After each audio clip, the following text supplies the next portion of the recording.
why it's also very important to come in with the outswinger to the right-hander. But so far, he has held a good line and length this morning. So he moves away from us now. Right arm over the wicket and bowls a delivery which is well driven and well stopped there by Django, moving smartly to his left from his position at mid-on and preventing what could have been a well-struck four. So it's noticeable to Victor that for the right-handers, Louis has been given 2 slips by his captain, and this has been the pattern throughout. And 2 slips and a gully, but for the left-hander, he has been given the 2 slips, 2 gullies, or at times 3 slips and a gully, which would suggest to you that, he's moving it in one direction. So he will move in once more. Man goes back on the square leg boundary. Short, pulled away.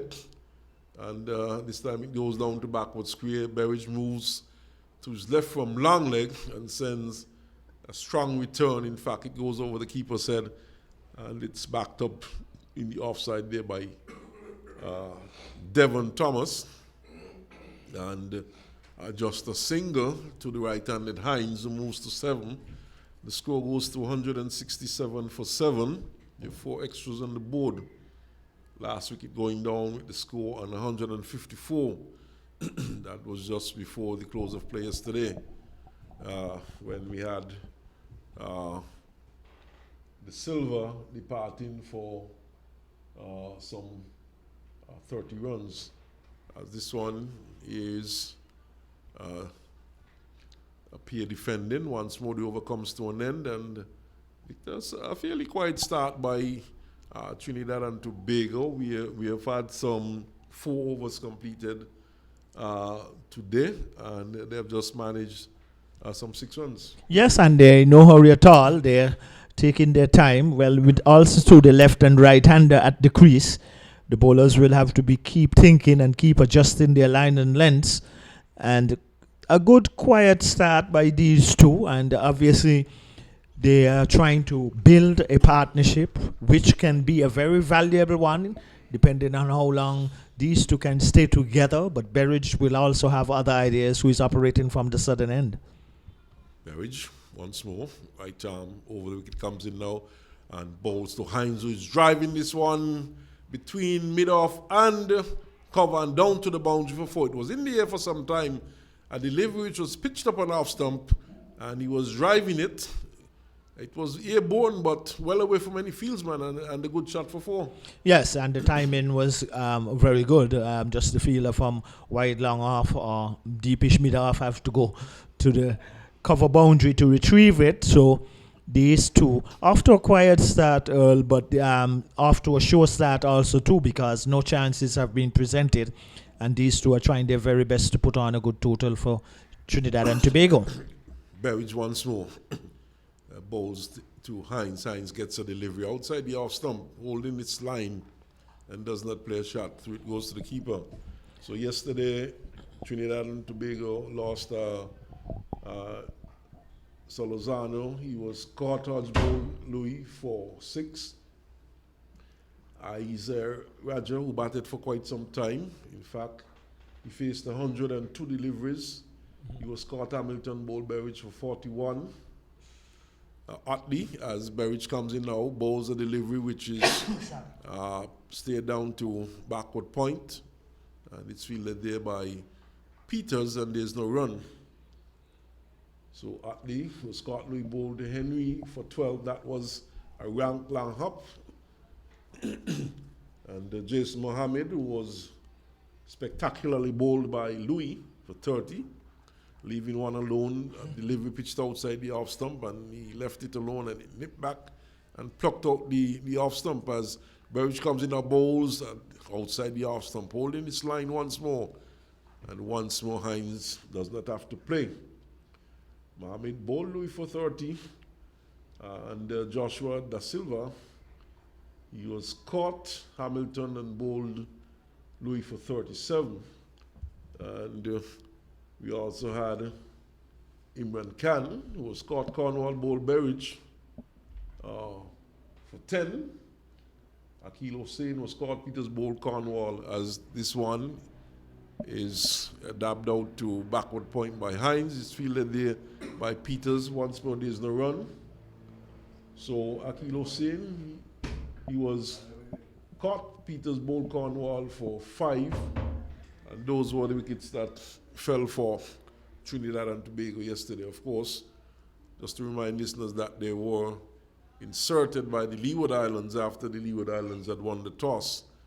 And with just 1.3 overs play before lunch, and then after that we had 70 overs in the next 2 sessions. This one is driven up to mid-off by Hines, and he finds a fielder in the way. No run is scored. The over comes to an end. In fact, that fielder looks like Ross Powell out there, so someone seems to be off the field. But Victor, certainly Trinidad and Tobago looking to build on a good start today. Yes, they're trying definitely to consolidate their position after a quiet start. No indiscretions coming in from either Pierre or Hines. So just having a mid-pitch conversation. They're now dispensing. That's the batsman. While Jamal Hamilton is having a few words with Jeremiah Louis. The Leeward Islands in desperate need, though, to get an early wicket this morning and actually get the 3 remaining wickets. But so far, these two, Pierre and Hines, they're off to a quiet start, but they are making certain they are not taking any undue risks and handling the situation quite well, I thought, so far up to this point. Yes, and these two bowlers, they certainly have not troubled the batsmen so far, as Louis opts to go around the wicket now to the left-handed Pierre, who stays it nicely up to cover and picks up his first run of the morning, taking the bottom man away and using one hand to stay it up to cover to pick up a single.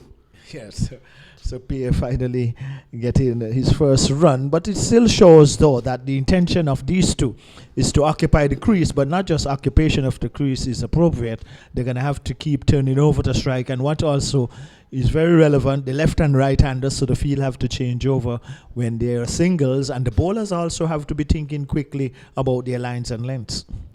So Hines, who is on 11, he has scored 10. He's added 10 runs to his overnight score. It's 172 for 7. As for this delivery, he's driving for 4. One bounce down to the long on boundary, and 4 runs. That's a good shot. Going over the infield. There's a man at mid-on, and certainly a good shot, Victor. Yes, and good selection by Hines, the fielder. Not right on the boundary, what probably would consider probably in a 30-yard circle, but he cleared it nicely, 1 bounce, so a good 4. Louis once more, right arm over the wicket, goes in now and bowls to Hines, and Hines gets a delivery outside the off stump and stylishly goes across, leaves alone, and through it goes to the keeper. Yeah, and Hines, they are judging the line and length quite nicely, and you can see Earl, both of his feet moving, so then he eventually knew that it was outside his off stump and there was no need to play at that one. So they've been very cautious, but at the same time capitalizing on anything loose, which there haven't been many loose deliveries by the bowling attack so far for the morning by the Leewards. Hines has gone on to 15, 176 for 7. As Louis goes in now, bowls one which is in the air. He's looking to drive. Thomas is going after it. He cannot get there in time to take the catch. And this one peeling off the outer portion of the bat, the top half of the bat. And it was in the air for quite some time, going out towards cover. And Thomas, from his position at backward point, was unable to get to it. So Hines gets a single. He moves to 15, 176 for 7. Well, that is the first slight indiscretion coming in by Hines this morning. But these two, slow start but quiet and making certain that they're steady and keep compiling the runs. So even though they have been slow, they've been very good. So Louis once more, right arm, he's going around the wicket to the left-handed Pierre. He bowls to Pierre. Pierre gets one which is brilliantly taken down the leg side, Ball which seemed to, might have brushed the pad, I'm not too certain, but it passed pretty close to the pads down the leg side. But Hamilton was across to his right and roped it in quite magnificently. In fact, we saw Hamilton taking a spectacular catch yesterday afternoon and moving to his left. And he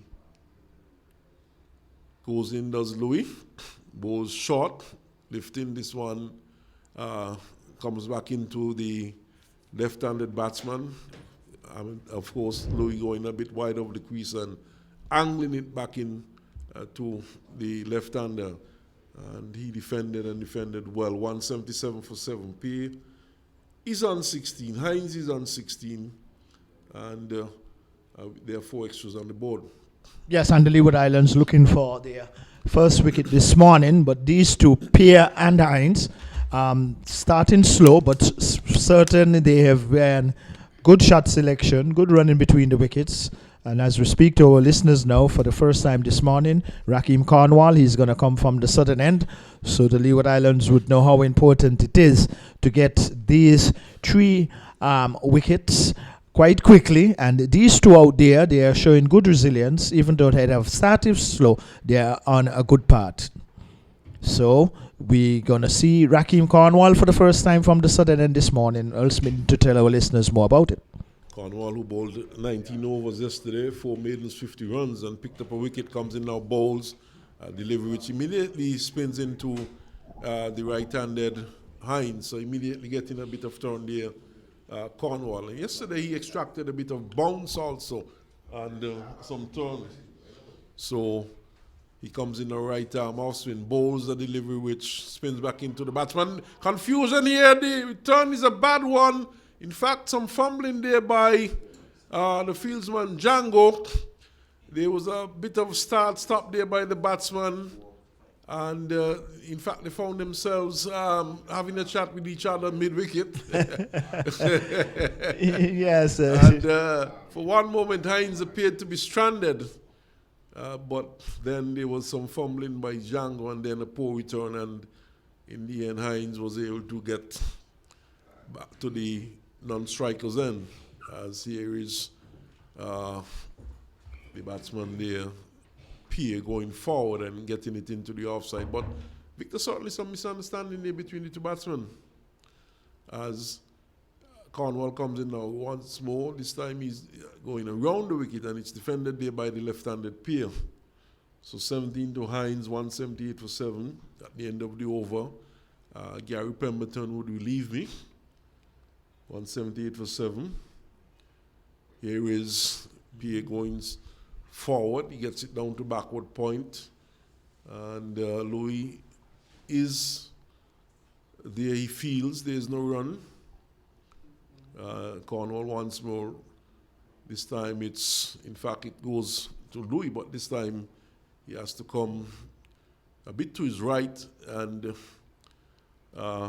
feels well. There's no run. The over comes to an end. 178 it is for 7. Victor, we'll have some words from you and then we'll hear the voice of Gary Pemberton. Yes, and the Leeward Islands, they will have to be more sharper in the field. They have to be more alert. They have to capitalize on any half chances, any given opportunities. Because if Trinidad and Tobago can get what will be psychologically, even to get to 200 and over, they would have achieved something after the Leewards inserted Trinidad and Tobago. And yesterday, definitely, they had a very good day. As I say, a pleasant good morning to Gary Pemberton. Good morning to you, Gary. And the Leeward Islands looking for their first wicket this morning. Good morning to you, Victor, and good morning to listeners throughout the Caribbean, wherever you're picking up this broadcast. We tell you we have excellent conditions here at Warner Park for cricket. It's going to be Jeremiah Louis will continue from the media center end over the wicket bowls to Hines is driving through the offside for 4. A ball pitched up outside the off stump. He went after it, got it in the air through the vacant cover region and down towards the boundary for 4. And you have realized that Hines has been taking the attack to the bowling of Jeremiah Louis the previous over. He struck him over long on for a 4. and now he has driven him to the offside for 4. So with that boundary, the total has gone up to 182. Yes, it was a delivery that gave Hines all reasons to extend his arms. He extended them beautifully and struck it into the deep extra cover boundary for 4. So the last wicket going down when this total was 154, it is now 182. So these two doing a very good rebuilding job and partnership, and no doubt they would like to extend it, but the Leeward still in search of their first wicket. So Louis will continue from the media center end, and he'll be going into bowl to Hines. Hines has progressed to 21 as Louis goes over the wicket. Bowls to Hines, coming forward and driving into the offside. We get an easy single as the fielder has been placed down at the backward point, and the batsman goes through for an easy single. One thing I noticed with the captaincy of Jamal Hamilton, as was indicated yesterday, he seemed to be following the ball. If a bad delivery is ball and the batsman or the bowler is struck to the offside or in the onside, he immediately sets a fielder deep on the boundary. I don't think he should be doing that. He should be encouraging the bowlers to bowl a tighter line rather than setting field for bad bowling. Yes, indeed. Point taken. A very brilliant observation there, Gary. It's true. You have to look for wickets and let the batsman have an opportunity to take chances. Louis goes around the wicket to Pierre, goes up balls to Pierre, getting a good delivery, in behind it, push it back down and sweep the bowler fields well to his own bowling. So the total remains on 183. So we tell you yesterday the Leewards had a very good day in the field. They would have picked up some 7 wickets after we were questioning Victor why the Leewards won the toss and inserted TNT on what appeared to be a good batting strip, but they did well. They restricted the TNT batting to 161 from the 70 overs, and they were able to pick up some 7 wickets as Louis around the wicket, bowls to Pierre. Pierre gets a delivery on the off stump, is in behind it, and they push it down into the offside. There is no chance of a run, but what they would need to do now, they wouldn't want this 8-wicket Pierre to put on a good partnership. As you indicated, they came together when they were scores on 154, so they have added how many runs? Some 29 runs so far, and that's 29 important runs for TNT. You don't want Trinidad and Tobago to get in excess of 225, 240, or even 250.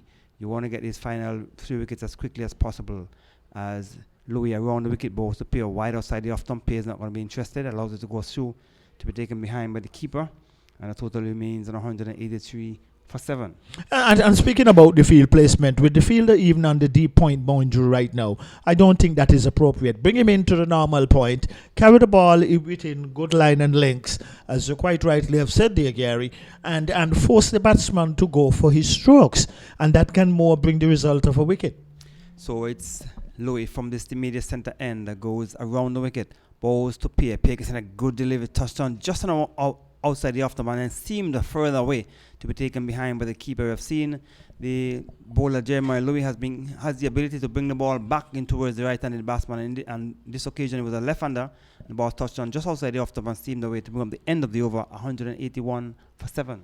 Yes, and with Jeremiah Louis getting obvious good movement, the fielder who was on the deep point boundary, probably for the next over, the captain can think, bring him into the normal point, have Jeremiah bowling it more of a center stump, because he's getting the outswinger to go wide across the left-hander, and force him or induce him into coming on the front foot and going for a cover drive with the 3 slips on the gully that were there.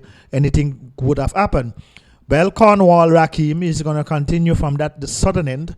The Leeward Islands still looking for their first wicket this morning. These two consolidating and building a partnership for TNT. As Cornwall will go over the wicket to bowl to Hines, comes up, bowls to Hines. Hines is coming forward and driving to the offside. We get an easy single, goes down towards deep extra cover. The fielder down at long off has to move across to his left. He picks it up, and the batsman calls for another easy single. That's Devon Thomas, 184 for 7. And Cornwall is bowling his second over of the morning from the Lozak Road end. We going around the wicket to the left-handed pair. Comes up, bowls to Pierre. Pierre gets enough delivery on the leg stump, looking to swing it. Goes past the keeper, comes down to a short fine leg. We wait for the signal from the umpire. If there's going to be a signal, one more to the total leg by. Has been signaled by umpire Smith at the far end. Extras moves on by 1 to 5. And the total has progressed to 185 for 7. We're in the early stages of this second day's play. Play started at 9:30 as Cornwall comes over the wicket. Bowls to Hines. Hines is coming forward, pushed it into the offside for Karen Powell as extra cover to move to his right. He picks up. Sends it back to his captain just to keep his captain alert. And then he returns it back to Powell. And he sends it to Cornwall. Comes over the wicket, the ball to Hines. Hines getting a flatter, faster delivery. Just lapping it around the corner. Goes down towards the back of the square area where Jeremiah Louis comes in off the fence. And another single to the total. Takes it on to 186. And with a single, Hines has progressed to 24. Pear, who is on 16, comes back into strike. And Cornwall will go around the wicket to the left-handed Pear. Comes up, balls to Pear. Pear gets in a flight of deliveries, coming forward, pushed it down to steal him it off, where Jason Peters is in the way he feels. No chance of a run. There's a slip. There's the backward point. Steal him it off. Cover, extra cover, and a mid-off as Cornwall comes around the wicket. Balls to Pear. Pear is lapping it around the corner. We get it down towards the deep back of the square area where Django moves across to his left. He picks up, but the batsman can have enough time to cross for a single to bring up the end of another over from Cornwall. 187 for 7, 17 to Pear, and 24 to Hines. Yes, and these two doing a good job for Trinidad and Tobago, both Pear and Hines. From 154, it is now, that's when the last wicket went down. It's now 187. And the Leeward Islands looking for their first breakthrough this morning. And the longer these two can stay together for Trinidad and Tobago, it will be the better for the partnership and the better for the total. But as Gary was saying earlier, that anything over 250 and for the inconsistencies that the Leeward Islands batsmen have demonstrated in this 2020 series, that is a big proposition. But Jeremiah Louis, who has had a good spell yesterday, he continues to bowl well from this to northern end. He runs away from us. 3 steps and the gully goes down, goes around the wicket, balls to Pear. Pear is getting a delivery wider side the off stump. He's not going to be tempted. He needs to get it a little closer to the off stump. If Pear is going to be tempted because you have 3 slips and he can get the ball to steam away from the left hander. If you get it closer, he might be tempted to go into the drive. But one was too wide outside the off stump to encourage the batsman to drive. Yes, and then also when he's going to bowl that delivery, you bring the man off the deep point boundary, bring him into the normal point. Quite rightly said there, Gary. Bring him on the front foot, force him to go into the cover drive. As Louis turns at this immediate centre end, runs away from us, goes around the wicket, balls to Pear, getting a delivery outside the off-stump. Pear that watches it go through to be taken behind by the keeper. Total remains on 187. So we tell you yesterday, Solazano made 6, Raja made 41, Utley made 12, Jason Mohammed 30, De Silva 37, Khan made 10, and Hussein made 5. And this morning, Pierre is still there, he's on 17, Hines is on 24, as Jeremiah Louis goes around the wicket, balls to Pierre, floated delivery, slow delivery, full outside the off-stump, wide, and the batsman not going to be tempted. You need to get the batsman to play. You have 3 slips on the gully waiting, you need to get the ball closer to the left-handed batsman. Certainly, and also too, if you look closely at Jeremiah Louis, he is actually delivering a little too wide of the crease. Like, you need to get closer to the stumps, because if he's getting such a big outswinger to the left-hander, he would need to get closer to the stumps to line it up much more better. Around the wicket, balls to Pear. Pear getting a better delivery closer to the batsman. He had to play, push it down to the offside, down to extra cover. Maybe he need to come over the wicket to the left-handed. If he's going to get the ball to seam across the left-handed batsman, he probably need to come over the wicket so he can get the ball starting maybe on about centre and off stump. Yes, that could also be another option for him. It's always there, and he can intermix his deliveries, bowl some from over the wicket, but he's around the wicket, and if he's coming around the wicket, Gary, and wants to get the outswinger proper, he has to get closer to the stumps. As Louis goes around the wicket, balls to Pear. Pear gets a delivery right of his driving into the offside. We get an easy single or maybe 2, as the fielder has to come in all the way from the deep cover boundary, and the batsman changes their mind as the fielder came in quickly. That's Jason Peters. 1 more to the total, takes it on to 188 with that single. Pear has progressed to 18. Hines, who's on 24, has come into strike, and Hines came in at number 9, and he has shaped up pretty well as a number 9 batsman. Yes, and really these two put in, especially Hines, and these two put in a good partnership for their team, Trinidad and Tobago. The Leeward Islands in search of their first wicket this morning, and so far, apart from probably just one indiscretion came in from Hines when he was trying to hit a delivery he struck a delivery from Jeremiah Louis in the air, but outside that, these two have batted well. So he has faced 37 balls and struck some 4 fours in his 24. That's Hines. And it will be Jeremiah Louis. We're bowling to Hines. So we have one slipper gully. There is a backward point on the boundary, cover, extra cover, and the mid-off as Louis from the media center end goes over the wicket, bowls to Hines, getting the ball right up. He's coming on hard on it, pushed it down to the onside. And Jason Peters coming in from the straightest mid wicket to bring up the end of the over from Jeremiah Louis. And at the end of it, the latest score here at Warner Park, Trinidad and Tobago Red Force batting first. They're 188 for 7. Pierre is on 18. And Hines is on 24. And Jeremiah Louis trying a slow delivery there, right up in the block hole. But the batsman Hines, he was equal to it. And these two, both Hines and Pierre knows and understands that the longer they stay together, it's the more important from one factor to another one, as to keep the Leeward Islands as long as possible to get these 3 remaining wickets. 7 wickets down, 188. It is for 7 for those of our listeners who might just be joining the broadcast. It's Trinidad and Tobago up against the Leeward Islands Hurricanes right here at the Warner Park International Cricket Stadium in St. Kitts. Cornwall will continue from the Lozak Road end.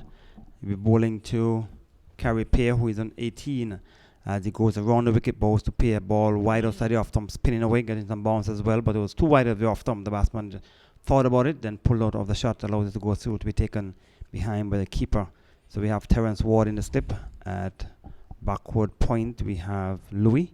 Cover is Henry, comes up, bowls to the batsman Pierre, getting a delivery off the outer portion of the bat. Good bit of feeling by Terence Ward, diving away to his left in the slip and prevented what would have been at least a single that had gone past him. So the total remains on 188 for 7.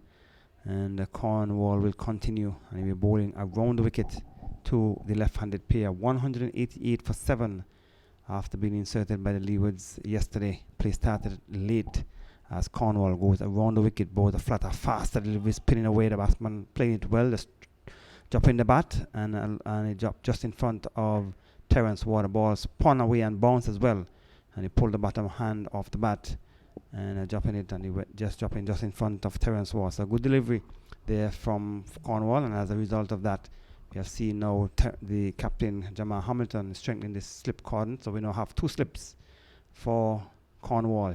He's the last couple of deliveries, he got some turn and bounce, comes around the wicket, bowls to Pierre getting another good delivery, coming into the front foot, just pulling out of a shot, and allows it to go through to be taken behind by the keeper and captain of the Leeward's team, Jamal Hamilton. Cornwall will try once more, comes around the wicket, bowls to Pierre, gets in a flatter, faster delivery right up, he's coming forward and just pushed it down into the offside for the captain to go down towards the short extra cover on the square to pick up, sends it via Munson Hodge, who was coming in from extra cover back to Cornwall, as Cornwall goes around the wicket, bowls to Pierre, getting another delivery, spinning away outside the off stump, shoulders, arms, and allows it to go through to be taken behind by the keeper to become the end of another over, 188 for 7.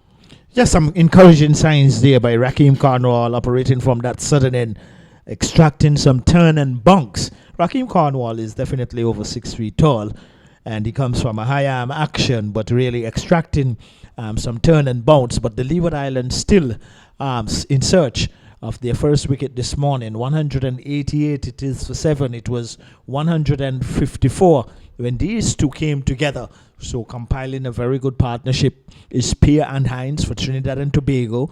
The Leeward Islands in search of their first breakthrough this morning. That is not as yet to come.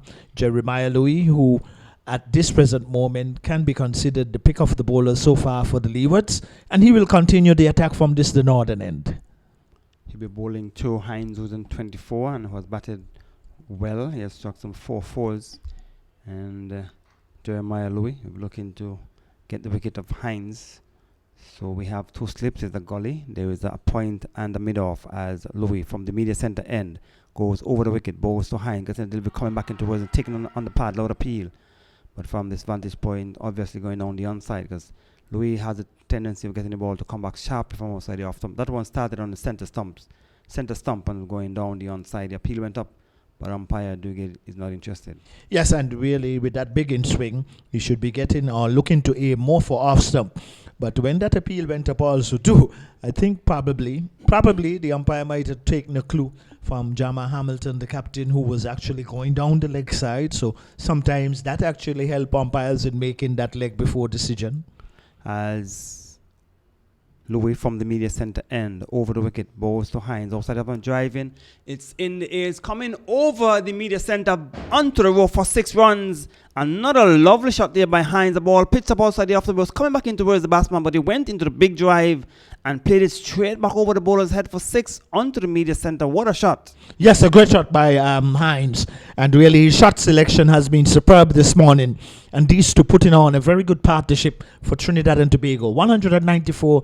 It is now for 7. The last wicket going down when the total was 154, and Hines really hitting it on the top of the media center where we are giving our deliberations here at Warner Park. Let us see what Jeremiah Lowy will do on this occasion. He runs away from us, goes over the wicket, balls to Hines, getting a delivery coming back in towards him. He was looking to work it into the onside. Probably came off the thigh pad and dropping down in the onside for Powell to come in from mid wicket, and there is no chance of a run. So for Hines, there's a long leg, there's a backward square in the fence, there's also a long on. Those are the fielders on the onside. Powell is at straight mid wicket, and on the offside we have 2 slips, a gully, a point, and a mid off. So Hines is looking to take the attack to Jeremiah Lowy as he runs away from us here at the media center end. Goes over the wicket, balls to Hines, getting a short ball, is swinging in the air, down through mid wicket. We go into the boundary for 4 runs, a short ball, and Hines swung it over mid wicket. Didn't time it as well, I'm sure he wanted to, but he got enough bat on it and it went down towards the boundary for 4. And with that boundary, the total has gone on to 200 for the TNA team has come up, and Hines has progressed nicely to 36. Yes, and a good stroke again by Hines, earning 4 more runs. And really, Trinidad and Tobago off to a good start this morning, developing and building a good partnership between Pierre and Hines. So Jeremiah Lowy in for some stick in this over so far. So it's actually 198. So the scoreboard was a bit too quick outside the off stump, wide. The batsman allowed to go through to be taken behind by the keeper. 198 for 7 wickets. So a good partnership for the morning. They started 161, so they have quickly added some 37 runs in just about 47 minutes. So good going by the TNT team. Exactly, I'm sure what the management of the TNT team would have wanted this morning. Not for them to lose wickets, but to score, and to score quickly. And they have done that. And they certainly have put the pressure back on the Leeward's team. And this Leeward seems not to be able to know how to deal with the onslaught here this morning, as Louis goes over the wicket to bowl to Hines, goes up, balls to Hines, getting delivery. He's playing it in the air, dropping just in front of Powell. He was diving forward desperately to take the catch, but he's dropping well short of him, and he went past him, and the batsman was able to go through for a single, and the over has been completed 199 for 7. Yes, it fell well short of Kieran Powell at short mid wicket. A valiant attempt though to bring it in, and that is the efforts we will be seeing, no doubt, from the Leeward Islands players out there in the middle, desperately searching for their breakthrough this morning. But this session so far definitely has belonged or gone the way of Trinidad and Tobago, both Pierre and Hines. 35 is Hines, Pierre is 18. Cornwall is going to try again for the Leewards from the southern end. And the longer these two also stay together, it's the better for the partnership and better for the team also too, by keeping the Leewards out there for a period of time. Cornwall will continue, and he will be bowling to the aggressive Hines. Cornwall 22 overs, 5 maidens, 1 for 54. And Jeremiah Louis has bowled some 23 overs, 3 for 55 or 3 for 56.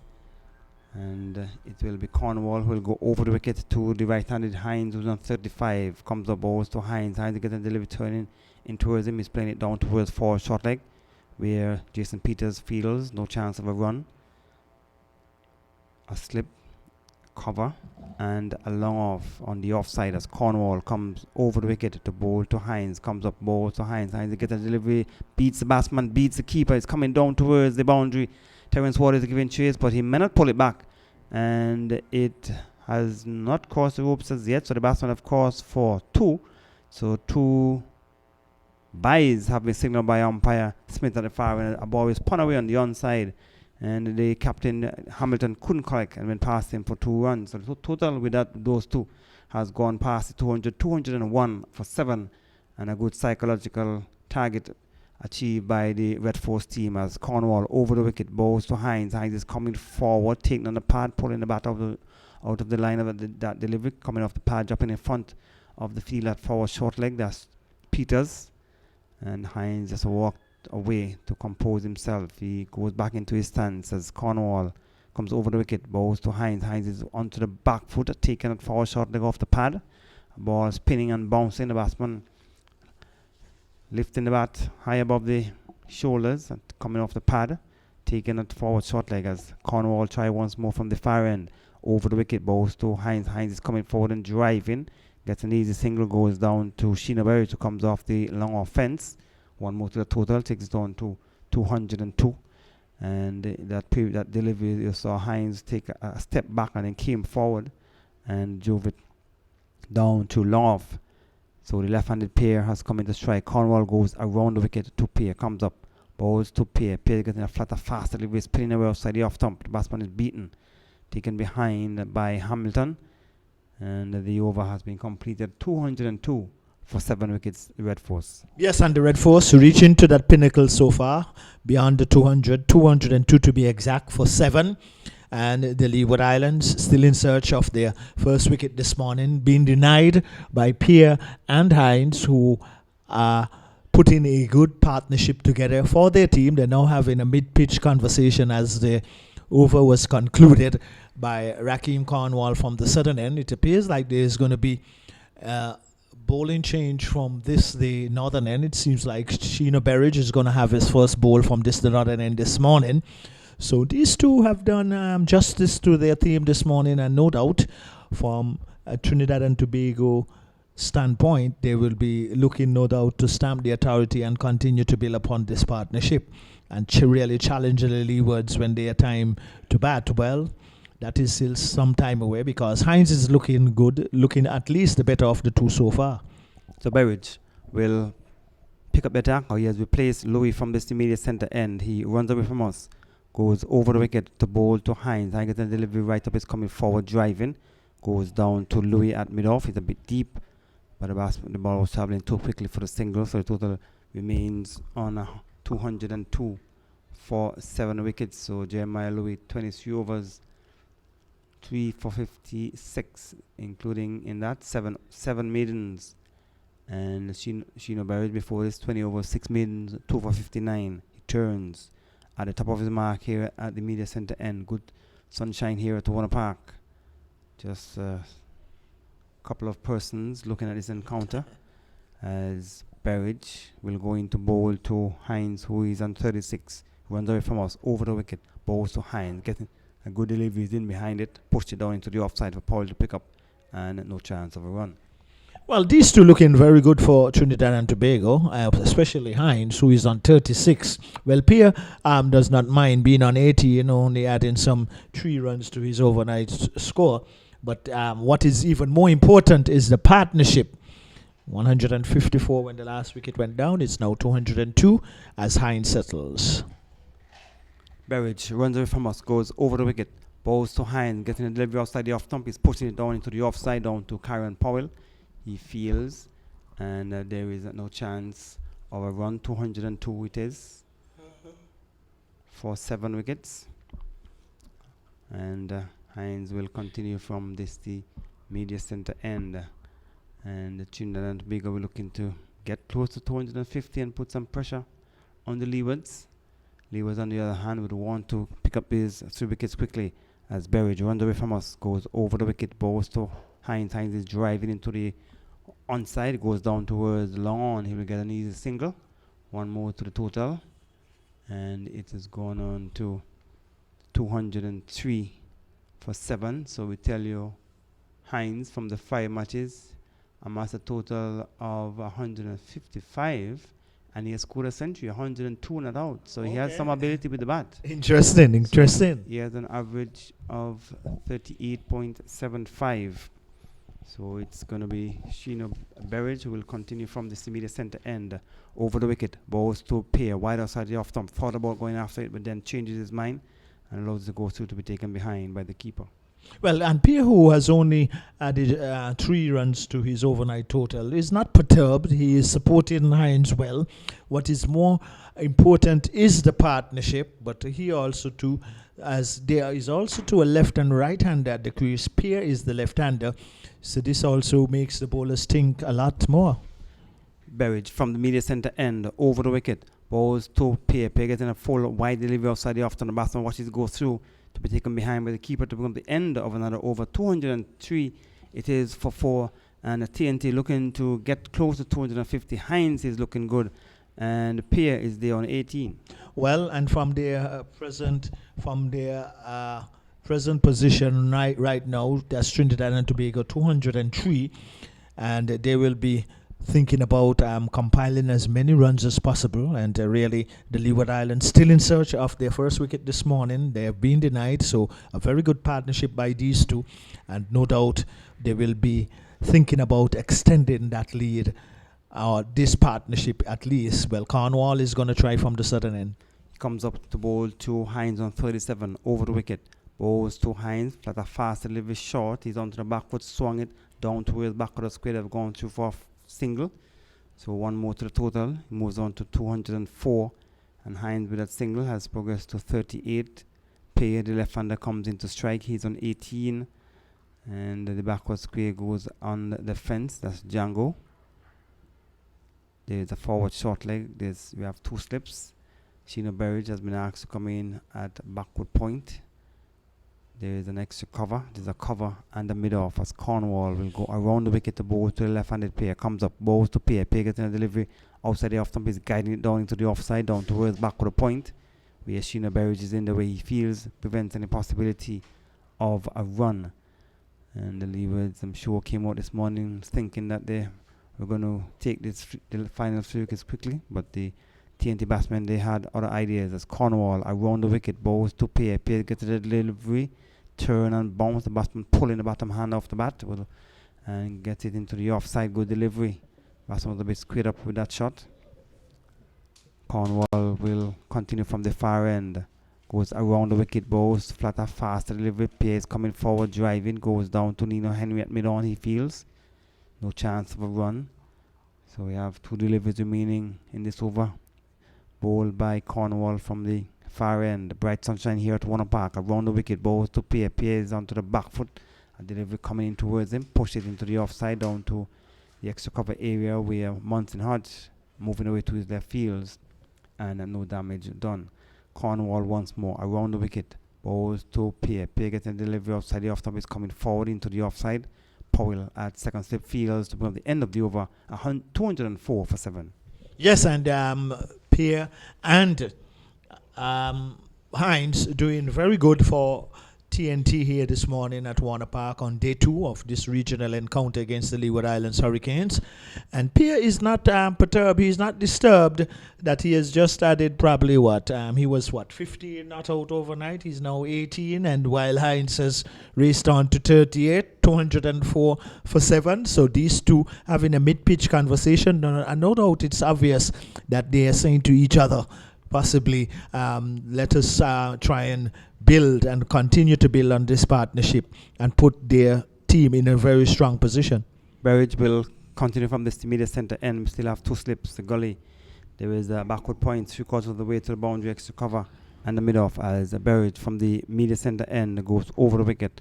Bowls to Hines. Right away is driving outside the off stump, misses, taken behind by the keeper. Ball pitched up, and there was Hines going to the big drive, missed it, and taken behind by the keeper. Yes, and really a much better delivery. It was a little wide, and if Berridge also too, like Jeremiah Louis, if you're gonna get that out swinger and you're getting it big, if he can get it on the right hander, then it means if he get closer to the stumps, he can be getting his direction much better. As he runs away from us, goes over the wicket, bowls to Hines. Outside of him, driving in the air, is coming down towards long on. The catch has been taken, has it? No, it seems as though he has dropped it. The fielder coming across to his left couldn't hold on to it, and that catch should have been taken. The batsman went into the big drive. That's Hines, probably came from the bottom of the bat, and the fielder coming across to his left couldn't hold on to it, and you could see the disappointment in the reaction from the bowler Berridge and also Louis, who is at mid-off, and a disappointing end to that for the Leewards. Well, and that is what they can ill afford at this particular time, but that will also too give these two batsmen more reason to press on. Probably that is the second indiscretion might have come in for the morning. I think it was the same Hines who played one in the cover region. Well, the fielder then tried very valiantly, but it was way out of his reach. But the Trinidad and Tobago will welcome and be relieved that that wasn't taken in by the Leewards. Django is a guilty culprit as Berridge goes up balls to pay outside the off stump. No ball has been signaled by umpire Duguay at the immediate centre end, so extra moves on by 1, and the total has gone on to 206. So it was Django who was running across to his left from long, couldn't hold on to it. He got to it, and the catch was spilled, and you could see the disappointment in the fielders because they thought that that catch should have been taken, and because Hines was the one who has been taking the attack to the Leewards bowling, and they missed an opportunity there. 206 for 7. At the end of this over, Earl Smitten will be doing the ball by ball as Berridge runs away from us, goes over the wicket to bowl to Pierre, goes up bowl to Pierre outside of them, driving through the offside. There's a fielder down at deep backward point. The batsman crossed on his easy single. Henry is on the boundary. With that single, total has gone to 207, and Pierre has progressed to 19. And the aggressive Hines, who's on 39, comes into strike. He was given a chance. Has been given a chance in this over, and let us see if Berridge will make amends by getting his wicket. We have to wait and see, and he will be bowling from this immediate centre end. 2 slips, there's a gully, a backward point, 3/4 of the way on the boundary, extra cover, and a mid-off a bit deep as Berridge from the immediate centre end over the wicket, bowls to Hines. As he gets a delivery coming towards him, so into the onside. Jason Peters comes in. Didn't bother to throw as the batsman going quickly through for the single. One more to the total, takes it on to 208, and with a single, Hines has progressed to 40. Yes, and really capitalizing on any available run and running good between the wickets and getting a single. We will just have to wait and see how much that drop catch will cost the Leeward Islands Hurricanes. Well, these two still putting on a good partnership. 154 is when the last wicket went down. Berridge will continue from this media centre end. He runs away from us, goes over the wicket, bowls to Pierre. Pierre gets in a good delivery, making some height. He's pulling the bottom hand off the bat, goes down towards the back of the point area where Mountain Hodge from the gully moves across to his left and prevented any possibility of a run. Good delivery. Yes, he got it to come off a good length, and the batsman Pierre doing the right thing, pulling one hand off the bat, so actually it met a dead bat. But that delivery from Berridge, he got a little closer to the stumps, and if those 2 slips and the gully gonna come into play, the outswinger gonna be more effective if he gets a little closer to the stumps when he's gonna try that particular delivery. He tries once more from the media centre end, goes over the wicket, bowls to Pierre, gets a delivery on the leg stump. He's working around the corner, goes down towards long leg where Monson Hodge comes in off the order. Stephen Thomas to bring up the end of the over. A single has been scored. 209 it is for 7. It appears on 20. Hines is on 40. After some more words from you, Victor, you heard the voice of Earl Smitten. Yes, and because these two have been batting well this morning for Trinidad and Tobago, and Pierre, who is definitely the slow of the two. Hines is 40, he is 20, he was 15. Pierre was 15 not out, he has only added 5, but more so is the value of the partnership between these two that is effective. And Earl, welcome back and good morning once again. Trinidad and Tobago consolidating their positions from last evening. Cornwall will continue from the far end. 55-run partnership between these two so far as Cornwall bowls. This one is dabbed down towards the third man region. They would pick up at least, in fact, just a single. As it was quickly pursued there by Louis. And he released the ball rather quickly. He wheeled around quickly and released it, preventing the batsman from getting the second run. So 210 now for 7. And Pierre has added some 6 runs to his overnight score. in contrast to Hines adding some 39 runs to his overnight score. But these two, they have added some 56 runs so far. Between them, stayed nicely into the offside. This is a good shot, well timed. It's traveling out towards the cover boundary, and they're back for a second run. But that was just a push into the offside by Hines, and he was able to pick up 2. So Leeward's slowly losing their grip on this game, and based on how they've been batting so far in this year's tournament, well, 200 could be a challenge. A drive, an attempted drive. Attempted hoik, he missed it completely, might have taken an edge, we'll see in a while. It beat the keeper and it ran down towards the fine leg boundary. In fact, it ran away for 4, so another 4 runs there. It bounced a bit and turned a bit. It started just about off stump and bounced over centre leg, and it beat the keeper, who probably came up a bit too quickly, Victor, and 4 byes. Yes, and really, and in any form or fashion that the extras would come, Trinidad and Tobago would welcome them. Probably a little guilty, as you quite rightly said, Earl, the keeper and captain coming up a little too early, eluded him, and Trinidad and Tobago will welcome these runs in any form or fashion. To 16 for 7, Hines 42, Pier 21. This one goes into the leg gully region. No shot offered by the batsman. It's coming from pads, and no attempt at a run. So Hines 42, Pier 21, 7 wickets down, and that's 7th wicket fell a long time ago. The score was then on 154. As here is Hines defending. The ball trickles into the leg gully region, which picked up by the keeper. There's no run. So there's a slip, there's a leg slip, there's a forward short leg. This one is turning this one down towards long leg, and Powell pursues, picks up, and they're back for the second run. So runs coming rather freely for Trinidad and Tobago. The score with those two goes up to 218, and Hines approaching a half century. He's on 44. Yes, and these two are showing signs that they're running quite quickly between the wickets. The first one, very important, and that is why they were able to easily come back for a second. They are now having a mid-pitch conversation, these two. So they will be very pleased so far with the going, especially Hines. But the partnership, Earl, it's a good one so far. And once they build upon it, and as you alluded to the point earlier, that the inconsistencies of the Leeward Islands batsmen in this 4-day encounter has been left a lot to be desired. So Trinidad and Tobago, no doubt, would realize this. Well, it's Berridge who goes in now and bowls. A delivery wide of the off stump, and it's taken behind by the keeper, not shot offered by the batsman. But certainly this has been a good knock, a good partnership, a good solid partnership by these two. Yes, by these two, they're really consolidating well. But Berridge will have to get his deliveries line up if he's going to have an opportunity. But Pierre has been very patient, Earl. He's been very cautious. As Berridge bowls now, this one is attempting to drive, wide delivery moving further away, and goes behind. Now, Victor, I'm looking at some stats here, and it tells me that Hines has an average of 39, and with a high score of 102 not out. How much in it?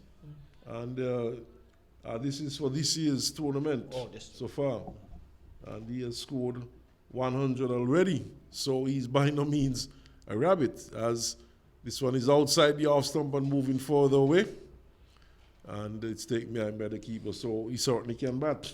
Yeah, and to extend upon your point to Earl, I'm starting to believe too that these two probably in Trinidad domestic cricket might be batsmen who come high in the order, because Pierre technically is looking good. He's making good judgment. I've not played at a lot of deliveries, as the ploy is obvious with the 2 slips and the gully standing back. Pierre's highest score for the season so far is 15 not out. So he has gone past his highest score. But he has always been a stubborn player. This one is played nicely up to cover point for a single by Pierre. So with that single, he moves to 22. The score now goes to 219 for 7. Yeah, and even though Pierre is 22, Earl, what is very relevant and very good about the partnership that he never get unperturbed or carried away, while Hines was more of the aggressor of the two. So that within itself is the nature of what construct and builds a good partnership. And the Leeward Islands, who have had many inconsistencies in the batting, they're going to have to be very careful here. So Hines, who is approaching a half century, gets a delivery outside the off stump from Berridge, does not play a shot. Hines, of course, does not have half century to his name, just the 1 century so far this year. He's played. Okay. He's in his 6th match of the season. And he's averaging 39 prior to this match, and a high score of 102. So he's really showing that he can bat. Over-pitch delivery and the slow one also from Berridge. And the batsman, I would say he would have read it well, and he played it a bit late, but he played it well in the end and got it down to short fine leg and was able to pick up a run. So he goes to 45, and the score is 220 for 7 at the end of that over. Yes, and you said it right too, that the batsman, he negotiated it right. It was a slow delivery and also up in the black hole. But how well Pierre has supported the more aggressive Hines, who is 45 not out. So Hines will take strike from Raheem Cornwall. Cornwall has just picked up the 1 wicket so far. Leeward's coming here today. They have been unable to pick up a wicket. They had a few opportunities, but they were not taken. And this one is in the end grasped once more. It was a fairly low catch to Powell, but by this standard, by his standard and by this standard, about this level of the game, that was a very easy catch. He got both hands to it. It was in and then out. Well, I said earlier how much the first chance would cost the Leewards, but now the second one coming. So Powell was caught sleeping as he's tentatively pushing this one up to extra cover and can't score. But certainly the edge was found, the inside edge. It went to Powell, who might seem to have been surprised by that one. He got both hands to it and grasped it. As Cornwall bowls, he draws away and forces backward of point. It going out towards the boundary. He should get at least 2, looking for the third.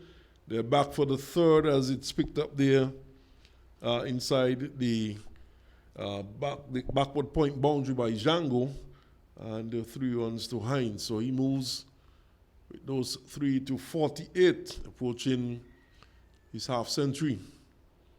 yeah, and these two really, as Kyron Powell should have really brought in that catch there, and that is what the Leewards could ill afford, because the partnership continues to build. Cornwall comes in our bowls, and he's driving nicely towards the point boundary. Lovely shot there by Pierre, 4 runs. So with that 4, he goes to 26.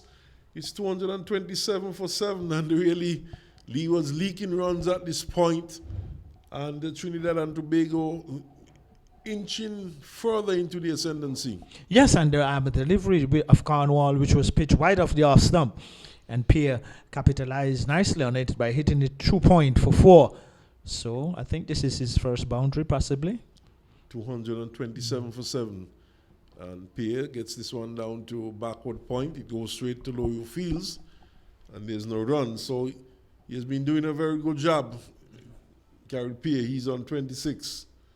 And it's 227 for 7. Trinidad Tobago is sweeping this time, gets it down to Django, who is at deep backward square, gets just a single. And that single he moves to 27. It's 228 for 7. And certainly the Leeward Islands, they certainly has had what one could be considered to be a poor morning in the field, Victor. Certainly, I agree with you there, Earl, that they have not had a very good first session so far on this day 2 here at Warner Park. Trinidad and Tobago up against the Leeward Islands Hurricanes, and 2 chances went to hand, which should have been taken, but no doubt we'll have to wait and see how much that will cost the Leeward Islands. But as we speak to our listeners, especially those of you who might just be joining the broadcast, the refreshment cart is on the field, and Earl Smitten will bring us up to date and what has transpired, and no doubt all the details and probably the perspectives of what this match can turn out to be, Earl. Well, just to tell you that the Trinidad and Tobago team resumed from the overnight position of 161 for 7, with Pierre on 15 and Hines on 1. And so far, these two have taken the score to 228. And 228 with no further loss. And Pierre, who was on 27, he has progressed to, he was on 15, not out overnight. He has progressed to 27. And Hines, who was on 1, has gone on to 48, not out. Last wicket, of course, falling when the score was 154, which means that these two would have added some 74 runs between them. Partnership really building, Victor. Yes, and very valuable 74 runs. And what I also like about this partnership, that Pierre, recognizing that Hines being the aggressive of the two, never got carried away, never got unperturbed, because sometimes some batsmen, they get into the role that when the next one is in flow, that they figure the same. But that was not in this case with Pierre and Hines, and they will know that they will need to extend it. And you were alluding to, Earl, as to how the Leeward Islands have been batting in this domestic 4-day regional series, their inconsistencies. So anything over 250 runs as these two are batting, and they look highly like they can get there. We know what a break can do. The players are still refreshing themselves out in the middle. It's very hot and sunny here at Warner Park, so a lovely day for cricket. We're on to day 2. But apart from the good extent that the Leeward Islands started, they have not started well this morning. Well, just to give you some bowling figures, Berridge has bowled so far 23 overs, 6 maidens, 67 runs, and he has picked up 2 wickets. Jeremiah Louis has bowled 23 overs, 2 maidens, 56 runs, and he has picked up 3 wickets. Nino Henry, we have not seen him yet for the day. He has bowled 13 overs, 6 maidens, 25 runs, and he has picked up a wicket. And Raheem Cornwall, 26 overs, 5 maidens, 69 runs, and he has picked up a wicket. And Terence Ward, who we have not seen for the day either, he has bowled 2 overs and 2 maidens. The new ball, of course, was taken after 10 overs this morning, and we had 70 overs being bowled yesterday. So immediately, the new ball was taken, and it was in fact taken by Cornwall and Jeremiah Louis. Of course, this has not brought any success for the Leeward Islands, Victor, and certainly Trinidad winning all stages of this battle here this morning so far. Yes, indeed, and we'll have to wait and see too, Earl, how much those drop catches will cost the Leeward Islands. Well, it's already costing them, Victor. Well, the score is 228 for 7, and yes, it is. Leeward Islands has been only able to cross 300 runs once this season. The next best score after that, I think, was 294. So, based on previous record, in fact, this year's record, 228 could be a challenge for the Leeward Islands. They have had scores of 181 in the match here, the last match here at Warner Park, as this one is pushed back to the bowler. 181 and 136, in fact, when they played against Barbados here some time ago. So 228 is beginning to look like a challenge for the Leeward Islands. They would have to bat very well. And 228 for 7. So the missed chance is already costing them. Hines is on 48 as Berridge moves away from us now to going to bowl to Pierre. Pierre gets a delivery very wide of the off stump and even going further away.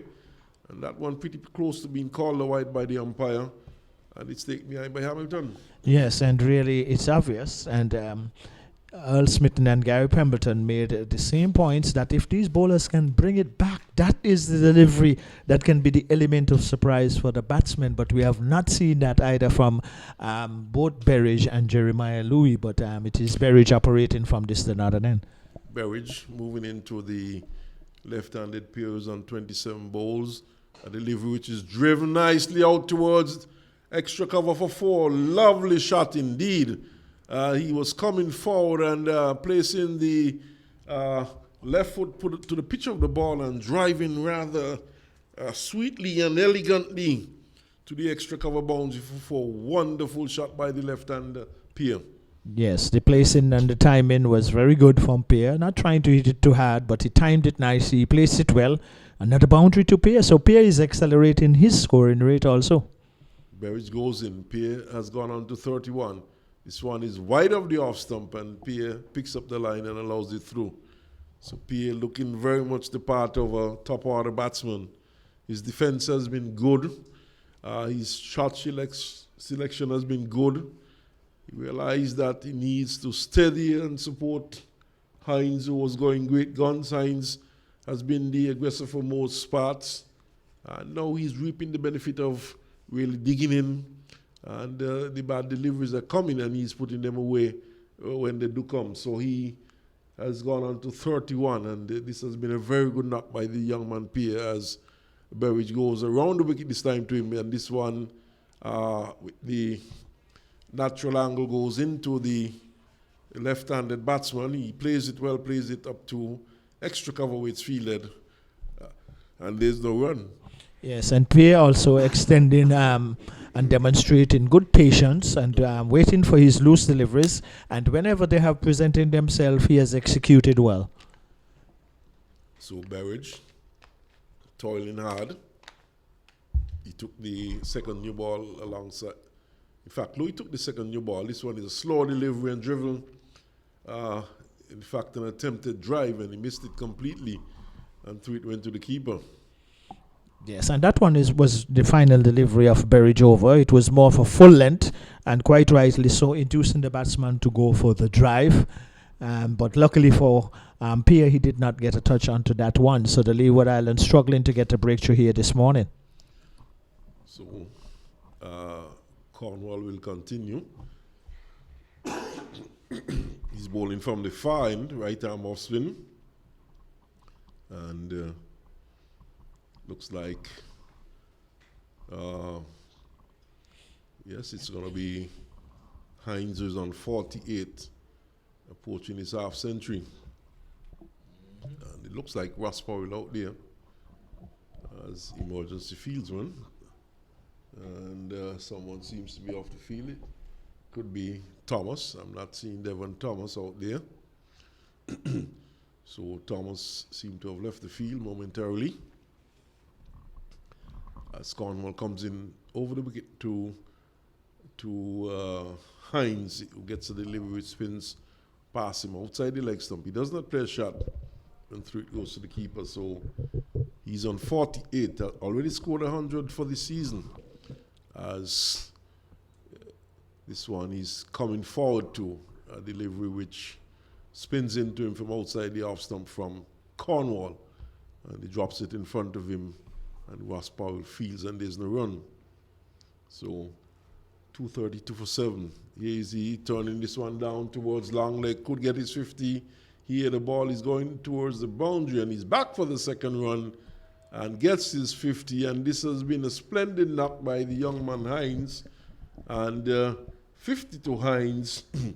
And 234 it is for 7, Trinidad and Tobago, and he's been congratulated by his partner, Pierre. And these two, of course, they would have put on some, let's say, 80-run partnership. This one is spinning past him down the leg side once more, and he does not play a shot. So it goes to the keeper. Splendid knock, Victor. Yes, indeed, and many congratulations to Hines. Good innings. So Cornwall once more bowls to Hines, and Hines is whipping this one into the onside. It goes to Berridge, who is on the backward square boundary, and just a single this time. And with that single, he would move on to 51. And it's 234, 235 for 4. As it's the left-handed PO comes into strike. And he taps away now and waits as Cornwall bowls to him, and he's beaten outside the off stump. Delivery holding its own outside the leg stump. And the over comes to an end with that delivery.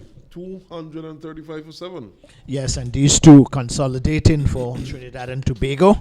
The Leewards not getting any success thus far this morning. 235 for 7. They came overnight with a 161 for the same 7. So even though Pierre did start slow, he has in recent overs picked up the pace also too, and both batsmen having a mid-pitch conversation, no doubt, assessing the situation at this particular moment. Play starting at 9:30 this morning, and these two, they started and they're still there. They've been unseparated from the start. In fact, the partnership started yesterday, and they would have added some 7 runs between them yesterday afternoon. They came together with the score 154, and at the close it was 161 for 7. Well, it's now 235 for the same 7 wickets, with Pierre on 31 and Hines on 51. Berridge goes away from us now and bowls a delivery which is in the air between second slip and gully and down to the boundary for 4. So he was waving the bat at a shortish delivery just on about off stump. It took the outside edge and it flew away between second slip and the gully and down to the boundary, to the third man boundary for 4. Yes, and Hines was also going hard at it, quite rightly so. It was a delivery that gave him all reasons to extend his arms. So he got it, even though it was in the air, it wasn't close to any fielder, and he earned himself 4 more runs. So the total continues to build here for Trinidad and Tobago, and these are good signs for them, not good signs for the Leewards. Still looking to break this partnership. Total building, of course, for Trinidad and Tobago. Frustration would be building for the Leeward Islands. 239 for 7. Berridge goes in now, bowls a delivery which is driven over the long off boundary. I paused a while as I was waiting to see where that one was going to end up, and it ended up over the long off boundary for another 6. Yes, and Hines is making it look effortless. He just came to the pitch of it and struck it straight and hard and earned himself another 6. 245 is the total now, so 5 runs away from the 250, and this partnership continues to grow. So Hines was raced on to 61, settles once more, not afraid to go over the top. Mid-off drops back to long off as Berridge bowls short, and this is a wonderful shot once more.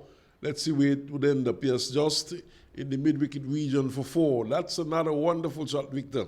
Yes, indeed, and on this slow-paced pitch, as it looked to me, and as he hammered that one, but it was not with great effort, but Hines was into his wicket like a flash and struck it 1 bounce into the deep mid-wicket boundary, and immediately both batsmen coming together, having a mid-pitch conversation, and quite obvious how important it is, this partnership is for Trinidad and Tobago as it continues to grow. So the changes have been wrong in the field. Second slip being taken out. He's been placed to short mid-wicket. Rohel Peters goes down on the deep mid-wicket boundary. Long off is in place, long on is in place, short mid wicket, deep backward square right back on the boundary, point, just about 3/4 way to the boundary, so field flung far on White Victor. Yes, and runs should be easier to get now also too. Which moves in now and bowls, delivery on off stump, and the batsman is in behind it and drops it in front of him, square of the wicket and picks up a single.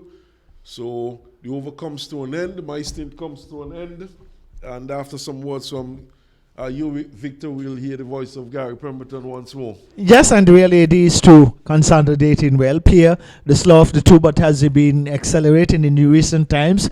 250 goes up on the scoreboard, so another psychological advantage, I would say, Trinidad and Tobago at this present moment, Gary. So quite interesting period. Welcome back. Good morning once again to you, Gary, and to all our listeners. Morning. As Berridge goes around the wicket, bowls to Pierre, getting the ball right up his drive in from the inner portion of the bat, goes down towards the fine leg area, and then we get a single good delivery ball pitched up. The batsman went into the drive, came from the inner portion of the bat, went down towards fine leg for a single, and with that single, the total has gone on to 251. So a very good partnership between these two.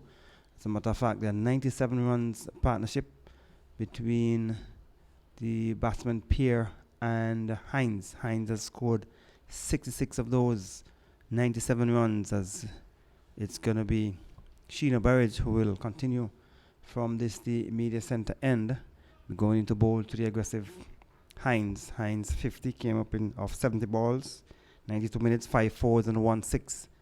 As Berridge will continue in bright sunshine here at Warner Park. We have a slip, there's a gully, there's a backward point, 3/4 of the way on the boundary, extra cover, and a long off as Berridge bounds in from the media centre end. Over the wicket, bowls Hines on the leg stump, slow delivery, and collected by the keeper, Hamilton, moving across to his left to the end of the over. And at the end of it, the Trinidad and Tobago Red Force certainly having the better of the first session of the second day's play here at Warner Park. They started on 161, so which means they have added some 90 runs so far for the morning. Yes, without a doubt, these two have dominated the Leeward Islands Hurricanes attack. Both Pierre and Hines. Hines 66 not out, while Pierre is 32 not out. 251 for 7 for those of our listeners who might just be joining us here from Warner Park. Cornwall will continue from the far end. Hamilton making some adjustment to this field. He's asking Nino Henry on the onside to come into the offside. And then Sheena Burridge will go down towards mid-on. So the two fielders, Burridge and Nino Henry, just exchanging position. So there's two slips. There's a silly mid-off. There's a point. There's a cover point, extra cover, and a mid-off as Cornwall comes around the wicket to bowl to Pierre. Comes up, bowls to Pierre. Pierre gets the deliveries, working it around the corner. We get an easy single as the keeper has to go down towards back of the square, just to the left of the square leg umpire. One more to the total.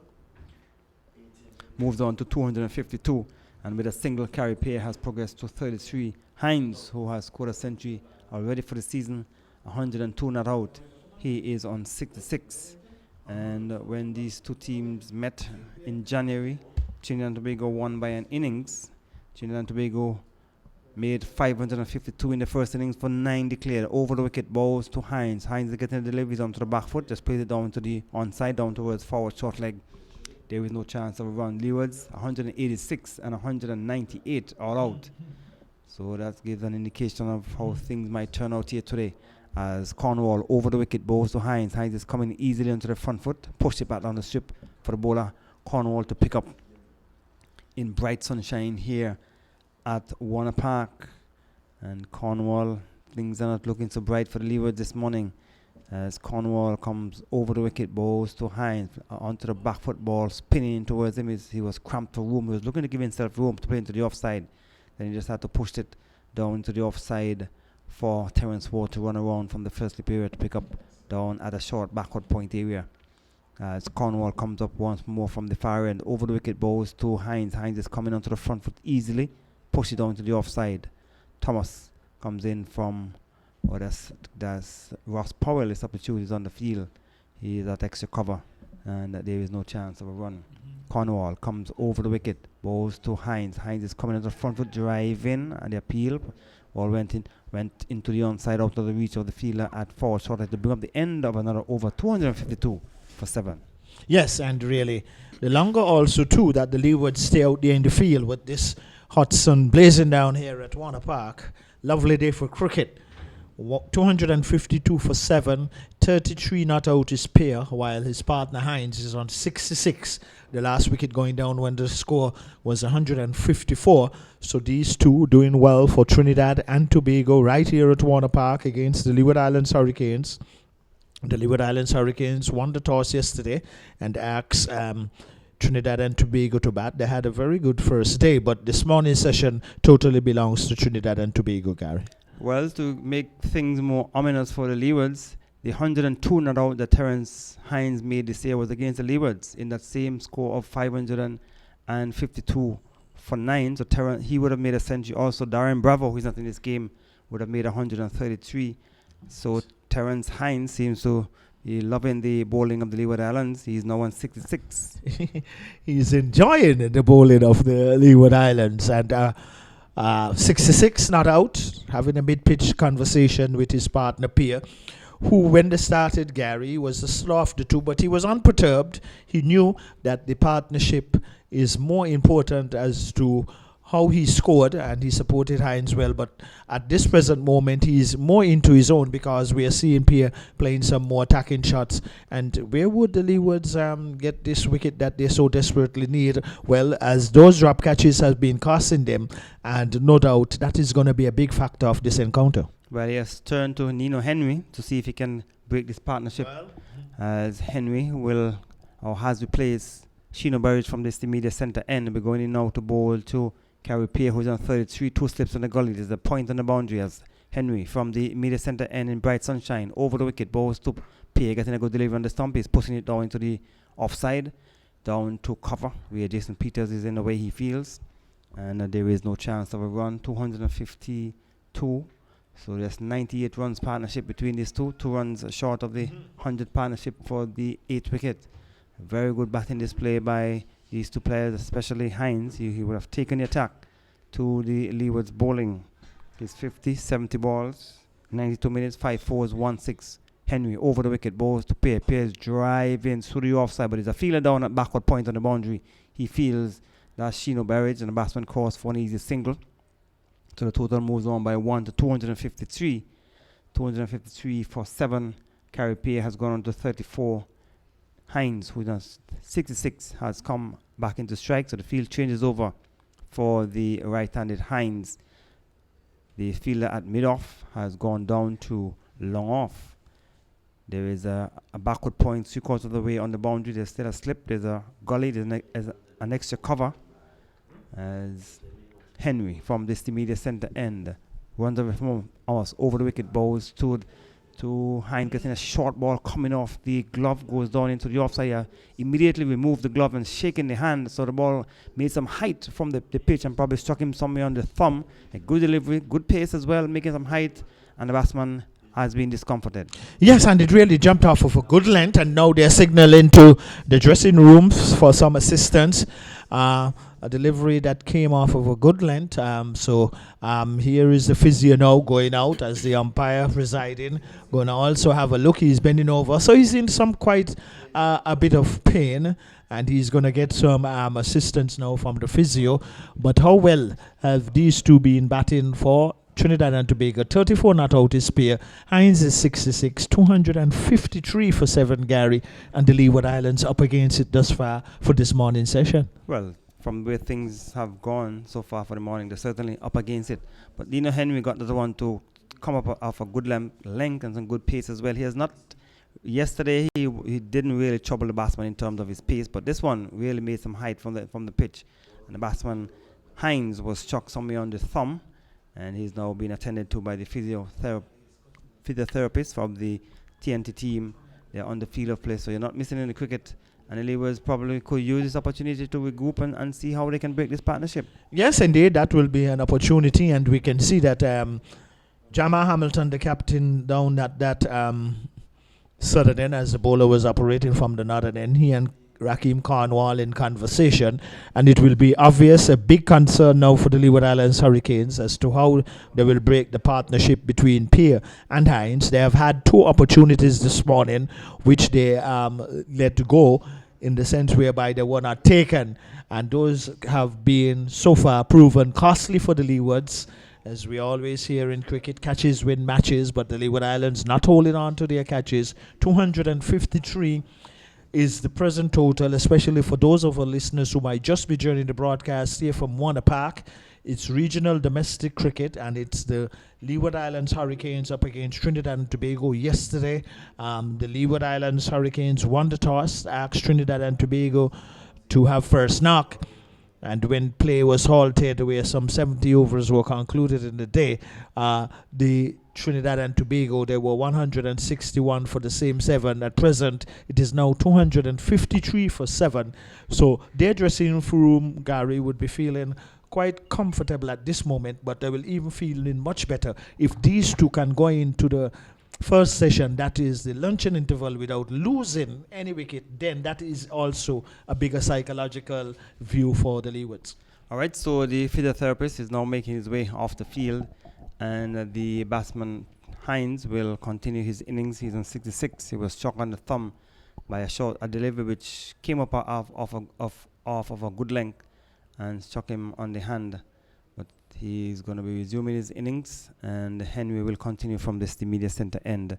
There is a slip, there is a gully, backward point on the boundary, cover, extra cover, and a mid-off. So the fielder at mid-off is Ross Powell, the substitute. Henry goes over the wicket, bowls to Hines, gets the delivery. He's playing it into the onside for the fielder to come in from a straightish mid-wicket. That's Jason Peters. He feels there is no chance of a run. So it seems as though Devon Thomas is the player who is Devon Thomas is down at backward point. So we'll have to check and see who is off the field. We see Cornwall is there. Powell is there. So we'll give an idea of who is off the field as Henry goes over the wicket, bows to Hines, a short delivery wide on the onside. The batsman looking to lap it around the corner, misses. And a good take by Jamal Hamilton moving away to his left.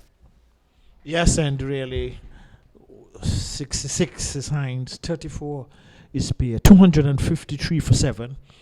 We will get to our listeners and indicate to them who is presently off the field. That will come to us in a moment, but we can tell our listeners, especially those who might just be joining, Trinidad and Tobago 253 for 7. It's Henry from the media center end, goes over the wicket, bowls to Hines. A short ball is swinging to the onside for 4. 2 bounces into mid-wicket boundary for 4. Short ball outside the off stump, and he swung it over mid-wicket down towards the boundary, 4 runs, and with that shot, the 100 partnership coming up for these 2 batsmen for the 8th wicket between Kerry Pierre and Hines. It's a 257 for 7 wickets, a 100 partnership coming up with that shot. Yes, and a very good partnership, very vital one, very important one for Trinidad and Tobago.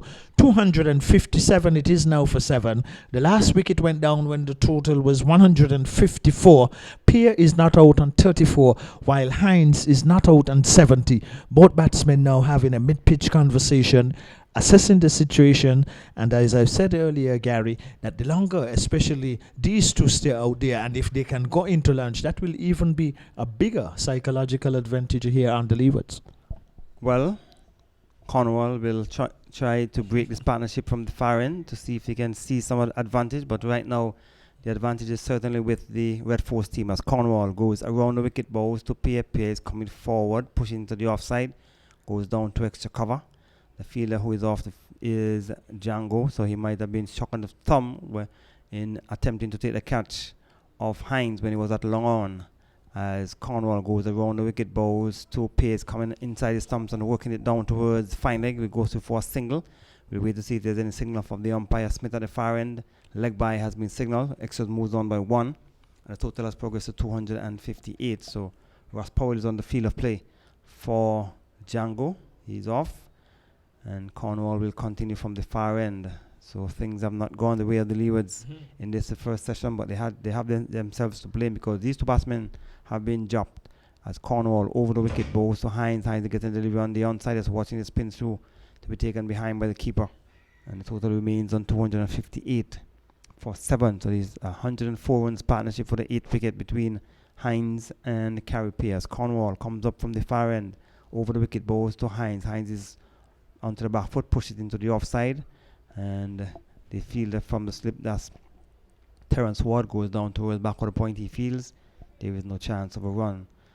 Hines is playing a cat and mouse game with Cornwall, backing the outside the off stump and then coming forward, bowls to Hines. Hines is onto the front foot, just pushed it down into the onside for Munson Hodge at mid wicket to move across to his right. He feels no chance of a run. Excellent conditions here at Warner Park as we see the ferries continue to make their way down from Nevis as the batsman gets a delivery. His shoulder and his arm struck on the pad. An appeal as the bowler was taking up the ball as he was tending to go back onto the stump with the Captain Hamilton is asking, and the two umpires are now going to confer because it seems as though the batsman would have taken up the ball while he was going back onto the stump. So the umpires are consulting, and let us see what will be the decision. Well, if the ball was still rolling, then the batsman could probably be in some difficulties there, probably by obstruction, because if the ball was then just still, but as you quite rightly said, that it was still rolling and it didn't become dead, so we're not too certain what decision the umpire is going to make. Well, we are now seeing a conversation between both umpires and the captain, Jama Hamilton, no doubt asking them what was the situation there. But at the present moment, no breaking of the partnership as yet. The Leeward Islands, though, Gary, they will have themselves to blame with those 2 catches that went down this morning, which should have been taken. And as we know and have heard and have seen for a very long time, that really catches win matches. And if the Leeward Islands, which is still far away, yes, but how they have been batting, they have been very inconsistent. So these 2 would need to carry it as far as possible. So the umpires have decided that the ball was dead by the time he took it up, so he would not be given out for handling the ball. So all is well. And Henry will continue from this media center end. He'll be bowling to Carey Pierce, who is on 34, 70 to Hines. So Hines loving the bowling of the Leewards. Leewards didn't get what they were unable to dismiss him in the first game, and so far they have not been able to do that as Henry goes over the wicket, bowls to Pierce onto the front foot into the offside, goes down towards backward point where the fielding is completed by Sheena Berridge coming in off the backward point boundary. One move to the total takes it on to 259. Carey Pierce has moved down to 35, and Hines is on 70. So as indicated, both batsmen have been given chances so far for the morning, and the Leewards will certainly have themselves to blame. Oh yes, and they'll have a big blame to blame themselves, because when their opportunity comes, which probably is still far away, even though there's 3 wickets to go down, these 2, apart from those 2 drop catches, outside of that, have not shown any other signs. Henry goes over the wicket, bowls to Hines. Hines is getting a delivery offside the off stump, guiding it down into the offside for Powell at cover to move down towards the point area to pick up the batsman cross for another easy single. With that single, Hines has progressed to 71, 260 for 7. They started the morning on 160, so there are 99 runs so far have been scored for the morning, and we're coming up on just about 2 hours play. It's about 20 minutes. What's the time, Victor? 20 minutes past 11? It's about 20 past or quarter past. So 17 minutes past 11. 10 minutes shy of 2 hours. Over the wicket, bowls to pay offside off and slapping it in the air down towards the fielder at cover point. He's out caught, a short delivery, and the batsman Carey Pierce was looking to punch it into the offside, played it in the air down towards cover. He's out caught, and the Leewards, they have finally gotten the breakthrough. 260 for 8. Pierce has been out caught at cover point by Peters for 35. Yes, and they're very good. Well, it was straight, actually. A short delivery, and Pierre did not got it where he would have liked, but he got it straight to the fielder at point. So the partnership has been broken. 260 it is now for 8. So the Leeward Islands getting success, their first success this morning. But what a wonderful partnership that has been between Pierre and Hines. 71 not out is Hines, while Pierre, he makes his way back to the pavilion for a very, very valuable 35, 260 for 8, 13 being extras. But at this particular point of the game, Gary, I think that Trinidad and Tobago would be very pleased with this partnership. So Henry has picked up his second wicket, as he did in the first the first wicket he got, it was a short ball. The batsman pounced on it. That was the captain Utley and played it down towards the cover out court. This time another short delivery outside the off stump. Carrier looking to play it square the wicket and got it down towards Jason Peters at cover point. So Henry has picked up his second wicket, 260 for 8 wickets. The new batsman for TNT is Usaf Mohammed. He is the new batsman, 260 for 8. So Mohammed is the right-handed batsman who will be facing up to Nino Henry, who has picked up his second wicket. Not a good delivery, but the important thing is that he was able to break the partnership. And it doesn't matter how you get the wicket, Victor, once the wicket comes. That's right, and the partnership has been broken. It will be interesting to see, though, what is this guy future score in the tournament, because Trinidad had gotten some 500 runs in the first game in Trinidad. As Henry over the wicket, both a short delivery, and the batsman ducks underneath it. Wide has been signaled by the umpire. It was dug in short and went ballooning over the head of the tall, lanky figure of Mohammed to be taken behind the keeper. And the umpire also signaling one above the shoulder. Well, that one really flew off the turf quite quickly. So it shows that once Henry is bending his back and making greater effort, at least greater effort than what we're seeing this morning from Jeremiah Louis and Sheena Berridge. But Henry is operating from this to northern end. He runs away from us, goes over the wicket, bowls to Mohammed, a short delivery again outside the off-turn. Batsman ducks underneath it, allows it to go through to be taken behind by the keeper. Another wide has been signaled by the umpire. And the bowler seemed to be very surprised at that signal from the umpire. He has no signal 2 above the shoulder, so another short ball also will be signaled a no ball. Yeah, and really Henry should be thinking now of trying most likely to see if he can bring about that Yorker, see if he can bring about the second wicket for the Leeward Islands this morning. But Hines, what a splendid knock he is, the non-striker not out on 71. Over the wicket, bowls to Mohammed, getting the delivery offside. The off-stump is in behind it, pushed it down to the offside, no chance of run. I thought that second call of a wide by the umpire was a bit harsh. Yeah, it looked a bit hard, but cricket is a batsman game. Not too much things are in favor of bowlers in the game of cricket. And cricket too, as a sport, for a very long time have not made the transformation of adjusting and changing up some of the rules and regulations and conditions. As Henry from the media center end goes over the wicket, bowls to Mohammed, getting the deliveries in behind it, push it down on the onside. The fielder is Jeremiah Louis, coming in quickly from mid-on, preventing any possibility of a run. 262 for 8 wickets. The Leewards finally getting the partnership broken. The 8-wicket partnership yielded some 99 very important runs for the Red Force team. They started the morning on 161. As Henry from the media center end goes over the wicket, bowls to batsman is driving outside the off stump, misses, taken behind by the keeper. As a matter of fact, the partnership for those who is not 99, it was actually 108 runs, because it came together when the score was at 154, and the 8 wicket went down when the score was 260. So 106 runs a partnership. They would have scored at 99 runs for the morning. That was the 99 I was looking at, but the partnership actually was 106 for the 8 wicket. Yes, and a very valuable partnership, which was demonstrated here at Warner Park between Pierre and Hines. Pierre, the left-hander, back in the pavilion, but a very good supportive role. He scored some 35 runs, 262 it is for 8. And even, Gary, if the Trinidad and Tobago, if these two can go into the luncheon interval, it also add another psychological review for the Leeward Islands to come back out and try to get 2 wickets, but also too, if they get closer, I'm just on speculation, if they get closer to the tea time too without losing those 2 wickets, it either add further pressure on the Leewards. And as we all know, the Leeward Islands, probably this is one of their worst regional series. So it's going to be Terence Ward, it looks like, from the southern end.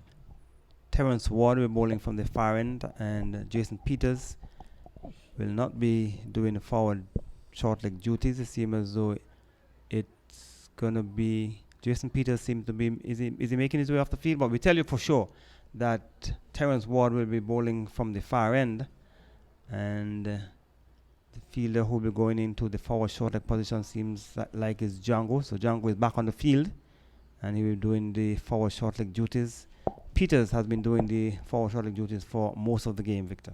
Yes, indeed, and really, no doubt the team and captain will have it cut out as to who is the more appropriate fielders to field, especially at forward short leg.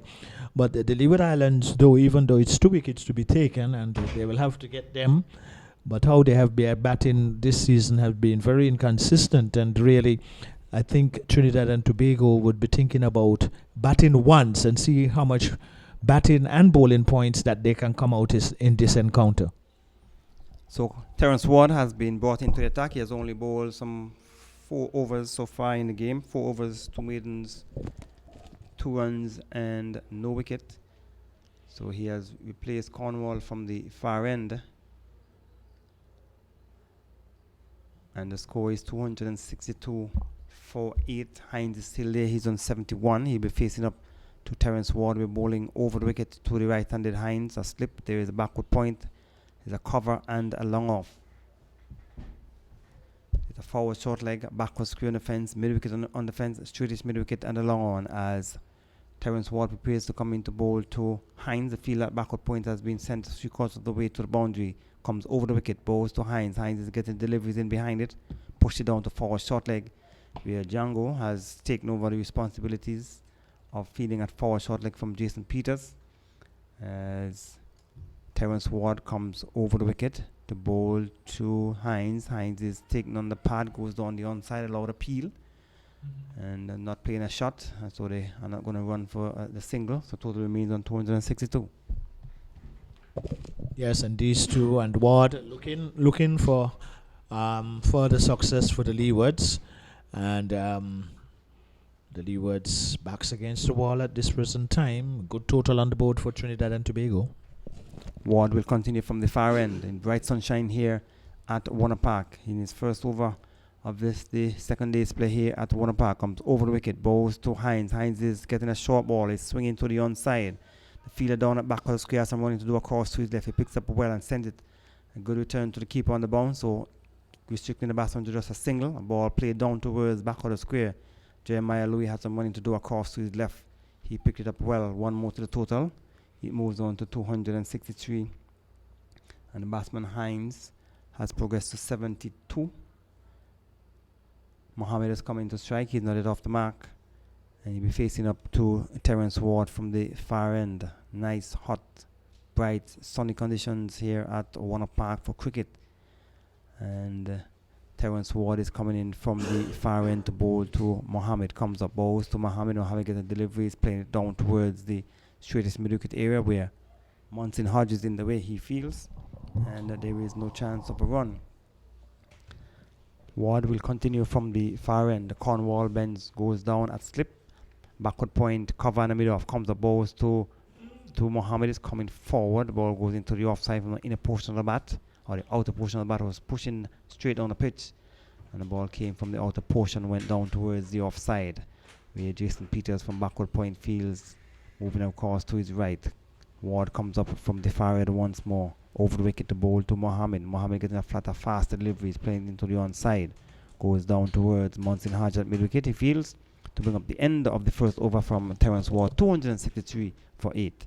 Yes, and Terence Ward, a bit stiff and steady, but not posing any difficulty or challenges in his first over for either batsman, Mohammed and Hines. Mohammed not yet off the mark, 263 for 8. So the Leewards would hope that they could get these 2 remaining wickets possibly before the luncheon interval. The 2 batsmen, Mohammed and Hines, they will have different ideas. So it's going to be Nino Henry who got the partnership broken when he had the wicket of Carey Pear caught by Jason Peters at cover point he made 35. He went when the score was on 260. So this tours they have only added some 2 runs so far, and Leewards we're hoping that they can get these 2 wickets before lunch.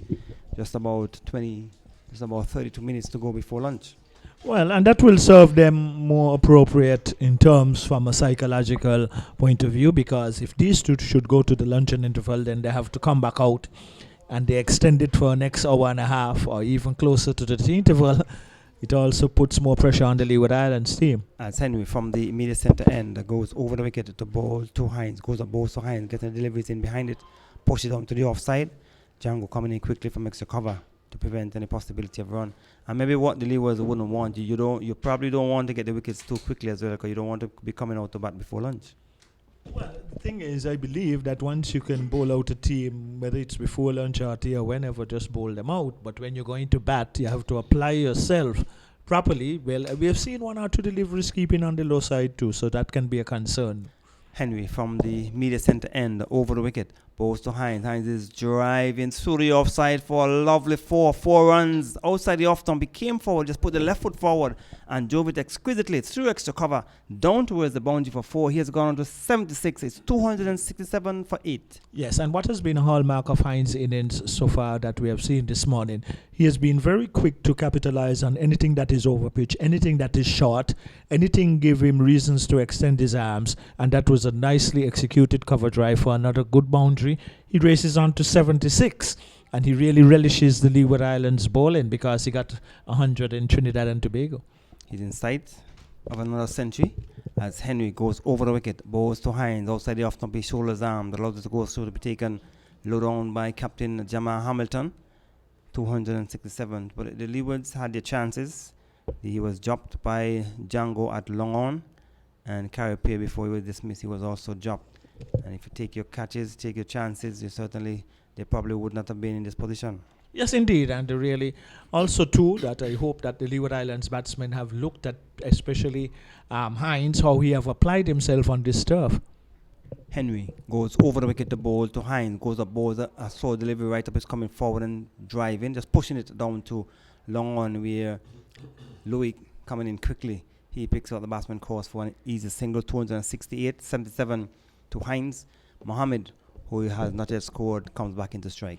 Yes, and Hines recognizing that the fielder was on the long on boundary, and good thinking, good shot selection. He just played it down quietly for the fielder to come off the boundary, and he collected a single. So you can see the young man is also thinking that when the man is up, he go over the top. When he's back, he plays it along the ground. As Henry runs away from us at the media center end, goes over the wicket, balls to Mohammed. Mohammed is coming forward and driving, goes down to extra cover. Django is in the way, he feels, and the total remains on 268 for 8 at the end of this over. Earl Smithson will take you up until lunch. Yes, and these two also, just going along slowly but surely. And Hines really the pick of the batsmen along, and he had very good support from Pierre. This shared an excellent 100 and odd partnership. As Henry runs away from us, goes over the wicket, balls to Mohammed, the delivery on the onside, gets it past the keeper, down towards the boundary. It will go into the boundary just about now for 4 runs have been signalled by the umpire. So came off the glove of the batsman. The keeper was diving away, desperately to his left, couldn't get to it, into the boundary for 4. He's off the mark. The over has been completed. It is 272 for 8. Mohammed is on 4. Hines is on 77. After some more words from you, Victor, you hear a voice of Earl Smithson. Yes, and Trinidad and Tobago will take these runs in any form or fashion. Well, that was an intended stroke. He got it down to fine leg, and it went into the boundary for 4. So Trinidad and Tobago inching closer to the 300 mark, which also too will be another big psychological view. So Earl Smithson, welcome once again. Good morning. And Trinidad and Tobago came out this morning and they have dominated the morning's play. Yes, it has been a very good morning for Trinidad and Tobago. They started at 161 for 7, which means they have only lost 1 wicket, and so far they have added 111 runs. And Hines approaching his 2nd century of the season. He's on 77. Mohammed is on 4. And it's 277. It's 272 for 8. There are 15 extras on the board. Of course, we had some 70 overs yesterday and 98 overs to be bowled today. As Terence Ward from the far end is bowling right arm off spin, bowls to Mohammed, who plays it up to short mid wicket. In fact, that's Hines in strike. Hines wearing the number 64 on his back. He settles and waits for Ward, and he draws away and forces up towards the extra cover boundary for 4. Lovely shot indeed. He was onto the back foot to a delivery, spinning into him and forced it. It was in the air for some time, but away from any of the fieldsmen and down to the extra cover boundary for 4. Wonderful shot, Victor. Yes, and by giving himself room and also recognizing that there is a solitary slipper, short cover, and a deep man at the point, it was a very good stroke, good feet movement. Hines moves to 81, to 76 for 8. And this one is pushed up to short mid-wicket where it's fielded. So things looking a bit bleak for the Leeward Islands, and Trinidad really on top at this point. And the Leeward Islands now from a very strong position of 154 for 7. They're very much up against it, and they would have to bat very well. This one is defended there by Hines. It goes into the offside. The keeper comes from behind, picks up, and relays it back to the bowler. So 276, not far away from the 300 mark. As Hines is driving, beats the outstretched hand of the bowler and goes up to a long on for a single. He moves to 82. And this has been a sensible knock to by the young man Hines. He's not just throwing his bat around, but he has been rather selective. And he plays the hook shot and the pull shot very well too. As it's Ward, Terence Ward, with a slip on the fourth short leg in place, bowls delivery to Mohammed. And Mohammed, it's obvious that Mohammed is intent on surviving and intent on lending support to Hines. He certainly has shown good defense so far. Well, and that is the clear intention, and quite rightly so by Mohammed, because as you quite rightly said there, Earl, that Hines has looked good. And what sometimes can help a fielding team like the Leeward Islands, and more so in particular the batsmen, when they look at Hines from ball 1 this morning, you can see how he had to organize his innings. Apart from 1 or 2 little indiscretions, but outside of that, anything loose he was putting away, still looking for the 1s and 2s. And it shows that with good application, runs can be had here, but it's not going to be an easy task for the Leeward Islands when they get their opportunity. Jeremiah Louis is being brought back from the media center end, and he would be bowling to Hines, but Hines seemed to have enjoyed the bowling of Jeremiah Louis earlier on. He would have struck him for a couple of 6s. Yes, indeed, and he also, Hines, in the game in Trinidad, he got 100, and now he is 82 not out, so he has a strong liking, and he is really being on top of the Leeward Islands bowling. So far the field looks like 2 slips. Well, we'll wait and see. In fact, it's a slip, and Terence Ward goes into a gully. Cornwall is at first slip. Powell is at extra cover. There's a man at cover point, or just in fact a slightly backward of point on the offside. Long off and long on, short mid wicket, short outside the off stump. There's always also a man on the square leg boundary and the long leg. So Louis bowling one outside the off stump to the first delivery of this over, and it was ignored by the batsman. So Louis once more. He's picked up 3 wickets so far, looking for his 4th. And he's at the top of his mark and goes away from us now. Right arm over the wicket and bowls the delivery wide of the off stump and pretty close to being called a wide, Victor. That one was really wide. Well, still in the umpire's discretion, not wide enough to be called wide, and really Jeremiah would need to really go more wicket to wicket, and this is obvious that Hines is at the flow of things. He's no doubt seen the ball as big as a breadfruit, and he looks good. Well, the way he's playing it, it's more like football. He's seeing it at the moment as Louis moves away from us now and bowls a delivery which is banged down to long off by Hines. And anything up in his half, he's prepared to go at it. And he gets a single. Yeah, well, he He has looked good, looked very good, and continues to look good as Mohammed is putting up some um, determination to stay out there and support Hines. They will no doubt know that it's coming close to the luncheon interval. Well, the field for Mohammed becomes a bit more attacking. There are 2 slips now a gully. Man at point, short extra cover, mid-off, mid-on, short mid-wicket. As Louis bowls, a delivery which is turned into the onside, a delivery which swung into the right-handed batsman, and it was turned up to short mid-wicket. Where it was fielded by Rohel Peters, and there's no run. So, Royal Peters, better known as Jason Peters. His first name actually is Royal Victor. I see you looking a bit surprised. as this one is flicked down to fine leg. Seem to have come from bat. Yeah. And they should get a run. So just a single there to Mohammed. He moves to 5s to 79 for 8. Yeah, and really the glass is working well, man. You picked up that nicely there, whereby it was bat and pad, and they got a single. But well, the longer these two stay out there too, it's going to tell more on the Leeward Islands, because as you alluded earlier, the scores that the Leeward Islands have had so far for this season has not really looked respectable, apart from 1 or 2 scores, totals. Well, they've had one score in excess of 300. I think it was 354, 58 for 8 declared against the Windwards, and they defeated the Windwards by an innings.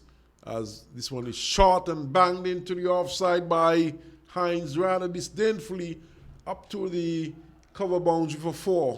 So with that shot, he moves to 87. It's now 283 for 8. Yes, and anything loose, Hines have really pounced onto it, whether it's short, whether it's of a full length, and he has really capitalized on those deliveries.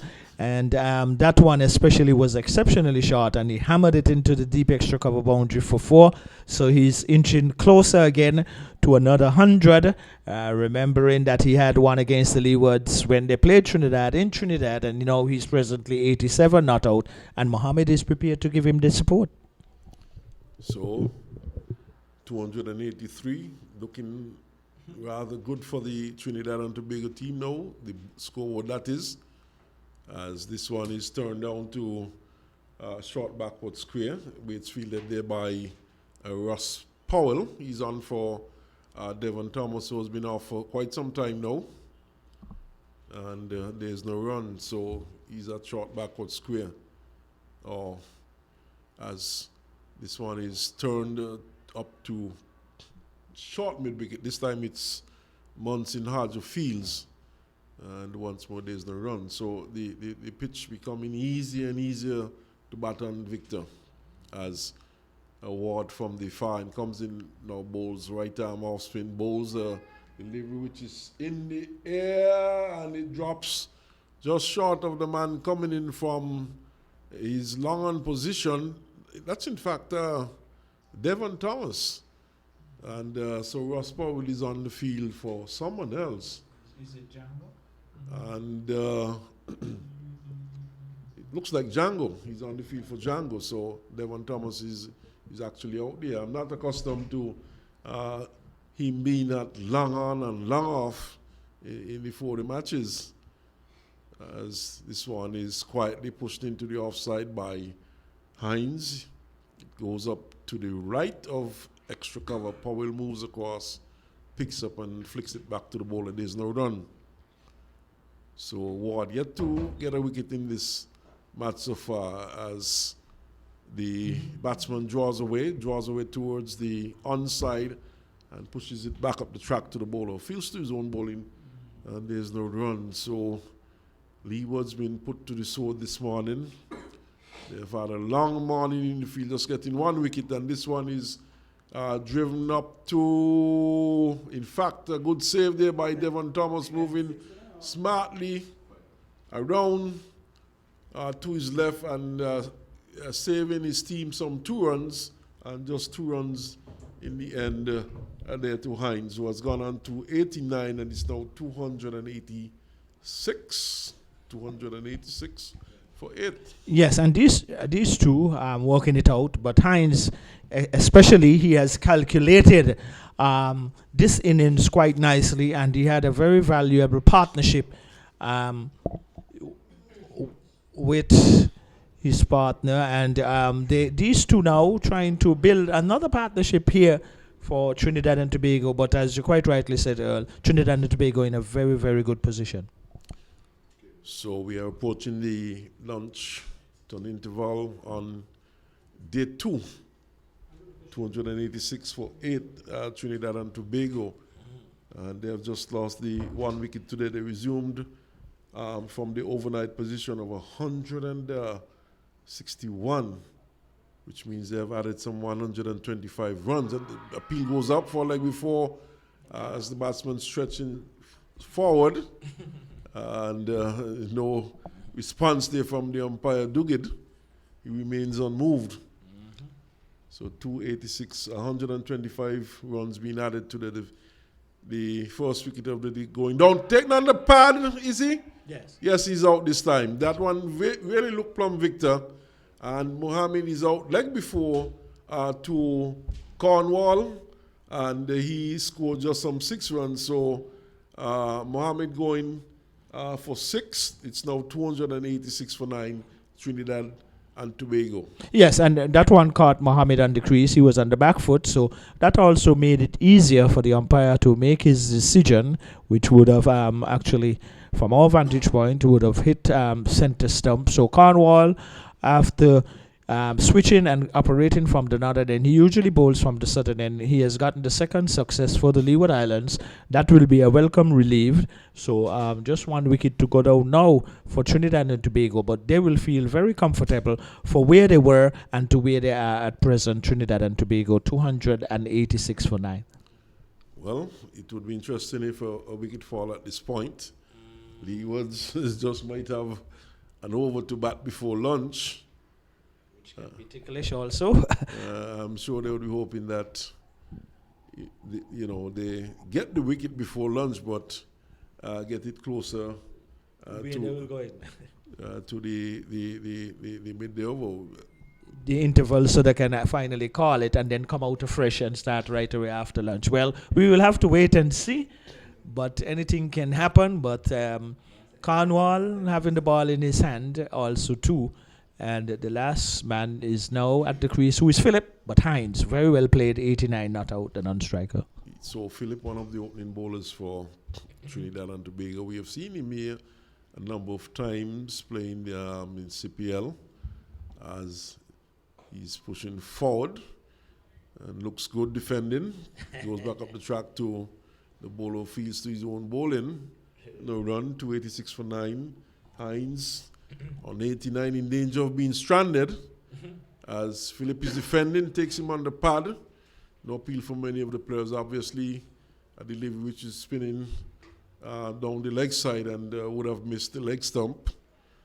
So Cornwall picking up his second wicket. Goes in now, right arm off spin and bowls a delivery to Philip, who drives nicely up to wideish long on. That's a good shot. Yes, indeed. And he gets a single, he gets off the mark. It's now 287 for 9, Trinidad and Tobago. So what would be the approach of Hines now? Well, we have seen his approach throughout anyhow. He has been aggressive and he has not been afraid to go over the top. So we should not expect anything too different at this stage with just 1 wicket to go. And he being some 89 runs away from his 100. He's defending, gets a good delivery, and defends and drops it in front of him, and the over comes to an end, 287 for 9. Yes, and this definitely is a very good innings by Hines, 89 not out, 287 for 9. Trinidad and Tobago, they will feel quite comfortable at this particular moment of the game. The Leeward Islands, they're going to have a lot of work cut out for them when they get the opportunity to go and bat and try to overhaul that total, and they have been very inconsistent in their batting. But we would think that later in seasons that batsmen may more come into form, but those signs were not there for the Leewards. Well, Victor, they say English is a funny language. Someone might tell you that the Leeward Islands have been consistent. It's just that they have been consistently bad. I like that. I've learned something today. There's consistency. I've learned something today, Earl. So here is Ward bowling to Philip, who defends, and it goes into the onside. I like that. Where it's picked up and there's no run. So they have been consistent in the wrong direction. As Ward bowls to Philip, who allows it to strike him on the thigh pad. The ball goes into the leg gully region, where it's fielded there by Louis. There's no run. So what the Leewards would be hoping is that they could put up a good performance here today and a good batting track. This one is an appeal, and I don't know what they were appealing for. It could have been for a catch, but that one seemed to have brushed the thigh pad of the batsman, as indicated by umpire Smith from the far end. Here comes Ward once more, bowls. A delivery takes him on the pad, not playing a shot and then giving out. Seemed to be fairly plumb to me. He was not playing a shot. And as a matter of fact, Victor, that one seemed to have pitched on the stumps, and Ward is not turning it much. And he was struck in front and given out. And the innings comes to an end. Trinidad and Tobago all out, 287. Hines left stranded on 89, and Philip, the last man, to go for one. Yes, and very well played, 89, but a delivery that was much straighter, and Terence Ward is a slow bowler, not really a spinner, and really caught him on the back foot. So Trinidad finally being all bowled out, and really the Leeward Islands will come out afresh after the luncheon interval. So Earl, a very good morning it has been for Trinidad and Tobago, and no doubt that partnership between P and Hines was very valuable. Over 100 they got. Hines in the end, 89 not out. So Trinidad and Tobago would figure now that this is a total where they can challenge and defend here against the Leeward Islands. Well, just to give you a quick look at the scorecard, Jeremy Solozana, he was cartridge bowl Louis for 6. Isaiah Raja was caught Hamilton bowl Berridge for 41. Yannick Otley was caught Louis bowl Henry for 12. Jason Mohammed was bowl Louis 30. Joshua De Silva, he was caught Hamilton bowl Louis for 37. Imran Khan, he was caught Cornwall bowl Berridge for 10. And Akil Hussain was caught Peters bowled Cornwall for 5. And all these wickets went down yesterday afternoon. And at the end of yesterday's play, the Trinidad and Tobago team, they were 161 for 7. And they came back here today. And we saw Carrie Pierre being caught. Peters bowled in for 35. Terence Hines, he was left not out on 89. Yutman Muhammad, was leg before to Cornwall for 6.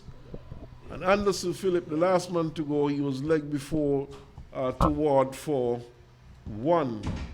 So 287 scored by the Trinidad and Tobago team. And just to give you a quick look at the bowling figures, Sheena Berridge, 25 overs, 6 maidens, 87 runs, 2 wickets. Jeremiah Louis, 24 overs, 7 maidens, 62 runs, 3 wickets. Nino Henry, 16 overs, 6 maidens, 43 runs, 2 wickets. Hakeem Cornwall, 30 overs, 6 maidens, 74 runs, 2 wickets. Terence Ward, 7.4 overs, 2 maidens, 11 runs, and he picked up 1 wicket. So there you are it, the Leeward Islands having to score 287 to get past the Trinidad and Tobago team. But bear in mind, though, Victor, that the first innings lead does not count anymore, but it's the first 110 overs that you would pick up some points. Trinidad and Tobago, I think, would have picked up some points. They would have gone past at least 250 within the 110 overs, so they would have picked up some batting points. But we'll get that sorted out, and we'll give you the details a little later on. It's 5 minutes to 12 by my watch, but of course we are going by the umpire's watch, Victor. So we would have to wait and see if the Leewards would be going out for an over or so, or lunch will be taken. I cannot base what is going to happen on my watch. They probably would have a different time to my time. Yes, indeed. And the umpires, they will have the official watch. Well, we can see some rolling taking place now. 7 minutes is allowed between innings for rolling off of the wicket. But Trinidad and Tobago, they will be, first of all, very pleased with the partnership that Hines and Pierre gave. And finally, Hines in the end being not out on 87, but well supported by Pierre in that partnership of over 100. So Trinidad and Tobago, I think, would be feeling quite comfortable as to where they were and where they ended. In fact, you had a partnership of 106 between Pierre and Hines. In fact, their partnership today yielded some 99 runs. So it was certainly a magnificent partnership between these two, and they really put Trinidad right back in the game, having lost their seventh wicket with a score on 154.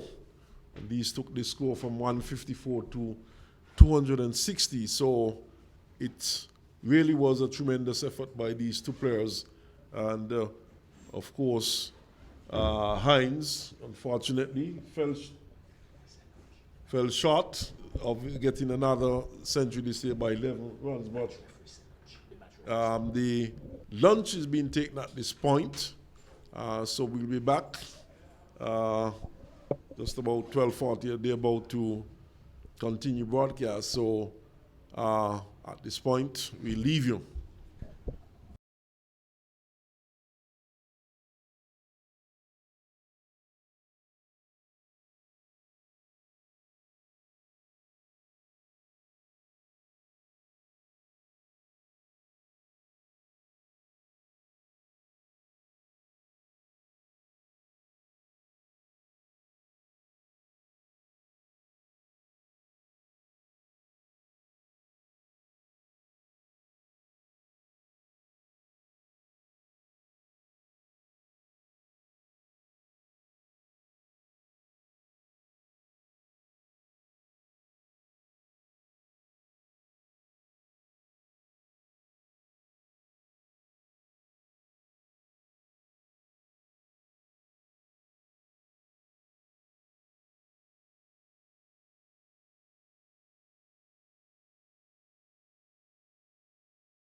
Welcome back to Warner Park. We're about to see the resumption of play after lunch. The Trinidad and Tobago team, they were dismissed 10 minutes before lunch, and they would have taken lunch, and they were dismissed for 287, and they batted for 102.4 overs. So the Leewards are about to start their reply to the 287. The two openers are there in the middle, and we tell you we have three slips, a gully, there is a cover point, and there is a fielder at mid-off. So it's going to be Anderson Phillip who will be opening the attack from this media center end. A pleasant good afternoon to you, Victor.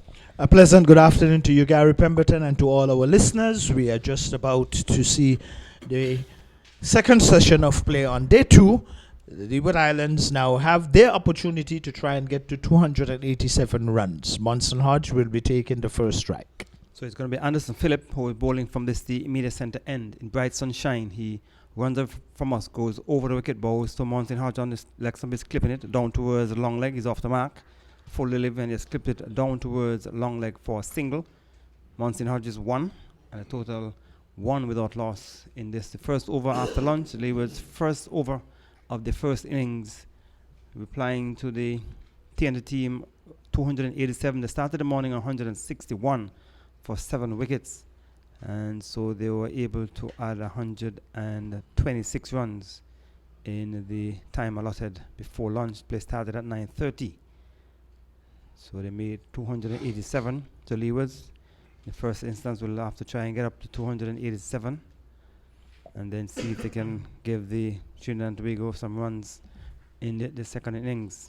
But Anderson Phillip, I'm sure he's going to have other ideas. Karen Powell, who has been the leading run scorer for the Leewards for this season, we're looking to get continue to get amongst the runs. Over the wicket balls to Powell. Powell gets a delivery on the off stump, his shoulders, arms, and he allows it to go through to be taken behind by the keeper.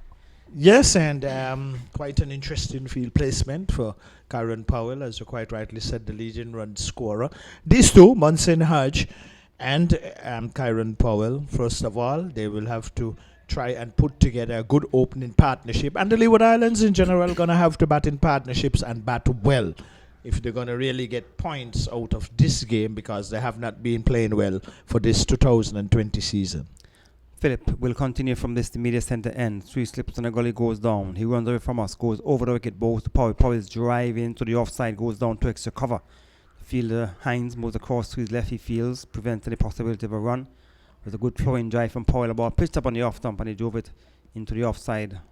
And Phillip moving across to his left, feeling well, no chance of a run. And that was also a very good delivery, and Powell was to the equal of it. A delivery in the sense whereby there are 3 slips and a gully standing back, and also with the keeper. So trying to get it just on or about center stump going across the left-hander. Phillip will continue from this media center end in bright sunshine. He runs away from us, goes over the wicket, bowls to Powell, wide outside the off stump, his shoulders, arms, and this allows it to go through to be taken behind with the keeper. Interestingly, Victor, there are some 15 centuries that have been scored before the start of this round of matches, and no batsman from the Leewards have scored a century as yet for the season. Well, that's apart from Kyron Powell, who has really looked exceptional in terms of the Leeward Islands batsmen. He has gotten close on 1 or 2 occasions. He have been in good form, and here even to his form have to be very much needed by the Leewards. Phillip from the far end, or from the media center end, bowls to Powell, a good delivery closer to the stump, making some height, coming back in towards the left-handed batsman. But he kept his eyes on it, lifted his bat high above the shoulders and taken behind by the keeper. Well, and a much better delivery by Phillip. It was, from our vantage point, it appeared like it might have just been going over center stump. But Powell, Kyron, he judged it nicely and allowed it to go through to the wicket keeper. Phillip comes back to the top of his mark here at the media center end. So we tell you that 3 slips, a gully, there is a point, there's a cover and a mid-off. On the onside we have a long leg and a mid-on, as Phillip from the media center end goes over the wicket. He bowls to Powell. Powell gets the delivery offside the off stump. He shoulders, arms, allows it to go through to be taken behind by the keeper to bring up the end of the first over here after lunch, and the end of the first over of the Leeward Islands first innings. Yes, and Phillip looking to put the ball in good line and length areas. That was his first over. Not a bad one. Could be considered more of a loosener for him. But Monson Hodge and Kyron Powell, well, someone from the Leeward Islands dressing room just came out into the middle. Not too certain if it is just to exchange a bat. Yes, exchanging of a bat. So also too, they can be exchange of words, of conversation, of encouragement. But Gary, the Leeward Islands have a huge task lying ahead of them, and how well these two can put on a partnership from a Leeward Islands point of view, that will always be an essential factor in them chasing 287. So it's going to be Monson Hodge who will be facing up to Philip. So it's Hines, Terrence Hines, will be opening the attack from the far end. So Terrence Hines is an all-rounder, Victor? Well, yes, it is. Well, to be asked, usually if it is, that he bowls the new ball. But anyway, being given as the choice to come from the southern end, Philip opened from the northern end. So this young man really showing and demonstrating good skills, batted well. And before this game, he got 100 against the Leeward Islands in Trinidad. So Monson Hodge facing up to Philip, to Hines from the far end, comes up bowls to Hodge's delivery outside the off stump, seaming away, taken by a keeper moving away to his right in front of the fielder at first slip. So we tell you that Monson Hodge coming into this game with an average of Monson Hodge came into this game with an average of 22, aggregate of 200 runs, a highest score of 62. So they want to improve on his average in this game if possible. And Powell came into this game with 358 runs, highest of 99, average of 39.77. So it's going to be Hines from the far end in bright sunshine, over the wicket. Bowls to Hodge, getting delivery outside the off stump, he shoulders arms, and he allowed it to go through to be taken behind by the wicketkeeper, De Silva. Well, and now we are seeing Hines operating from that southern end too. It appears that he has the outswing delivery too. But we are all saying consistently, once you can do both, it's going to be an element surprise to any batsman if you can bring it back after probably even sometimes bowling two outswingers, a Yorker and then an in-swinger. But the bowler is in the best position. He would know what he wants to do. 3 slips, Senegali goes down. Salazar not first slip. Pair is at second as Hines comes off from the far end, bowls to Hodge, and then the delivery outside the off stump, a bit closer, but not close enough to make the batsman play. He shoulders arms, he allows it to go through to be taken behind by the keeper. Akil Hussain, he's at third slip. In the gully, we have Kesan Otley, he's the captain at point. There is a fielder, and in the covers we have Imran Khan, and down at mid-off we have Mohammed is at mid-off as Hines will come in from the far end.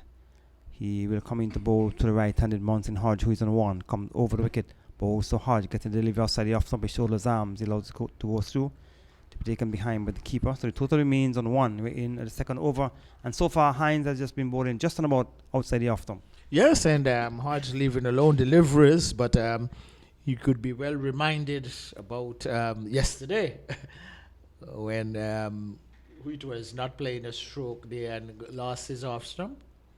Who was that batsman on that occasion? Mohammed, okay. So it's going to be Hines who will come in from the far end to bowl to Monson Hodge, who is on one. Hines comes over the wicket, bowls to Hodge outside the off-stump. He's not going to be interested. He allows it to go through to be taken low down by keeper De Silva. So total remains on one. So he has not made the batsman play so far in this over. Well, and also too, what can be a big element of surprise, nice outswinger, yes, but even if he can straighten it and even not bring it back from the off stump, but even for it to come from a different direction, yes, two, the batsman don't have to play, but if he can get it where he can get it on the stumps where the batsman have to play, that can be a different proposition. As Hines comes up from the far end, excellent conditions here at one back, over the wicket, bowls to Hodge. Hodge is in behind a short delivery, just guiding it down towards backward point where Isaiah Raja is in the way to bring up the end of the over, an over in which we just saw one delivery coming from the bat of Monson Hodge. So the second over has been completed, one without loss to Leewards. Yes, and we can see a lot of purpose in the Trinidad and Tobago fielders after each over now. They run into the various positions, obviously. They would know that they have to get in the required overs to be bowled in this day's play, the second day.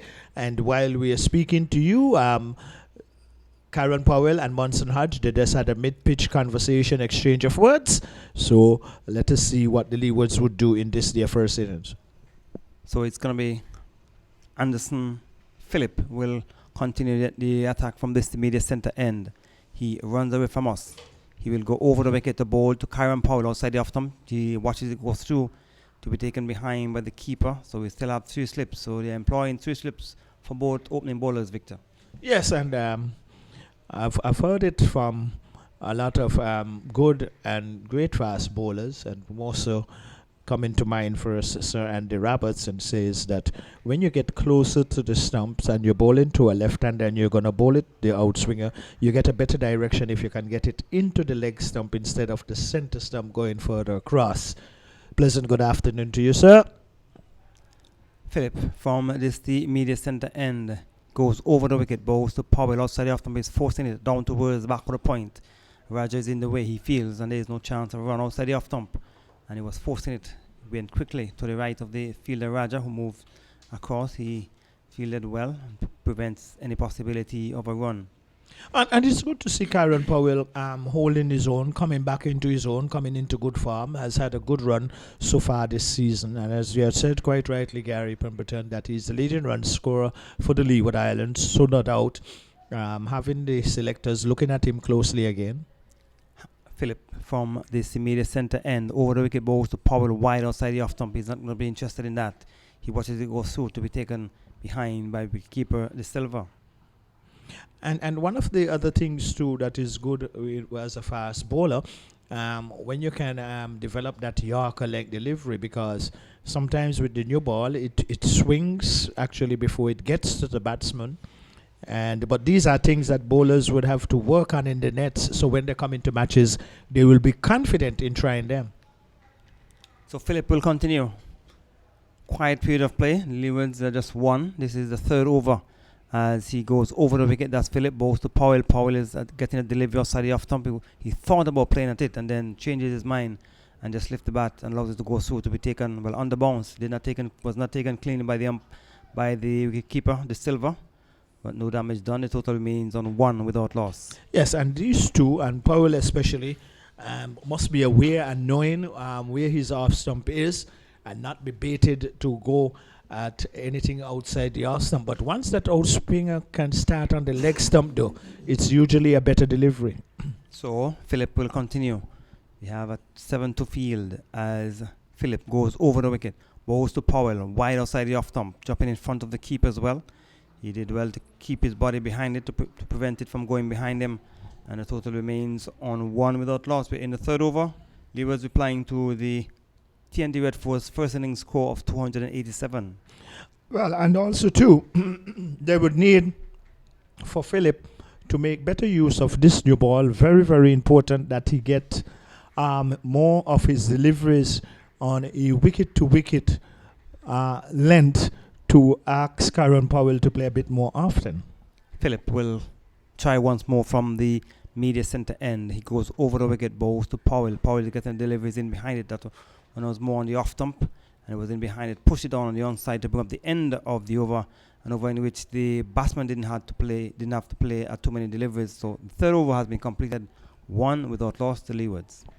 Yes, and what also is going to be important for this partnership from the Leewards, that not how they have been doing it in previous matches. The running the wickets have been a lot left to be desired, so we would hope that they would be more aware now to in chasing 287 to look for every available run, because it's going to count in the end for them.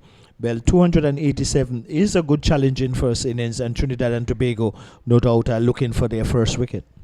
So it's Hines will continue from the far end, coming into bowl to Munson Hodge over the wicket bowl. So Hodge is coming onto the front foot, pushed it down into the offside, down towards the cover area where Can moves across to his left. He feels no chance of a run. So Munson Hodge will want to get some runs here at Warner Park. Still a good looking batting strip, Victor. Yes, and Munson Hodge in this series too, he has been struggling to really get amongst the runs, and a lot of times his feet movement have not looked in the normal way that we know Munson Hodge to look. So let us hope that in this innings he can get it together. Hines comes up from the far end over the wicket, balls to Hodge. Hodge getting the delivery. A quick delivery was tucked up. Probably the ball came off the thigh pad going down the onside. And the ball came off the thigh pad. The fielder from the gully came around to pick up. That's the captain, Utley. There's no possibility of a run. And right now, too, Hines, so far, he has shown signs that he can be deceptive onto the batsman, can come off the pitch quicker than you might expect. He's a short man operating from the southern end.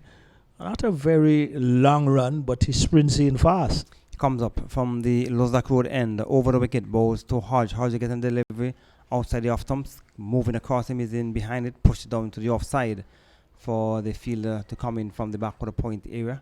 Or the captain, as a matter of fact, moving across to his right from the gully he picks up. Total remains on 1. So a quiet period of play in this, the opening exchanges in this, the Leeward Islands first innings. Yes, indeed. And Earl Smitten made some very important points about Munson Hodge in some, especially more so in the previous game when the Leewards played Barbados, that it's not just about defending. You're supposed to be able to work the ball and get ones and twos. As Hines comes up from the far end, over the wicket, balls to Hodge. Hodge gets a delivery outside the off stump. He shoulders arms and he allows it to go through to be taken behind with the keeper. Anderson must be disappointed as he kicks the turf as the ball was too wide above the off stump, and so he's disappointed that he's not making the batsman play more often. Yes, and no doubt he was disappointed with himself that he did not get it in the required area that he was thinking about. And probably one of the things too, that he might be early on might be striving for too much pace, but if he can get his direction between wicket and wicket, that can be different. He comes up from the far end, over the wicket, the balls to Munson Hodge outside the off stump again. The batsman don't have to play, taken behind with the keeper. So maybe the captain or somebody will want to go down and have a quiet word with Hines acting because it's a little closer to the off stump, because you're getting some seam movement away from the right hander. If you can get it starting closer to the batsman, could create some problems for the right-handed batsman. Well, also too is the captain is in the slip quadrant, right? Probably he might serve better at mid-off or mid-on, if that could be helpful to the bowler, where he can have a few words with him. So Hines will try once more. We have 3 slips. There is a gully, there is a point, cover, and the mid-off as Hines comes up from the far end, over the wicket, balls to Hodge, wide outside the off stump, taken behind with the keeper to bring up the end of an over, which was too wide of the off stump, and the batsman didn't have to play. Well, that is not good use of the new ball so far between Hines and Phillip. They would have to try and make these 2 batsmen for the Leeward Islands play more often, or try to induce them into some form of error.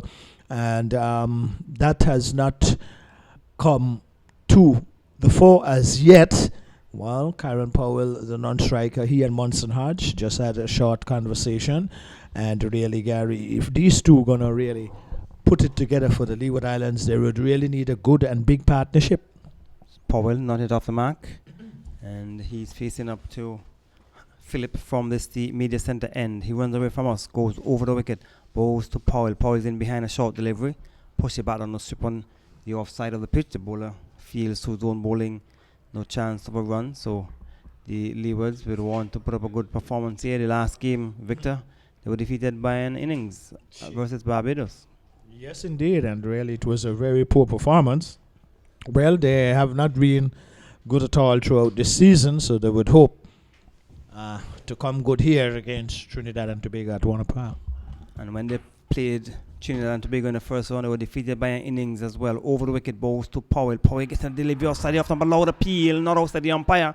A ball which came back, made some height, might have brushed something, maybe his forearm, as indicating, and taken behind by the keeper. The ball was a delivery that was much closer to the off stump, made some height. Powell lifted the bat high above his head and was taken behind by the keeper. The appeal went up, but umpire Duguid was the most important person in this equation. Said not out, taken behind by the keeper. Yeah, and Powell was raising his arm quite quickly and indicated that it might have struck him on the forearm. But from my vantage point, I think it was more an emotional appeal there by the bowler getting that one between wicket and wicket. So the umpire, who is in the best position, he said not out.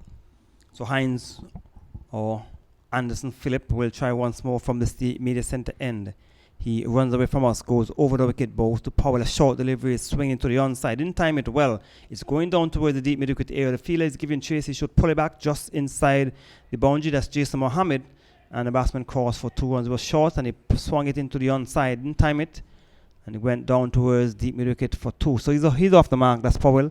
And the total has gone on to 3 without loss. Yes, and we would need to see a more purposeful running between the wickets, because the Leeward Islands have to realize that every run is necessary, every run is important, and when they have presented themselves, especially when the ball going to deep positions in the field, Gary, it will be good to see the running looking more purposeful. As Phillip runs away from us, goes over the wicket, bowls to Powell. A short delivery, look at just swinging to the onside. A poor shot taken behind by the keeper, a little bit more pace as well, and went behind to be taken behind by the keeper. Yeah, and luckily for Powell there, because it was delivery going across the left-hander, making height. He was trying to hook it, but the only good thing about that was that he didn't get a touch, even though he was going hard. And the Leewards would really need him, especially as the front runner and high scorer for the Leewards, to really settle in and get a good score and a good partnership with Hodge. So Phillip turns at the media centre end.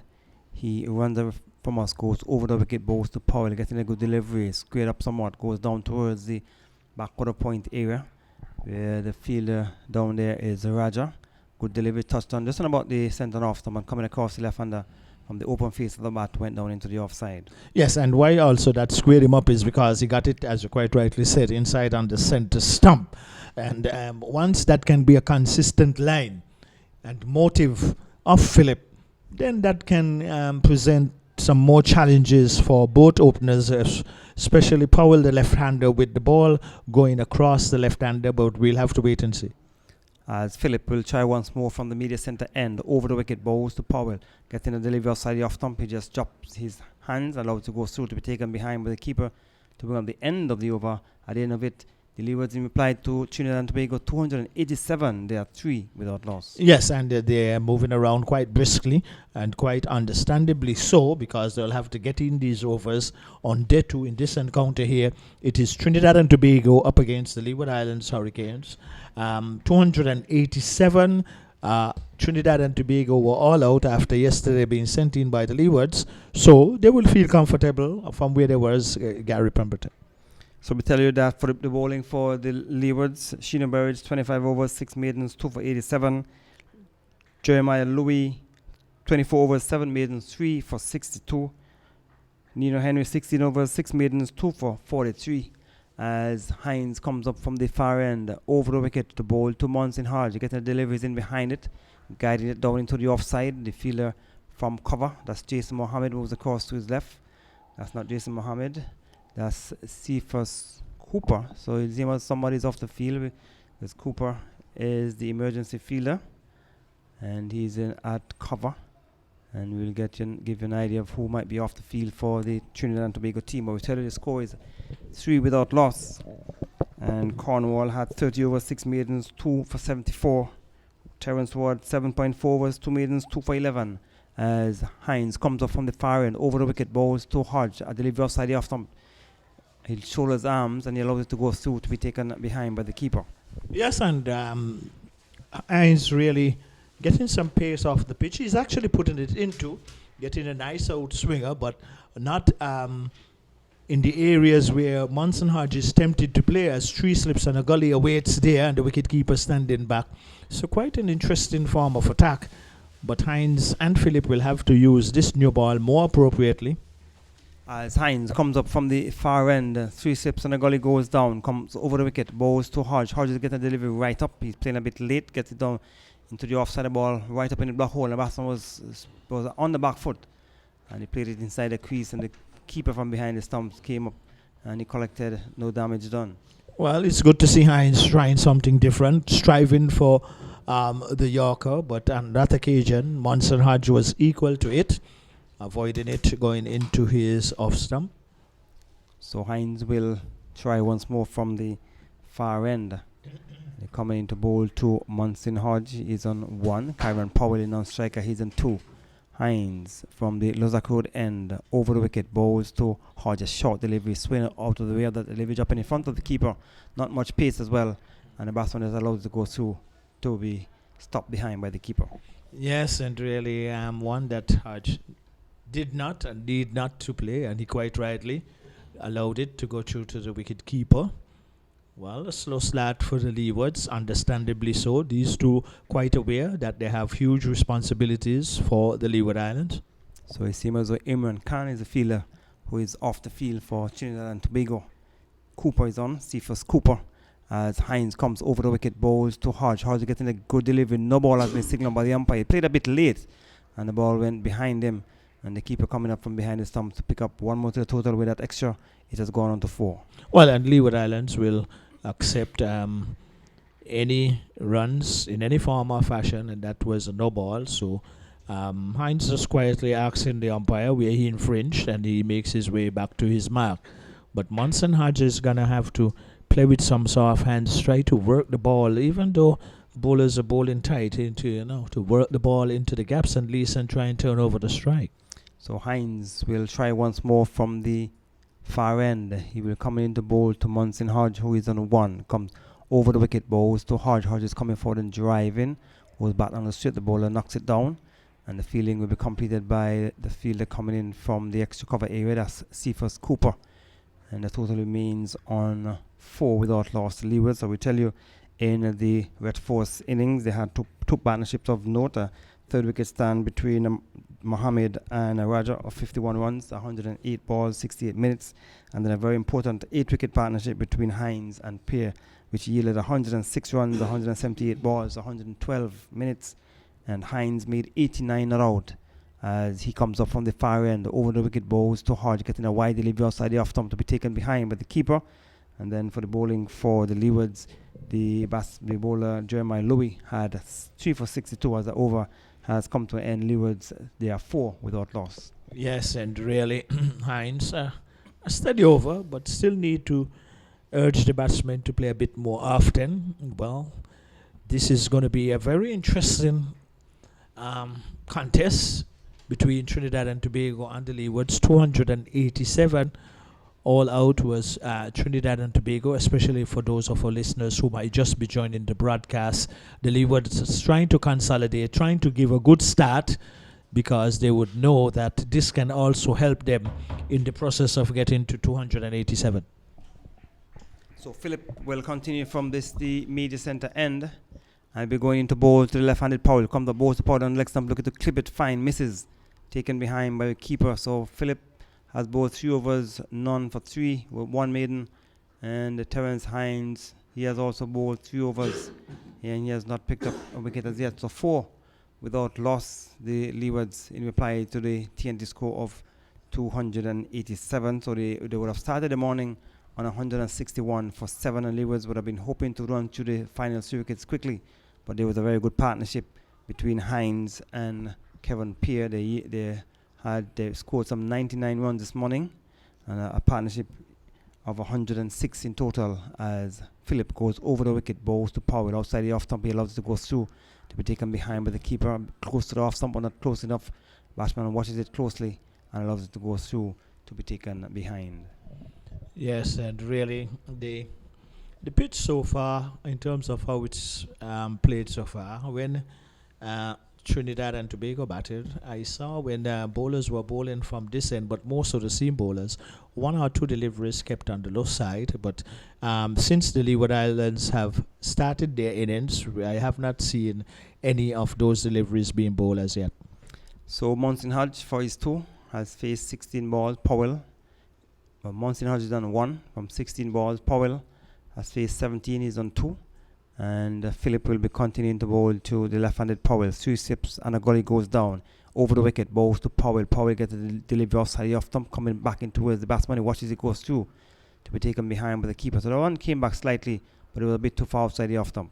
Yeah, still a little bit too far, but at least a little closer than the others. And Kyron Powell keeping his eye right on the delivery, quite rightly so. He's the leading run scorer for the Leewards. And he has looked good at the innings, that especially what we have seen here at Warner Park. but would need to continue. And today, especially, they need a big one from Kyron and also some runs from Munson Hodge. Philip will try to prevent that from happening. He's bowling from this media center end. And he'll be going into bowl to Powell, who is in 2, goes over the wicket, bowls to Powell. Powell gets a delivery outside the off stump. He lifts the bat high above the shoulders, allows it to go through to be taken behind by wicketkeeper De Silva. Yes, and good bunks, good carry to the keeper on that occasion. And really, Philip exerting some pace out of this Warner Park track. Looking at the track too, it is, to me, more so a little on the slow side because when Hines batted, he actually waited for some short pitch deliveries from both of the seamers. So Philip will try once more from the media center end. The Leewards are 4 without loss. In reply to 287 made by the Red Force, comes the ball to Powell outside the off-stump, looking to swing into the onside, got it into the pad, and then down into the offside for Raja to complete the fielding. Was short outside the off-stump, the batsman looking to swing it into the onside, came from maybe the inner half of the bat onto the pad, and then ricocheted from the pad, goes down into the offside. Yes, well, it was there for the taking, and good effort by Powell. Probably should have been trying to square cut it instead of pulling it. It was too far outside the off-stump, trying to pull it into. I know there's a big gap on the onside, and he's looking for that gap, but you could have played square of the wicket, and you could have gotten 4 as well. As Philip from the media center end goes over the wicket, the ball to Powell. Powell gets the delivery outside the off-stump, he's panking it through the offside for 4. Outside the off-stump, he stood up straight and punched it to the right of Phillips at extra cover and to the left of Raja at cover point and down towards the boundary to bring up the end of the over. Powell has progressed to 6. It is 8 without loss to Leewards. After some more comments from you, Victor, you hear the voice of Smitten. Yes, and as you quite rightly said, the end 4 runs to Kyron Powell, and probably if the delivery previously, if he had a different method, even though it was on really because it was short and that wide gap in mid-wicket area did not succeed, but when it was pitched just on about off-stump going away, he executed it nicely into the cover boundary for 4. Brilliant sunshine here at Warner Park. A pleasant good afternoon to all Smitten and to all our listeners, especially those who might just be joining the broadcast. Thank you very much, Victor. Good afternoon to all our listeners also. And really a pleasant day, Victor. Yes, indeed.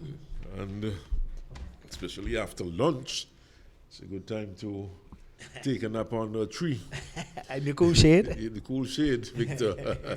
As this one is driving up to Whitey Schmidt can't beat Philip there. And there's no run. So Leewards looking to get past 289 scored by Trinidad and Tobago. They're 8 for no loss.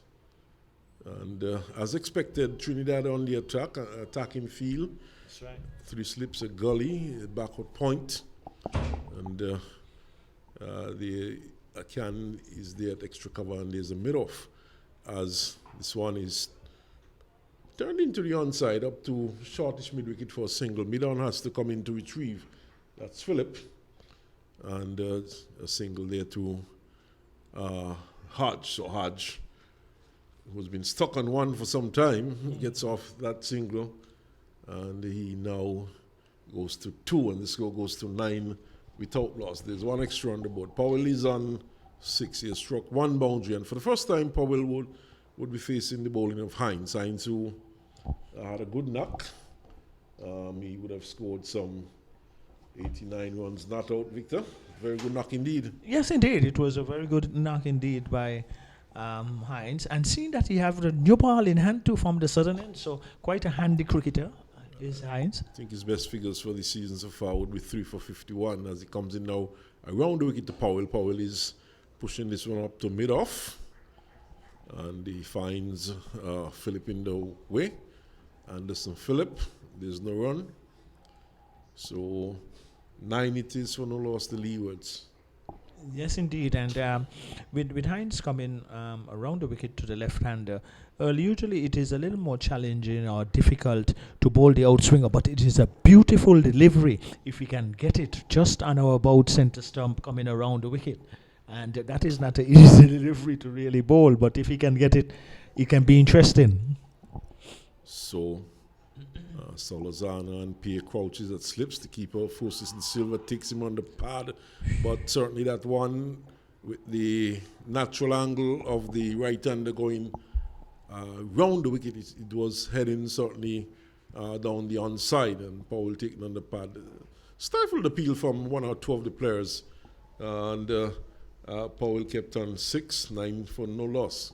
Yes, and it was really swinging big and going down the leg side. Sometimes also to Earl, some umpires look at the wicket keeper sometimes if they're going down the leg side, and sometimes make the assessment by the action of the wicket keeper. But that one was really swinging big. So Hines will try once more. Two slips gully, backward point. Extra cover mid-off, that's his offside field, he bowls, and this one is driven back past him, but he has support just behind him in Philip, who is at mid-off, and he allows it to go down to Philip, and there's no run. Silva, of course, he is the keeper. We have Solozano at first slip. Pierre is at second. Otley, the captain, is in the gully, as it's at backward point. That looks like Raja, Isaiah Raja. I'll get confirmation on that in a while. And Mohammed, of course, is at extra cover. Philip is at mid-off, as it's Hines who comes in our bowls to Powell. Powell is looking to turn this one into the onside. Badly line delivery. In fact, it's Hossein who was at backward point as the over comes to an end. Raja was at mid-on. So, Victor, a pretty quiet start here by the Leeward Islands. And we have had some 8 overs, and they're going at 1.1 runs per over. Yes, and both batsmen really onto a slow start. And in previous matches, and especially the one when Barbados played the Leeward Islands here, Munson had really did struggle to really exchange the strike a lot much more often. And he has started in that same vein again in this innings, but they will have to fight it. And the more they can really exchange the strike too early, it can ease a lot of pressure off of them as batsmen. So they had it. 3 slips now for Philip, who will continue to bowl to Munson Hodge. The 3 slips are gully.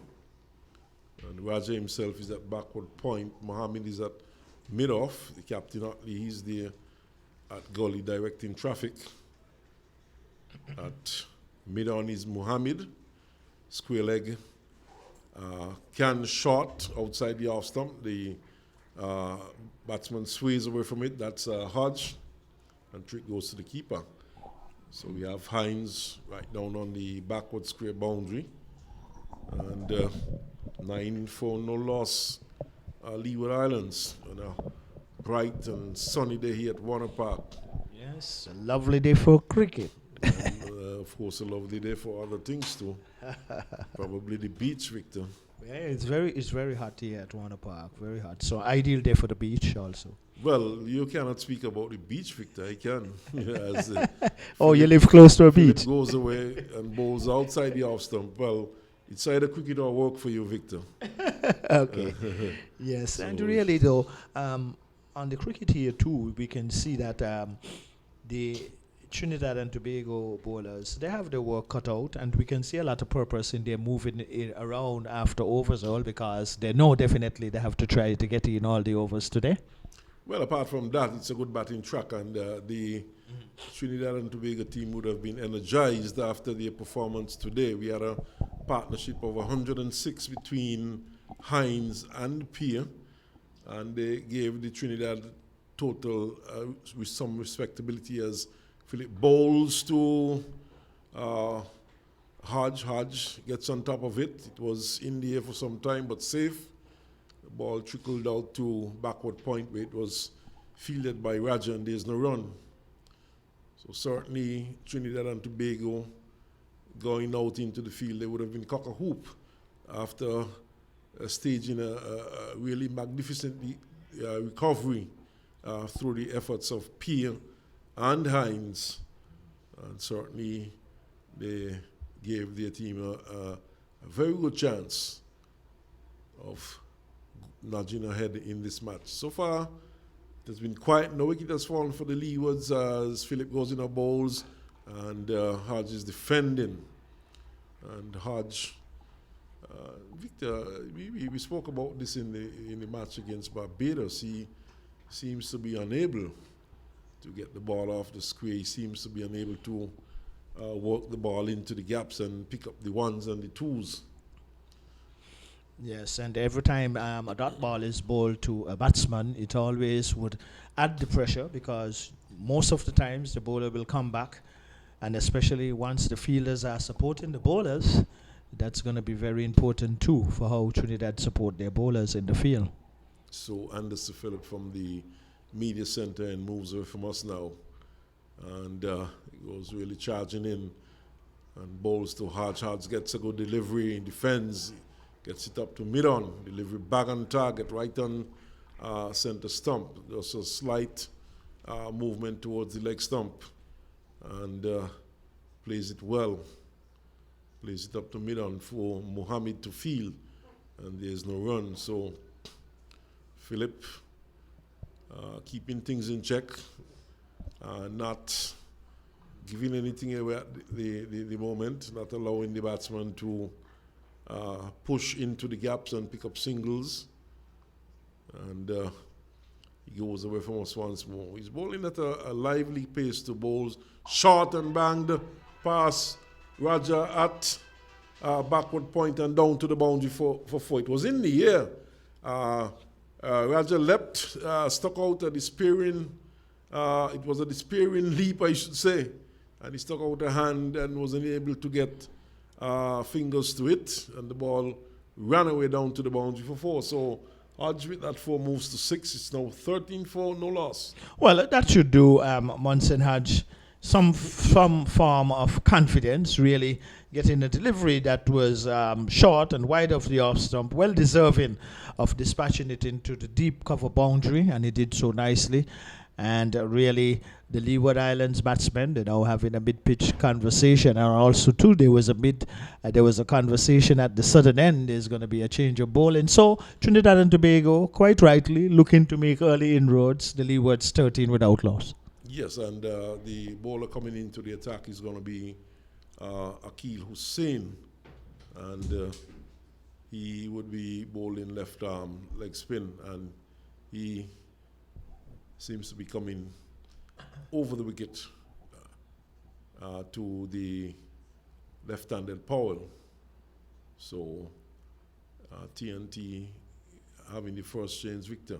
Yes, and this is going to be interesting, because we saw, and usually when Cornwall bowls from that southern end, he gets some good bunks. Well, not the same height, nowhere close in stature as Cornwall, but he's left-arm orthodox spinner, and we will wait and see what he will extract from that southern end as the left-arm orthodox spinner, which is usually the end most left-arm orthodox spinners bowl from here at Warner Park.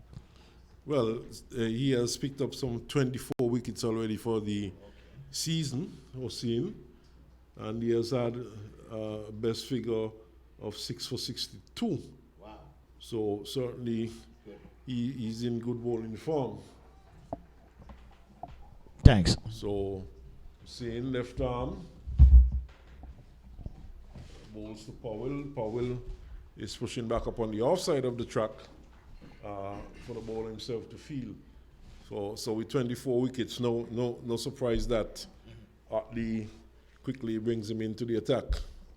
From 5 matches, he's in his 6th match of the season. He bowls now to Powell. Powell gets a delivery, spins into him, and he plays it to Raja, who is there at forward short leg.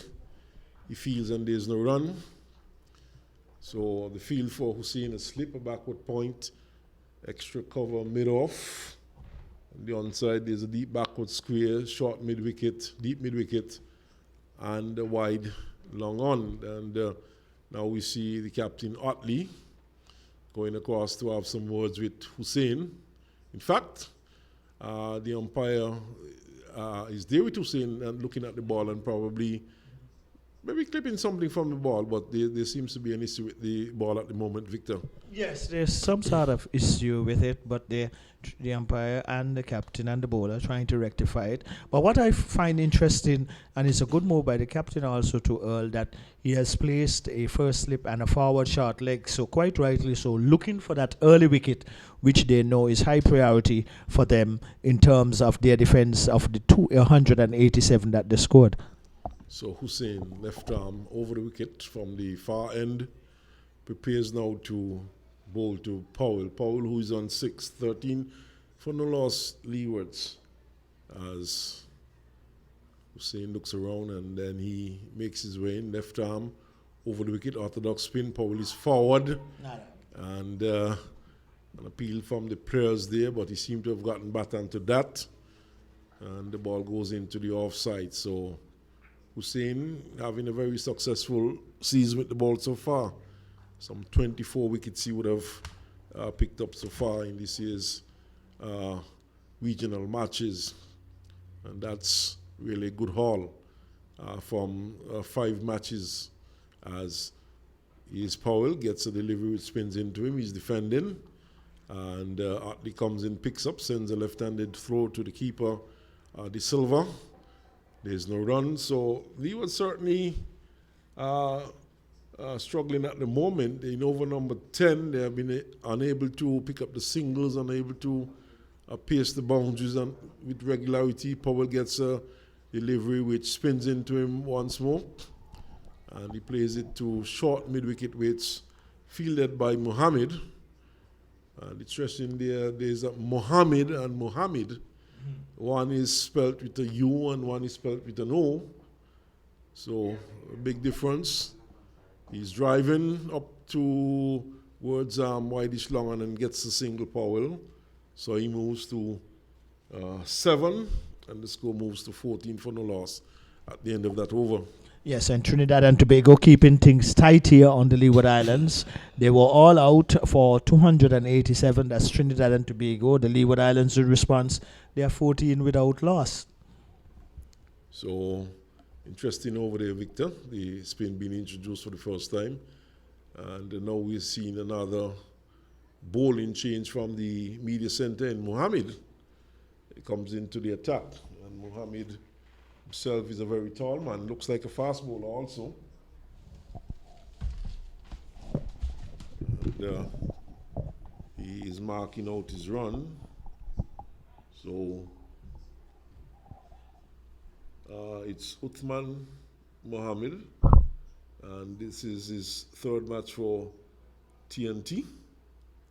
And he has just picked up some 3 wickets for the season, and he got that in one particular innings, 3 for 47. So just his 3rd appearance for TNT this season, and just having picked up just some 3 wickets so far.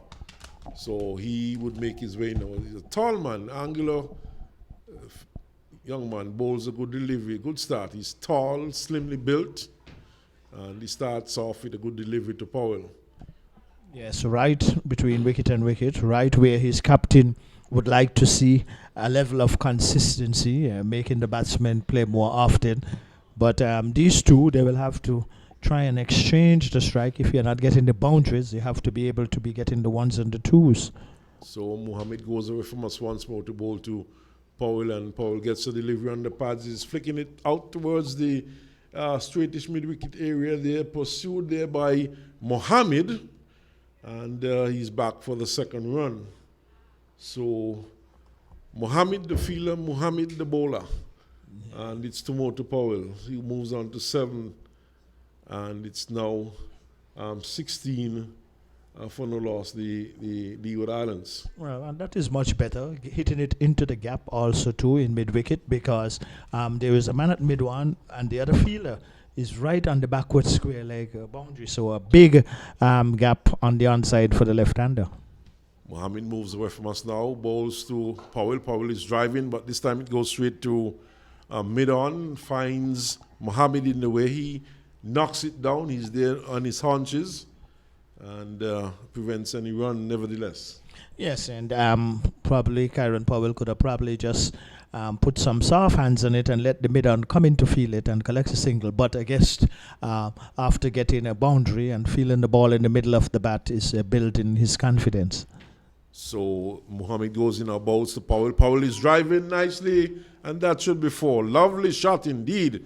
He was coming forward and just timing it ever so sweetly, and the ball raced away to the right of mid on Mohammed and down to the boundary, to the long on boundary for four. Powell did not even bother to move. Yes, the timing was superb, and that's quite right by Kyron Powell, not trying to hit it too hard and placed his emphasis on timing, and Milan never did have a chance. And so his confidence should be growing much more now, having two boundaries to his name so far, Kyron Powell. And the Leeward Islands, these two know how important it is to build a partnership. So Powell with that boundary goes to 13. The score has now gone on to 20 for no loss. Leewards, very nice shot indeed, pleasant on the eyes as he gets one outside the off stump. Does not play a shot this time, and through it goes to the keeper, the Silver. Yeah, and keeping his concentration in tune, not being tempted to play any loose strokes at deliveries, which is not going to hit his off stump for certain. And both batsmen, but more so Kyron Powell, a lot is dependent on him. He's the leading run scorer, and he looks good so far, Earl. He has looked good when we have seen him right here at Wanapart this season. Mohammed on his way to going now, and both to Powell. Powell gets a good delivery right on target, right on the off stump. He defends, and it goes back up the track to the bowler. The over comes to an end, and Mohammed completes his first over. He replaced Anderson Phillip, who would have bowled 5 overs, 1 maiden for 11 runs. And Terence Hines, he opened the attack from the far, and he had 4 overs and 2 maidens, and he conceded 2 runs. And of course, Akil Hussain just had the 1 over for 1 run, and we had an over here from Mohammed, which conceded 4. So the Leeward Islands 20 for no loss. Yes, and Monson Hodge and Kyron Powell, they had a short conversation. Obviously, they would know that they are very much responsible for the Leeward Islands and for themselves to put together a good partnership. On the other hand, though, Trinidad and Tobago would be looking to make further inroads, and quite interestingly, good move by the captain and putting more feelers in attacking positions. Yes, there are two slips, in fact. You could probably consider one to be, 2 slips. Suffice it to say 2 slips.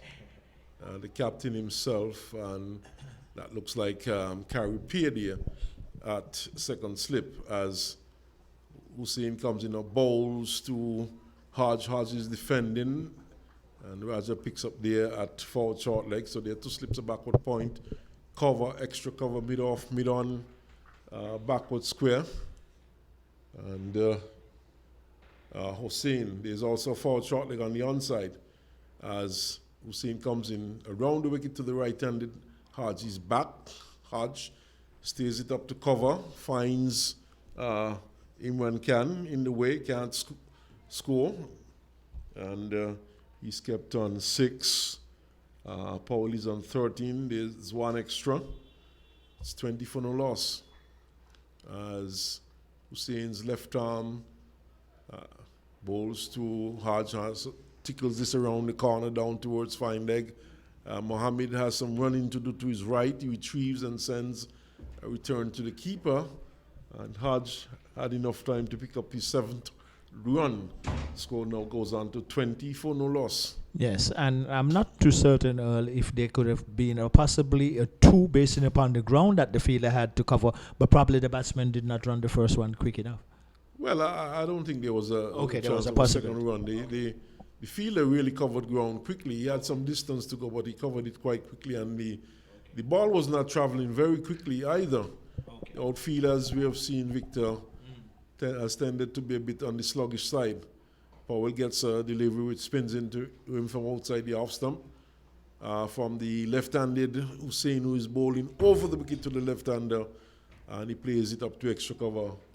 Where it was fielded by Pierre, and there's no run. So lots of spinners in the Trinidad and Tobago team, Victor, as Hussein comes in our bowls and he's turning this one. It seemed to have taken the forward short leg. Raja and the shin, it was in the air. And probably coming up a bit quickly. Raja, of course, is fairly tall, but he's at forward short leg. And as Hussein once more comes in now, bowls to Powell. Powell gets a delivery, stabs the pads at it, and the ball ricochets from the pad and goes into the offside. The over comes to an end, and it's 21 for 1 with Powell on 13 and Hodge on 7. Yeah, and he looks, based upon his figures as you read out earlier about Hussein, and he is pitching the ball in the right areas too, and making the batsmen think. And good move by the captain, because a spinner from one end and a seamer from the other, obviously they're going to try their very best to get in these overs in this day's play, which they have to. I was making the comment earlier, Victor, that Trinidad and Tobago has a number of good spinners in the attack. There's also Imran Khan. There's also Carrie Peer, who has already represented the West Indies in white ball cricket. As in goes Mohammed, and he gets a good delivery, does Hodge. It was lifting off a fairly decent length, Victor. Yeah, and it was actually chest height also too. So Hodge in the end, he did well in terms of how he handled it. And quite an interesting delivery also too. And can he produce the Yorker length delivery now after that one? We'll just have to wait and see. Mohammed is a tall man, so he's able to extract some bounce from the track. He goes in now and bowls to Hodge. Hodge gets one out just outside the off stump, pitched further up, and he does not play a shot, and through it goes to the keeper. Yeah. So certainly the young man is in his second over. He's in his third match for Trinidad and Tobago, and he has just picked up 1 wicket in regional cricket this year so far, 1 for 37. In fact, 3 wickets, and all those came in 1 innings. Bowls a delivery which is right up to the batsman, and off stump beats the diving figure of Candy at mid-on and goes down to the long on boundary for 4. So Can certainly probably diving over that one, Victor, and the ball ran away for 4. Yes, and he didn't get across in time, but 4 runs to Hodge, and this should do him some confidence, because thus far, again, he has not been able to exchange a strike by getting the 1s and 2s, but he just earned himself 4 runs by hitting one straight down the ground. Can probably mistiming his dive, not timing the dive properly. As Mohammed goes away from us now and bowls to Hodge. Hodge flicks into the onside. It's a good shot. It goes down to long leg and only a single. One thought that they would have been charging for the first one to put some pressure on Philip, who is down there at long leg, and perhaps getting the fieldsman to make an error and allowing a second run, but they took that one rather slowly, Victor. Yeah, and also too, if they were running more purposely, who knows, the fielder might have just took his eye off the ball and got through him. Sometimes those things happen. But then put in a more comfort zone, the batsmen decided that they will just take the 1. 26 for no loss. Hodge has gone on to 12 as Mohammed bowls to Powell. Powell is turning this one into the onside. Diving save there by Hossein. Oh my. And he's down on his haunches. He must have hurt some part of his body. And he's smiling, but it might be in the groin region or in the tummy. In the tummy, it looked like. In the tummy. So he's not really injured. He's just suffering a bit of pain. Probably fell on the ball. He's bending over still, but he's ready to go as Mohammed goes in a bowls outside the off stump, wide of the off stump. Powell does not play a shot. Through it goes to the keeper, who takes behind, and it's 26 for 1. So. Yes, and these two are going nicely in terms of Powell and Hodge. They're having a bit pitch conversation. And speaking about the spinners for Trinidad, yes, they have some good spinners in their team, and Trinidad and Tobago, by reputation, is known. They have produced so many good spinners throughout the years of cricket in West Indies. And when you start calling names, sometimes when you forget, some people say, how could you forget so and so? But people like Jack Nariger and Inshan Ali, Imtiaz Ali, Jamuddin, and the list goes on, Ranjan and so many good spinners. And here too, we have seen so far from the left arm orthodox spinner a very good one. Rafiq Jamuddin, of course. Yes. And we could go way back to the days of, I think it was Ramadan, Sonny Ramadan. Yes. Yes. He was from Trinidad. Yeah. Valentine, of course, was from Jamaica, I think, Victor. Yeah.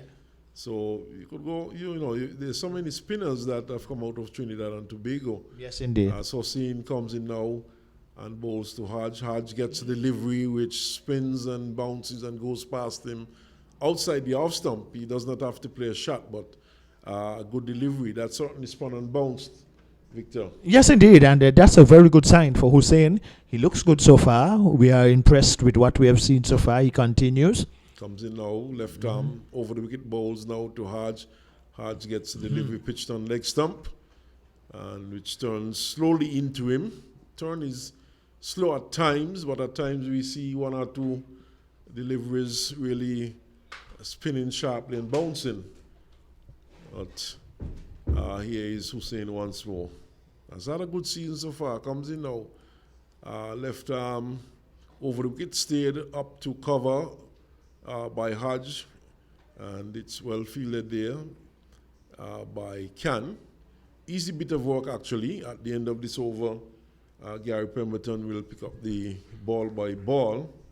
26 for no loss, Powell 13, Hodge is on 12. There's one extra on the board as Hussein bowls to Hodge. Hodge is back and plays it down to square leg. And back to a delivery which probably pitched a bit on the leg stump. And who knows, maybe a bit outside, but it seemed very much leg stumpish. Was spinning across him. Victor doesn't like the fact that he's going back. But it's Hussein from the far end who comes in now, bowls to Hodge. This time he's going forward, stretching forward and defending. Drops it in front of him. The ball rolls gently towards the bowler. It's Raja who's moving from forward short leg to pick up and flick back to the bowler, and there's no run. So Hussein, 26 for 1. The TNT scored 287 as without loss, sorry, as this one is pushed into the offside. The over comes to an end. Words from you, Victor, and then Gary Pemberton. Yeah, thank you kindly there, Earl Smithon. And really, these two consolidating, they're going slow, but they're going in certainty so far. And they have huge responsibilities on their shoulders. And Gary Pemberton and myself, we will weigh in and see how these two, first of all, can compile a very good partnership, which is required by them for the Leeward Islands. And for those of our listeners, 287 Trinidad and Tobago, they were all out. Welcome back, Gary. Good afternoon, and to all our listeners. And the action is right here at Warner Park. So it's going to be Mohammed from the media center end. We're bowling to Powell. He's on 13, goes over the wicket. Bowls to Powell, a short delivery. Powell is swaying out of the way of that delivery to be taken behind by the keeper.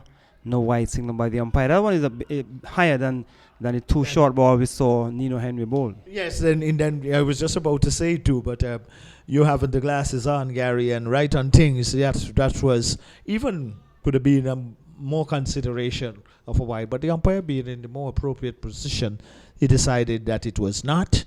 And play continues right here at Warner Park. The sun has left us momentarily. So it's Mohammed from the media center end. Over the wicket, bowls to Powell outside the off stump. He shoulders arms and allows it to go through to be taken behind by the keeper.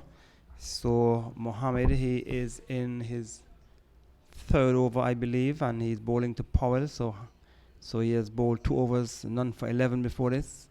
Akil Hussein has bowled 3 overs. Hines, 4 overs, 2 maidens, 2 runs. And Philip 5 overs, 1 maiden, none for 11. So it's Mohammed, that's Uthman Mohammed, bowling from this immediate centre end that goes over the wicket to bowl to Powell. Powell getting a wide delivery outside the off stump. What is it goes through to be taken behind by the keeper.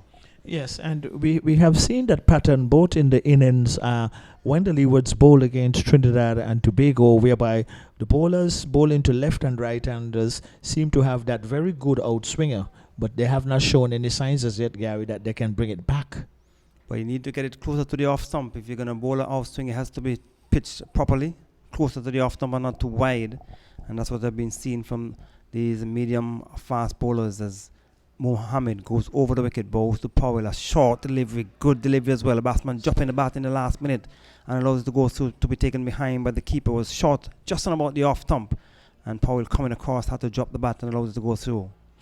Yes, and good rear guard action there by Kyron Powell, dropping the arms just between both legs. He's the left-hander, and the coach, Stuart Williams, he would be pleased with that kind of technique, which is very appropriate for the delivery that was bowled to Powell. So Mohammed will continue from this immediate centre end, goes over the wicket, bowls to Powell. Powell getting a short delivery on top of it, working it down into the onside. Akil Hussain coming in quickly from mid-wicket, preventing any possibility of a run. Monson Hard was thinking about the single, but it was sent back by Powell as Hussain got in quickly from mid-wicket. Yes, and if the scoreboard to our right is correct and it indicates 51 overs, it appears like remaining in the day's play. It will be interesting to see how they'll get in these overs, but they're moving through nicely. As Mohammed from the media centre end, Uthman Mohammed goes over the wicket. He bowls to Powell. Powell getting a short delivery. It's in the air. Somebody's going to settle under it. Hussain at mid-wicket takes the catch. A poor shot by Powell. It was short. It was outside the off-stump. I look at the heave it somewhere over mid-wicket. It didn't get hold of it. Went high in the air. And Hussain at mid-wicket settled under it. Has taken a simple catch. Powell has given his hands away. It is 26 for 1 here at Warner Park. Yes, and the poor shot selection there by Kyron Powell. Hangs his head, and quite rightly so. It was a stroke that was uncalled for, and he only got it just in the mid-on area, skied it, and Trinidad and Tobago getting the most valuable wicket going down for the Leewards. Kyron Powell, the leading run scorer. Shot selection was very poor on that occasion, making 13. Some persons will say unlucky 13, but that was a very unfortunate stroke that he played, and very disappointing for the shot selection. So the Leewards losing their first wicket. They are in pursuit of 287. The refreshment trolley just came onto the field of play, so you're not missing any play, Gary. But a good break there for Trinidad and Tobago, and the highest run scorer for the Leewards, Kyron Powell, in this 2020 season makes his way back to the pavilion, being out caught, and the Leewards losing their first wicket with a total 26 for 1. So the new batsman is Devon Thomas. I'm sure a lot of pressure will be on the number 3 batsman. He's only averaging just about 15 runs. And as a number 3 player, Victor, that is an average for number 11 batsman like me. Yes, and really, I'm not too certain that you are a number 11 batsman, but our listeners have heard you said that, so I would not disagree with you. But at the same time, though, and this is the thing in West Indies cricket, and even at the domestic level, which this one is for the cricket, that there are so many low averages, so that will also give indications that when even players get to the higher level and you compare them with other cricketing nations around the world, it's really not a good picture from West Indies standard, based upon legacy, that is. But also to what's going to be interesting, as we have seen Hussain the spinner, and we could tell our listeners you're not missing any cricket right now if you're just joining the broadcast, because the players are out there in hot steaming sun right here at Warner Park International Cricket Stadium. It's Trinidad and Tobago up against the Leeward Islands Hurricanes, and the Trinidad and Tobago, they were all out for 287. And Gary, Trinidad and Tobago would feel very confident to, after coming off a resounding victory in Trinidad, where they defeated the Leewards by an innings and some, by a wide margin. So the Leewards will have a lot of work to do. Powell faced some 49 balls for 13. Hodges on 12, he has faced 41, and Devon Thomas has replaced Powell. So it's going to be an uphill battle for the Leewards, and especially the spin of Kerry Peer and Akil Hussain will certainly put some pressure on the Leewards batsmen. Yes, quite agreeing there with you, Gary Pemberton. And Gary, what is always very noticeable in situations like this, 26 for 1, Devon Thomas coming at the crease, just seeing his leading run scorer back in the pavilion. And a lot of times when batsmen score runs, I think selectors look at the situation, the circumstances that you make your runs in, and situations as this one now presenting themselves for the Leewards. If Munson Hodge and Devon Thomas, who have good talent, if they can put their partnerships and personal innings together, that will mean a lot, especially in the circumstances. Well, the situation is he has 2 days plus a session and more to bat if he wants to bat and bat long and prove that he can bat and bat long. There's nothing untoward happening in terms of the pitch. Still a good batting strip, but you need to be able to get yourself in good positions to play shot. And it's going to be Akil Hussain who will be continuing from the far end. He'll be coming over the wicket to bowl to Devon Thomas, or goes around the wicket to bowl to Thomas. Comes up, Thomas is onto the back foot and goes into the onside down towards the short back of the square area. The fielder from forward short leg, that's Raja, moves down, collects, and the hands of the keeper and the bowler going in the air. Devon Thomas going onto the back foot when he should be forward. There's 2 slips, there's the backward point, the cover, extra cover, and a mid-off. There's also a forward short leg, backward square, and a mid-on as Hussain will come into bowl to Devon Thomas. He is not yet off the mark. He goes around the wicket, bowls to Thomas. Thomas is onto the back foot, working around the corner, down towards back of the square. There is no chance of a run. Our batsmen, when they play in spin, they are afraid to use their feet. Victor, I know you're a very good exponent of the art of playing spin bowling. Maybe they need the Leeward's board need to employ you to teach our youngsters how to play the spinners. As Akil Hussain will go around the wicket to bowl to Devon Thomas, who is not yet off the mark. He comes up around the wicket, bowl to Thomas. Thomas is onto the back foot again, forced into the offside or into the onside, goes down towards mid-wicket, where Hines moves across to his right from mid-on. He picks up. The batsman is off the mark. That's Thomas. He's on 1, and the total has gone to 27 for 1. The batsman out. Powell, he was out, caught by Hussain at mid-wicket from a short ball from Mohammed. He made 13.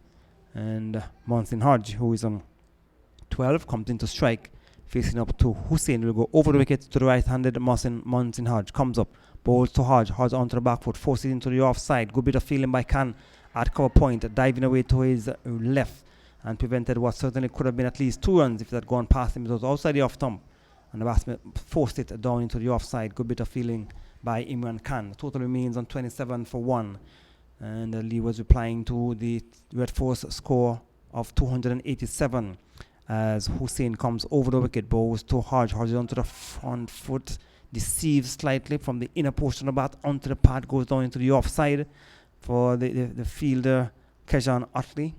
That's Curry Peer from the second slip area to move across to his right. He collected, and the total remains on 27 for 1. Hussain will try once more from the far end. They will go around over the wicket to the right-handed Munson Hodge. Comes up, bowls to Hodge. Hodge getting a delivery. He's in behind it, going onto the back foot, pushed it down to the onside to bring up the end of a good testing over there from Akil Hussain.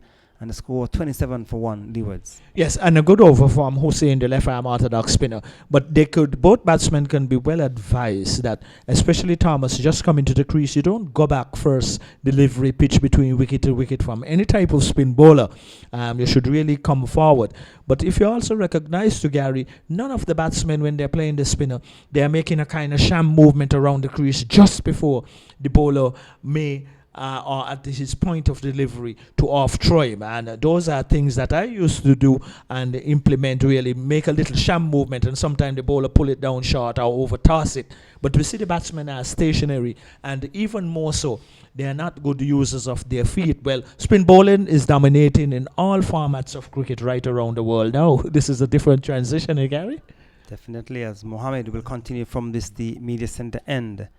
Going to bowl to Devon Thomas over the wicket, bowls to Thomas outside the off stump. He thought about it, then dropped the bat and allows the go through to be taken behind by the keeper. In the last game here at Warner Park, I saw Devon Thomas was comprehensively beaten on bowl by a ball coming back from outside the off stump from Kean Harding. So he would have to be careful he has a tendency to leave balls alone outside the off stump without covering the off stump. Well, you must leave it when you're covering the offense. Quite good observation there, Gary, and quite rightly so. But Devon Thomas has never been a strong player starting off to spin. He's more confident starting off against seam bowling. Over the wicket, balls to Thomas at delivery outside the off stump. He watches it go through over the off stump, jumping just on about the off stump, making some height. And the batsman just watches it go through to be taken behind by the keeper.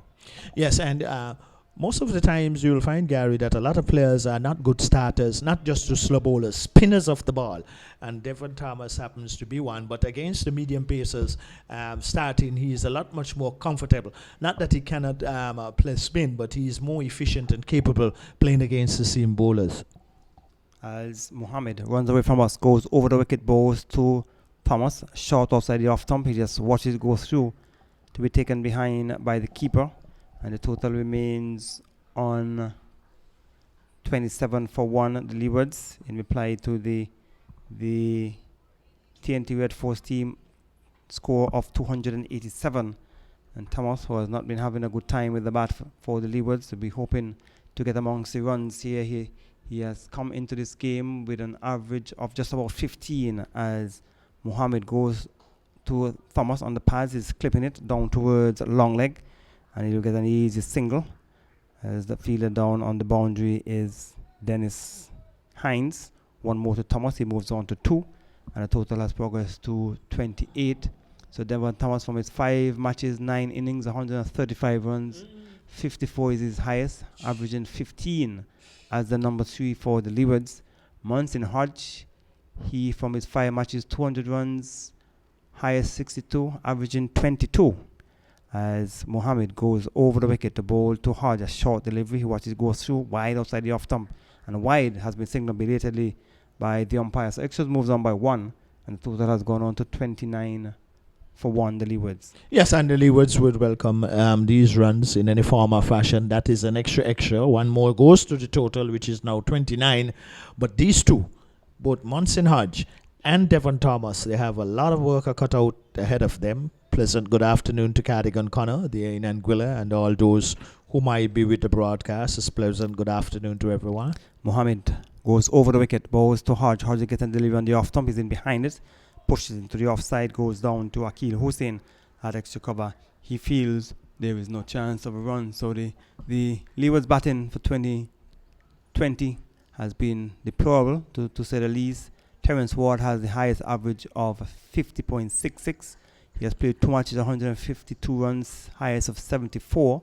Wow. And Powell, the second highest average of 39.27 to Jamal Hamilton. As Mohammed goes over the wicket, balls to the batsman Munson Hodges, clipping it into the onside, goes down towards long leg for Hines to move across to his left. He picks up the batsman course for an easy single to bring up the end of that over from Mohammed. At the end of it, Leewards in reply to Red Force 287. They are 30 for 1. Yes, and really going along slowly, but and really a huge task ahead of them. It came off a surprise to me, Gary Pemberton here in Terence Ward tapping the batting averages, but he's not a hopeless player really. He has a lot of work to cut out for him. Only played 2 matches. Only 2 matches. This is the third, and he had a good match against Jamaica. Yes, he had 70 odd, and actually he was a former island team soccer player. He used to play for St. Paul's in the local soccer league, so quite a talented young man. But everyone has to do hard work. What you put in is what you get out. So Hussain will put in the hard work here at Warner Park to try and prevent the Leewards from getting close to 287. He coming in to bowl his 5th over, goes over the wicket, bowls to Hodge. Hodge is getting the delivery offside the off stump. He watches it go through to be taken behind by the keeper. So we have at first slip a captain, Kesan Otley, and in a second slip we have Carrie Peer, and at forward short leg we have Raja as Hussain over the wicket bowls to Munson Hodges, coming onto the front foot, plays it down towards the fielder. Raja at forward short leg, he feels no chance of a run, and at point we have Solazano cover. We have Khan as Hussain comes over the wicket to bowl to Munson Hodge, comes up, bowls to Hodge. Hodge is beaten outside the off stump, taken behind by the keeper, allowed appeal, It was beaten by a beautiful delivery. Touched on just about centre, and leg stump and spun across the right, and the batsman was pushing tentatively forward and taken behind by the keeper. No damage done. Yes, and a good move by the captain too in terms of his attacking positions and looking to take wickets, quite rightly so. And good strategy here by Trinidad and Tobago right here at Warner Park against the Leewards. Hussein goes over the wicket to bowl to Monson Hodge, comes up, bowls to Hodge, Hodge is onto the back foot, into the offside. Carry pair from the second slip region, go down towards the short point area, picks up, and then relay it via Solazano down towards Mohammed at cover, via the fielder Hines at mid-off, back to the bowler Hussein, who will come over the wicket to bowl to the right-handed Monson Hodge, who's on 13. Comes over the wicket, bowls to Hodge, flatter, faster deliveries onto the back foot, and pushes into the offside. The bowler moves across to his left, he feels, prevents any possibility of a run. So TNT will be satisfied with the way they're keeping things tight here at Warner Park. The Leewards unable to get a hold of the bowling here in this second day's play of this encounter versus the Leewards, as Hussein over the wicket, bowls to Hodge. Hodge is getting the delivery offside the off stump, spinning away, taken behind by the keeper to bring up the end of the over. And at the end of it, the Leewards reply to 287. They are 30 for 1. Yes, and Hussein has been very impressive, operating from the southern end here at Warner Park. So a huge task lies ahead for the Leeward Islands. Great responsibility is required from Devon Thomas and Monson Hodge, and they will have to put together a partnership. But what also is very interesting is that the Trinidad and Tobago strategy is very good, whereby they are having men in catching and attacking positions, looking for wickets, and also mixing it up with Seema and Philip. Mohammed goes over the wicket, bowls to Devon Thomas. A good delivery on the off stump, is coming onto the front foot, push it down to the offside, down to extra cover, where Akil Hussein is in the way he feels. No chance of a run, so pressure will be on Devon Thomas, and we'll see how he handles pressure. Yes, well, and also too, what is good for both of these batsmen in this particular situation, if they can come out on top, the situation would have given them a level of maturity and discipline. So these are the testing times for batsmen, Gary. Mohammed goes over the wicket, bowls to Thomas. Thomas is getting deliveries, driving, goes down to mid-off, where Jason Mohammed is in the way he feels, prevents any possibility of a run. And in for the cricket as a batsman, you have to have a high level of patience and concentration, because it is true at times bowlers going to bowl very tight, but there'll be times to when you'll get your loose deliveries, but you'll just have to have that patience. So Mohammed from the deep media centre end goes over the wicket, bowls to Thomas, short delivery, hitting it in the air, it's going down towards long, like the fielder will settle on it. He has taken the catch. Thomas has been dismissed. A short ball, he didn't get hold of it, he swung it in the air. The fielder Hines, coming in off the boundary, has taken a low catch. Thomas has given his hands away here at the Warner Park. He has been dismissed for 2. The Leewards are 30 for 2. And we can clearly say that both batsmen who have been dismissed for the Leeward Islands in this first innings, giving their hands away, not that the bowler putting them into error, not to really subtract anything from that delivery, but it was pitch short. And no doubt trying to hit it over square leg and probably not into the mid-wicket region, and he got it high and in the air, and another wicket going down. So it is now 30 for 2. Devon Thomas back in the pavilion as his averages goes low for this 2020 series. But overall, to Gary Pemberton, the point cannot be overemphasized how poorly the Leeward Islands have batted so far in this 2020 regional series. Your thoughts, Gary? Jamie Amir Django has come to the middle. We have been saying it over and over, Victor. There isn't much else to say about the Leewards and their performance so far in this competition. It has been deplorable in terms of the batting, and the batsmen will need to put their heads down and bat. Devon Thomas just giving his hands away. It's all about playing the right shots, trying to settle in. As have been said over the years, a batsman can bat all day, a bowler cannot bowl all day. Yeah, and also too, Gary, like we're saying too, when there is time in the game, and this is one of the concerns that many people have around the world, how much does players adapt themselves towards the longer version, which could be considered the examination.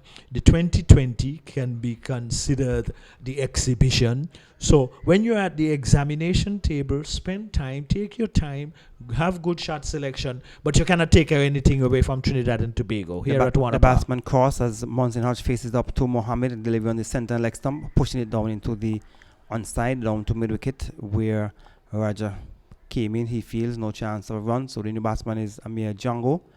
And Django from his 4 matches, 7 innings, 176 runs, 51 is highest, averaging 25.14. And he's the overseas player for the Leewards, and he has not acquitted himself as an overseas player and brings a level of maturity and responsibility to the Leewards team, as Mohammed goes over the wicket, bowls to Monson Hodge, a short delivery, he ducks underneath it. The swaying out of the way of that delivery allows it to go through, to be taken behind by the keeper. If you look at the fall of the 2 wickets, there were 2 short balls. Powell, it was short outside the off stump. He was looking to swing it into the onside when he could have easily punched it into the offside. The batsman, Devon Thomas, a short ball coming back in towards him, was in no position to play that shot. He decided to go through the shot, and it was out caught. So it's all about shot selection and getting yourself in the right position and playing the right shots. And I thought that those 2 batsmen would have given their hands away here at Warner Park on what seems to still be a very good batting strip. And as always, Warner Park has always been a good batting strip, as Mohammed goes over the wicket, bowls too hard, getting a short deliveries in behind it, jumping in behind it, gets it down towards a long leg, will get an easy single. So with that single, total has gone on to 31 for 2 to bring up the end of that successful over from Mohammed. Yes, and really, I think the captaincy here too is showing a lot of great skills.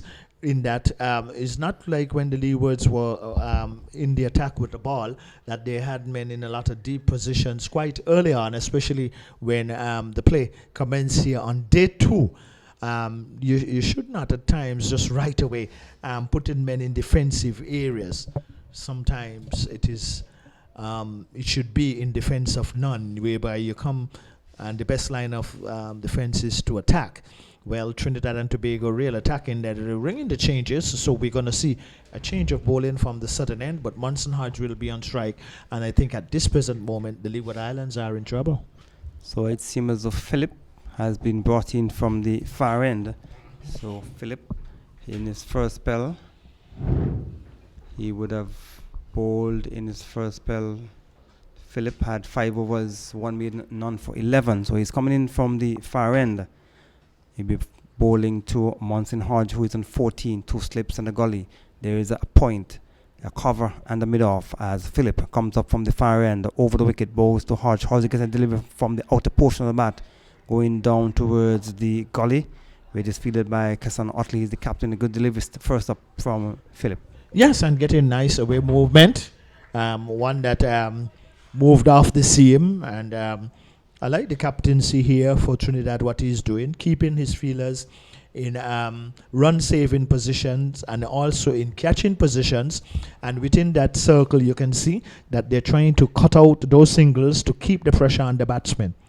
As Philip comes up from the far end, over the wicket, bowls to Hodge outside the off stump. He lifts his bat up high above it and allows it to go through to be taken by keeper De Silva. So Trinidad and Tobago certainly will continue to keep the pressure on the Leeward's batsmen. Yes, and I always like to see captains when they are proactive, and this one is here for Trinidad and Tobago.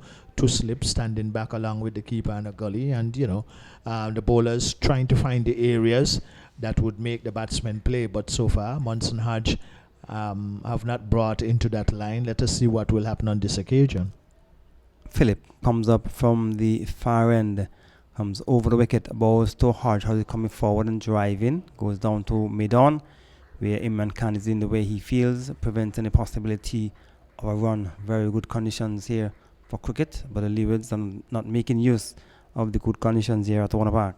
Well, actually, that defensive stroke that Monson Hodge played, I guess it's temperament of different batsmen caliber, but some same deliveries were bowled to Hines when he batted for Trinidad, and those deliveries were either one bounce or clearing the boundary line for 6. So it's going to be Philip.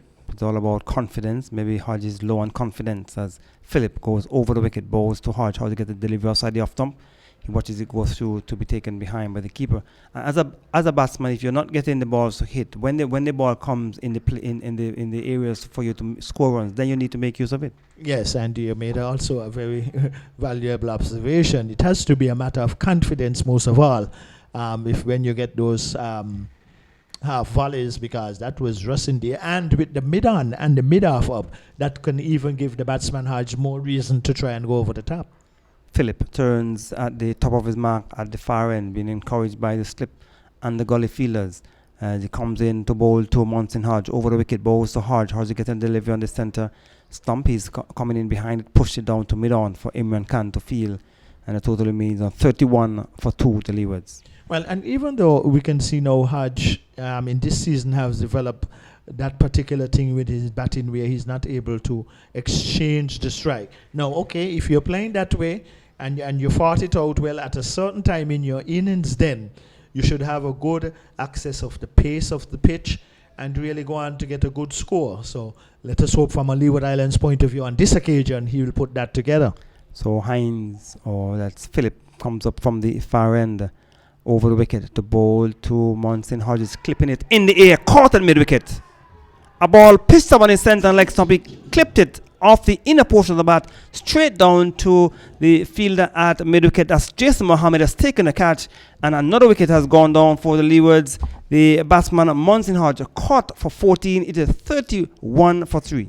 Yes, and really another dismissal. And Munson Hodge, who has been in patches and really have not had, and I mean, apart from Kyle Powell, really, he has been the more standing of the batsmen for the Leeward Islands. So another soft dismissal, but a good delivery to dismiss Munson Hodge, and who always look like he has real challenges in executing and scoring runs. So I've taken some 3 wickets since I've been here, so maybe it's time for me to make my exit, as the captain Jama Hamilton has made his way into the middle. The Leewards 31 for 3. They're in dire straits here at Warner Park in reply to the TNT Red Force score, first innings score of 287. So the 3 batsmen out. Powell caught Hussein Bowl Mohammed for 13. Munson Hodge caught just out, caught Jason Mohammed, Bowl Philip for 14. And Thomas was caught Hines, bowled by Mohammed for 2. So the over has been completed. And after some more comments from you, Victor, you hear the voice of Will Smith. Yes, thank you, dear kindly, Gary Pemberton. And for our listeners, he's only leaving temporarily. He's not going to leave the broadcast because he still has some time here with us. But all the Leeward Islands are in deep trouble at this present moment. As I welcome you back and all our listeners at this particular time, pleasant good afternoon to you. Good afternoon, Victor. And Gary must have had some idea of what I was thinking. I was hoping that his stint would come to an end as quickly as possible, because he certainly was really picking up the wickets for TNT.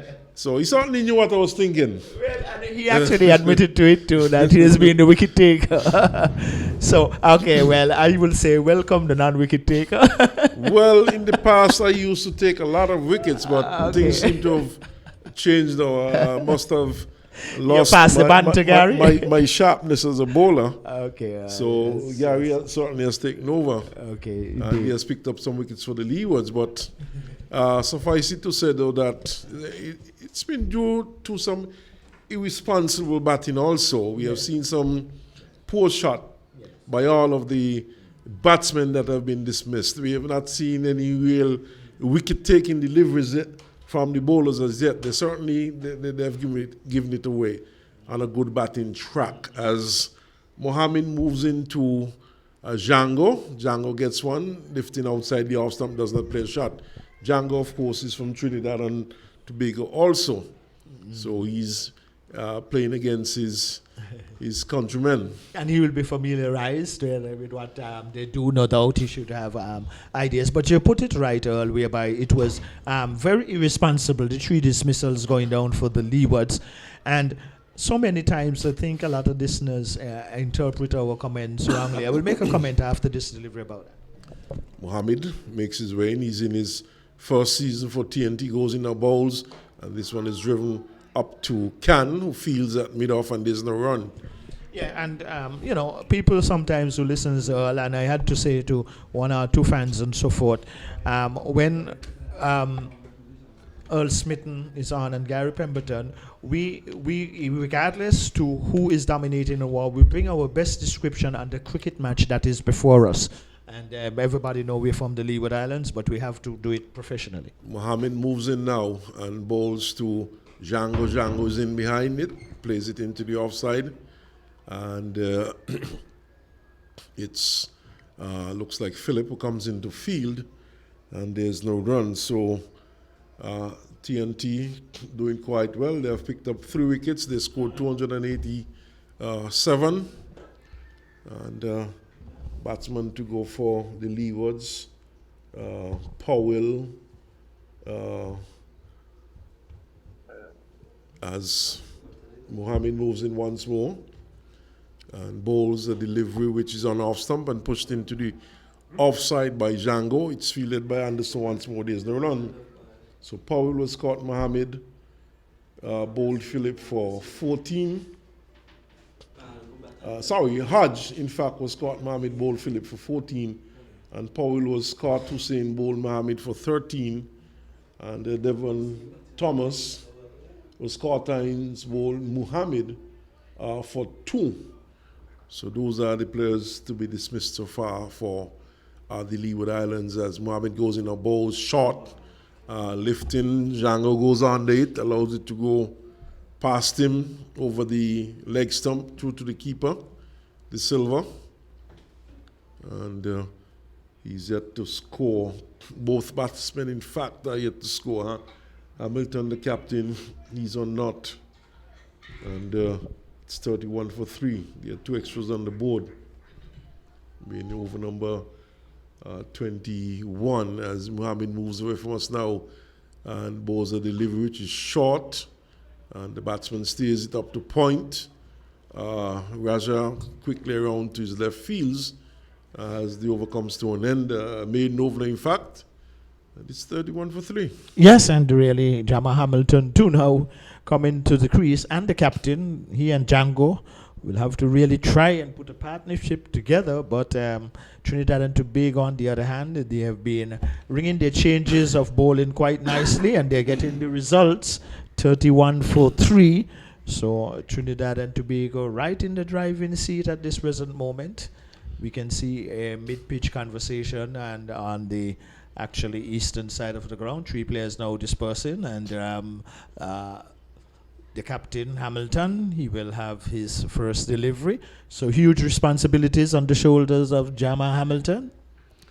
So with a handful of spectators looking on, a few just came in, probably about 3 or 4, just came into the park.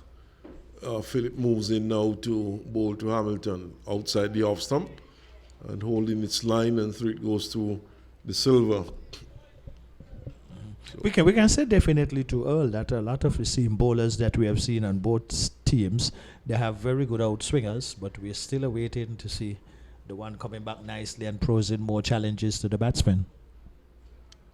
So Philip from the far end reaches the top of his bowling mark. It's really been bright and sunny today. Yesterday was also a perfect weather for cricket, as Hamilton gets one on target. He pushes back up the track to the bowler, who fields, knocks it down in fact, and the pair runs all the way from his position at second slip to pick up for the bowler and sends it back via Hines, who is at mid-off, and there's no run. So 2 slips, a gully, backward point, and there's a cover, mid-off, and on the onside, there's a long leg, short mid-wicket, and mid-on as Anderson comes in now, and bowls a delivery on the pads of Hamilton, who's whipping it out towards square leg. The ball should win the battle quite easily. It crosses the line now, and it's 4. And Mohammed just chases after just to retrieve. Yes, and it was a delivery that Hamilton can feel very confident with in the way he has gotten off the mark. It was full, it was on his pads, and he executed it nicely into the deep mid-wicket boundary. But what I like about the captaincy here for Trinidad and Tobago is that he's keeping men in positions where you can restrict the batsmen from getting the singles and also to looking for the wickets, and they have took 3 so far with a total on 35. So a very good day thus far for Trinidad and Tobago. Anderson, Philip from the far end comes in now and bowls the delivery on off stump, defended by Hamilton. It goes into the offside to be fielded there by Can, it looks like. And no, in fact, Can is at mid-on. So I'll get the Hines, in fact. Hines is at mid-off, so that looks like I'll sort it out in a while. Can is at mid-on, Hines is at mid-off, as looks like Hussein there in the covers, as this one is pushed into the offside, and it goes up to Mohammed. I'm sure you have that one correct, the whole fields, and there's no run. So yes, it looks very much like Hussein to me out there, Akil Hussein at cover. And at backward point, of course, is Raja Hines, who takes the ball now. He's there alongside his fellow fast bowler. Hands it to him. And so I think I have it right now, Victor. Yes, you do have it right. As Philip comes in now from the far end and bowls a delivery outside the off stump and moving further away from the batsman. No shot from Hamilton. It goes through to the keeper. 35 it is for 3. With Django and no score on Hamilton on 4. Yes, and here again, huge responsibilities lying on the shoulders of the Leeward Islands batsmen, Django and Hamilton, the captain. And if they can really fight their way out of this situation and challenge the 287, this will be good for the partnership. And this partnership especially, it means a lot for the Leeward Islands. Understand, Victor, that Pomal picked up 7 wickets yesterday. So his tally for this year's tournament has now gone on to 37. And Hussein, as mentioned earlier on, he's on 24 wickets. And Harding, I think, one of the fast bowlers, I think he's also on 24 wickets for the season. So bowlers, as usual, picking up wickets, but perhaps suggesting that the batting is not doing too well in the Caribbean also. Yes, indeed. Fair comment, fair observation, because the bowlers have really turned it on. And more so, a lot of the spin bowlers have been very successful. Very, very successful. But we see a change here at the media center end. It's Hines who makes his way now and bowls to Django. And Django pushes into the offside. Philip fields, and there's no run. And I noticed something too in the Trinidad while they went out and they're into the field now and so forth. A lot of times applause are coming when a good delivery ball, and we're seeing a lot of motivation towards each other and encouragement. That could mean so much for team and team morale and bringing out the best. Well, it's Hines once more. These two teams, of course, are bottom place. Trinidad just above the Leewards. And this one, he plays it rather late. Hands went up, but certainly seemed to have gotten back onto it. And for one moment, the bowler thought that he had gotten right through the defense of Django. But in the end, Django played it into the onside for it to be fielded there by Hussein, and no run was scored. Yes, and a good start of the over by Hines from this the northern end. So he looks an interesting cricketer, Hines. I'm impressed. Well, he batted well today for his 89. He goes in now, bowls a delivery which is over-pitched and driven nicely by Django. Square of the wicket on the offside for 4. That's a good shot, Victor. He doesn't even bother to move. Held his pose for the camera for some time, and a good shot. Just slightly backward of square on the offside and down to the boundary for 4. Well, and you yourself being a photographer, Earl, you did not have the opportunity on this occasion to really take that picture, but he stylishly, and he timed it well though, into the deep cover boundary, earned himself 4 runs, but they will need a lot much more of those 4 runs, these 2 for the Leewards, 287, they are chasing, 3 wickets are down. Everybody nowadays are photographers, Victor. Well, with the advent of smartphones. As Hines moves away from us now, and this one is pushed into the offside nicely by Django, and Philip moves to his right and fields, and there's no run. well, photography come in all different forms now, you know, and those of you guys like Gary Pemberton and yourself who have those very expensive phones and so forth, not like mine, a Mickey Mouse one and so on, could hardly take a picture, so, you know, I have to rely on your phones for the photos. Well, I don't think it's so much the phones. The quality. It's the man behind the phone too. As Hines moves away from us, this one is flicked into the onside. It's going down towards the long leg boundary, pursued there by Cano, sticks out a boot and stops it from going into the boundary. And Django is back for his second run. So Django would move to 6 and the score would move to 42 for 3. Yes, and really, it is really a lot of times, you know, we have to add a little humor towards the Coventry, but well said there earlier. And the Leewards, though, on a serious note, these 2, especially, they would need a very good partnership here. Because even though we know that other batsmen have capabilities to bat and so on, but it is a touch and go situation, and with the inconsistencies that the Leewards been showing, these 2 really need to put it together. So Hines moves away from us now, bowls to Django. Django is looking good though, Victor, as he plays this one nicely into the offside. And it's well fielded there by Raja moving around to his left. And there's no run. Yeah, and so far he has been impressive. And sometimes in tournaments too, Earl, sometimes some teams, some batsmen especially pick up their form in the latter part of the tournament. But we have not really seen that, even with the Leeward Islands, not even in the latter part. Django, a lot of people call him for his head. He has not been doing much for the Leeward Islands. As Hines goes in now, bowls to him, and this one is steering down towards the third man boundary. The ball is racing towards the boundary, slows up just inside the boundary, and pulled back by Raja. And they only got 2. Victor, that certainly could have been a third run there if they had made the effort. Yeah, and the thing is that type of cricket is outdated, especially when you're behind. I mean, you would think that the Leeward Islands batsmen will be looking for every available possible run. But they're acting like they're in the lead, they're on top, they're 44 for 3, chasing 287, and what should have been 3, they ended up being 2.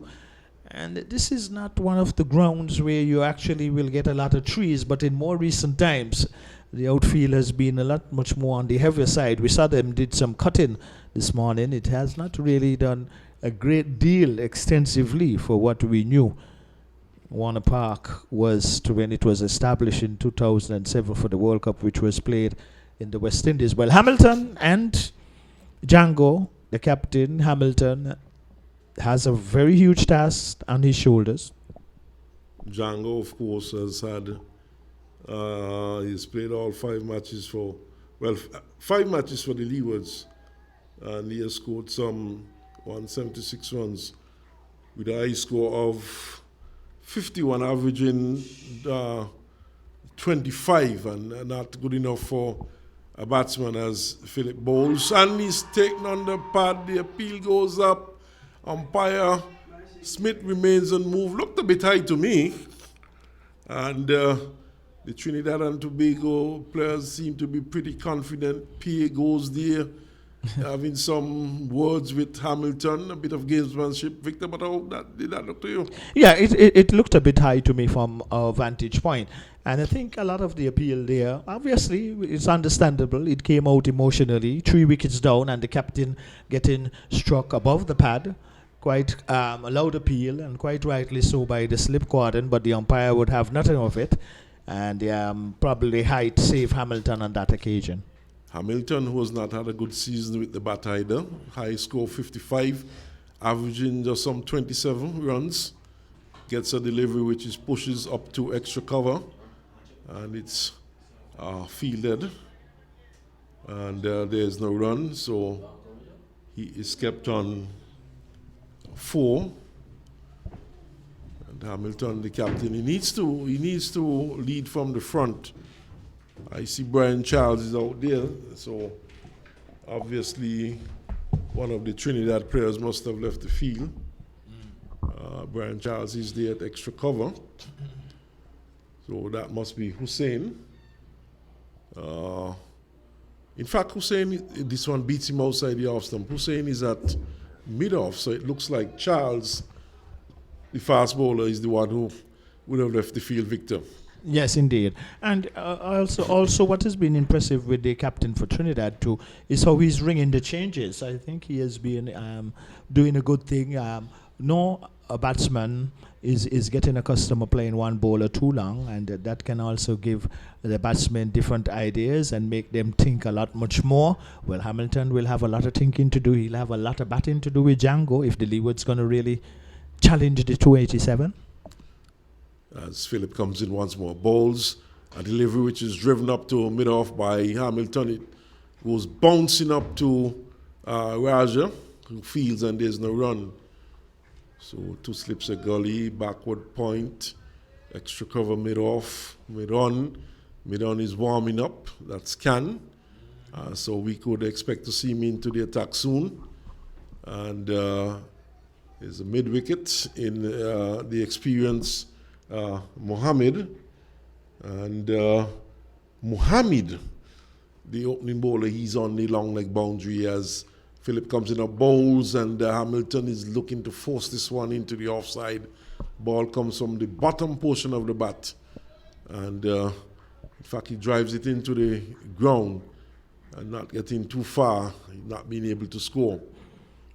Yes, and one of the difficulties probably Hamilton had with that delivery was that, yes, his left foot moved right, but then the stationariness of his right foot as the right-hander, it wasn't covering the off-stump, as so to speak. So probably that was one of the reasons, might have been. But he settles. He's still there to fight for the Leewards. Anderson comes in as Can continues to warm up at mid-on. And he's playing this one, but straight to the man at extra cover. He feels and there's no run. Can is making his way towards the stumps. Will we see him into the attack now? This look obvious, and like I said, we're very impressed with the way that the captain is ringing the changes. Well, he has the bowlers to also do that, and Trinidad not just slow bowlers but spin bowlers of quality, and can also to at the regional level, Earl, he has been successful over the seasons. He's going to have his first bowl from this the northern end. Yes, so Imran Khan, right arm leg spin, and he would be bowling to Django, and Django, who is on 8, but certainly Victor Django has looked pretty good so far in his short stay at the crease. Well, this is going to be a very interesting moment now for the Leeward Islands, because as I said, the captain ringing the changes nicely, and Can, who is going to come from this northern end, and so far, quite rightly so, the captain have fielders in attacking positions. He also have fielders in positions that can save the ones. So the contest continues here at Warner Park. To tell you more about it is going to be Earl Smitten alongside yours truly, Victor Eddy. Well, I think this might be Can's first match. Is it? Of the season, so he has not played for the season so far. So something might have been making a comeback here. Imran Khan, he goes in now, right arm leg spin, bowls, and this one might have come from the back of the bat. It goes behind the keeper. It's racing down towards the boundary, the third man boundary, and let's wait and see what the signal would be. It's 4. There was no doubt about that. So certainly it came from the back of the bat. A rather strange-looking shot, Victor. Well, and luckily for Django and the Leeward Islands would need a lot of that kind of luck existing if they should get anywhere close to the 287. Well, these two would know, definitely, and the captain would understand it better than even Django, that they need to really build a partnership here for the Leewards. So Can, with his first delivery in this year's tournament, experienced player. Heard him the other morning, yesterday morning, he was telling someone as he bowls to Django. Django is turning this one up to square leg for a single. And it's Mohammed who has some running to do to retrieve. And one more to Django. He goes to 13. So Can was saying yesterday, Victor, someone was asking him if he's going to retire soon. He said he has another 3 years left in him. Okay. So certainly he's looking towards the future. Well, and also too, as a spinner, most of the times your career can be a bit longer, but no doubt he might have other plans for his life. Well, he said he has another 3 years playing. That, of course, could change. Tossed up, and Hamilton is stretching forward and playing up to cover, where it's fielded by Charles. Charles is on for Hines. Hines, we know, suffered a blow to one of his fingers while batting. Can bowls one which spins past the edge. The Trinidad close infieldsman does not think so. But there seemed to be a yawning gap between bat and ball to me, Victor. Yeah, oh yes. And that was more on the emotional side of them. But Can has been very impressive in regional cricket. He continues. So he goes in the right arm leg spin. Over the wicket, this one keeps a trifle low, but Hamilton is the full measure of it. He digs it out, stabs it out, and keeping low and turning, but turning slowly. So Hamilton had enough time to make the necessary adjustment and keep it out as Can goes in now, pulls the delivery, which spins away from the batsman once more. And this is certainly has been a good over from Can. Yes, indeed. Good to start with his first one. And for a spinner too, which is a lot much more difficult when you're bowling from the back of the hand for the control and right away hitting a good line and length. So that is a good sign for Can. That is a good sign for Trinidad and Tobago. And the better sign for the Leeward Islands at this time would be that these two, Django and the Captain Hamilton, they would definitely need to put a partnership together if the Leeward's going to really challenge the 287. Well, they're a long way off. 49 for 3. Django is 13, Hamilton is 4. And a partnership of some 18 runs between these two so far. And Leewards have lost Hodge for 14, Powell for 13, and Devon Thomas for 2. He himself has had a terrible season, Devon Thomas. Yes, indeed. And Thomas over the years have not really been a strong player when he start out against spin. He could be a little more accomplished as a batsman when he start out against seamers, but he has not been successful against anything in this season. But Philip will continue from the far end. And we see Captain the captain of Trinidad and Tobago, Utley, asking his slip fielders to take a step forward as Philip comes in now and bowls one to Django, and Django is playing into the offside rather stylishly. He certainly has been timing the ball well. It's been coming from the middle of his bat, and he looks good.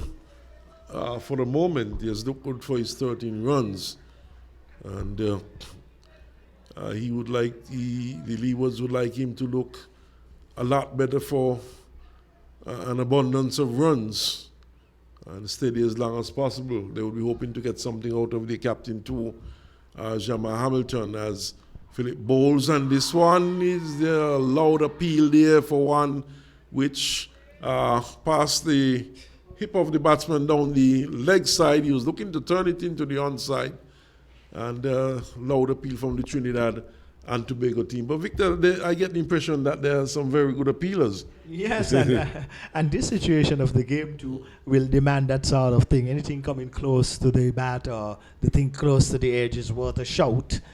And Django looking good so far, and really has removed his helmet momentarily. Django. He settles back now into his stance.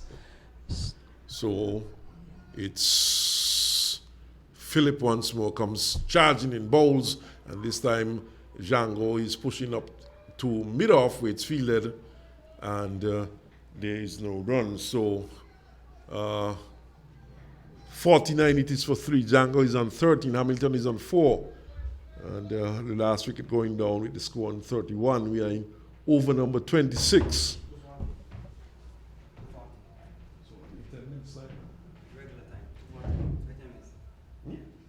Yes, and the play continues out here at Warner Park. Quite an interesting moment. So Philip once more comes in now and bows to Django. Django is driving back up the offside as Can moves around to his left and fields, and there's no run. So perhaps we are not too far away from the tea interval today, Victor. Yes, and I'm wondering if those remaining overs are correct, as the board is saying. What, 40? It is correct, Victor. 40 remaining in the day, okay. Well, it would be 39 and 2 deliveries. We are in over number 26 now. 25.4 deliveries in this inning so far. He's defending and defending well. And he has looked good, but the question is whether or not he would continue to concentrate well. But certainly, so far in this inning, Django has looked the part.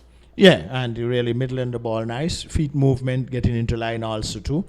Playing with a cool head, and his captain on the other end as being the non-striker. He too is just some runs. Both batsmen are just some runs, but you're right. Django is looking good so far, and the Leewards would hope that he can carry on, and also the Leewards.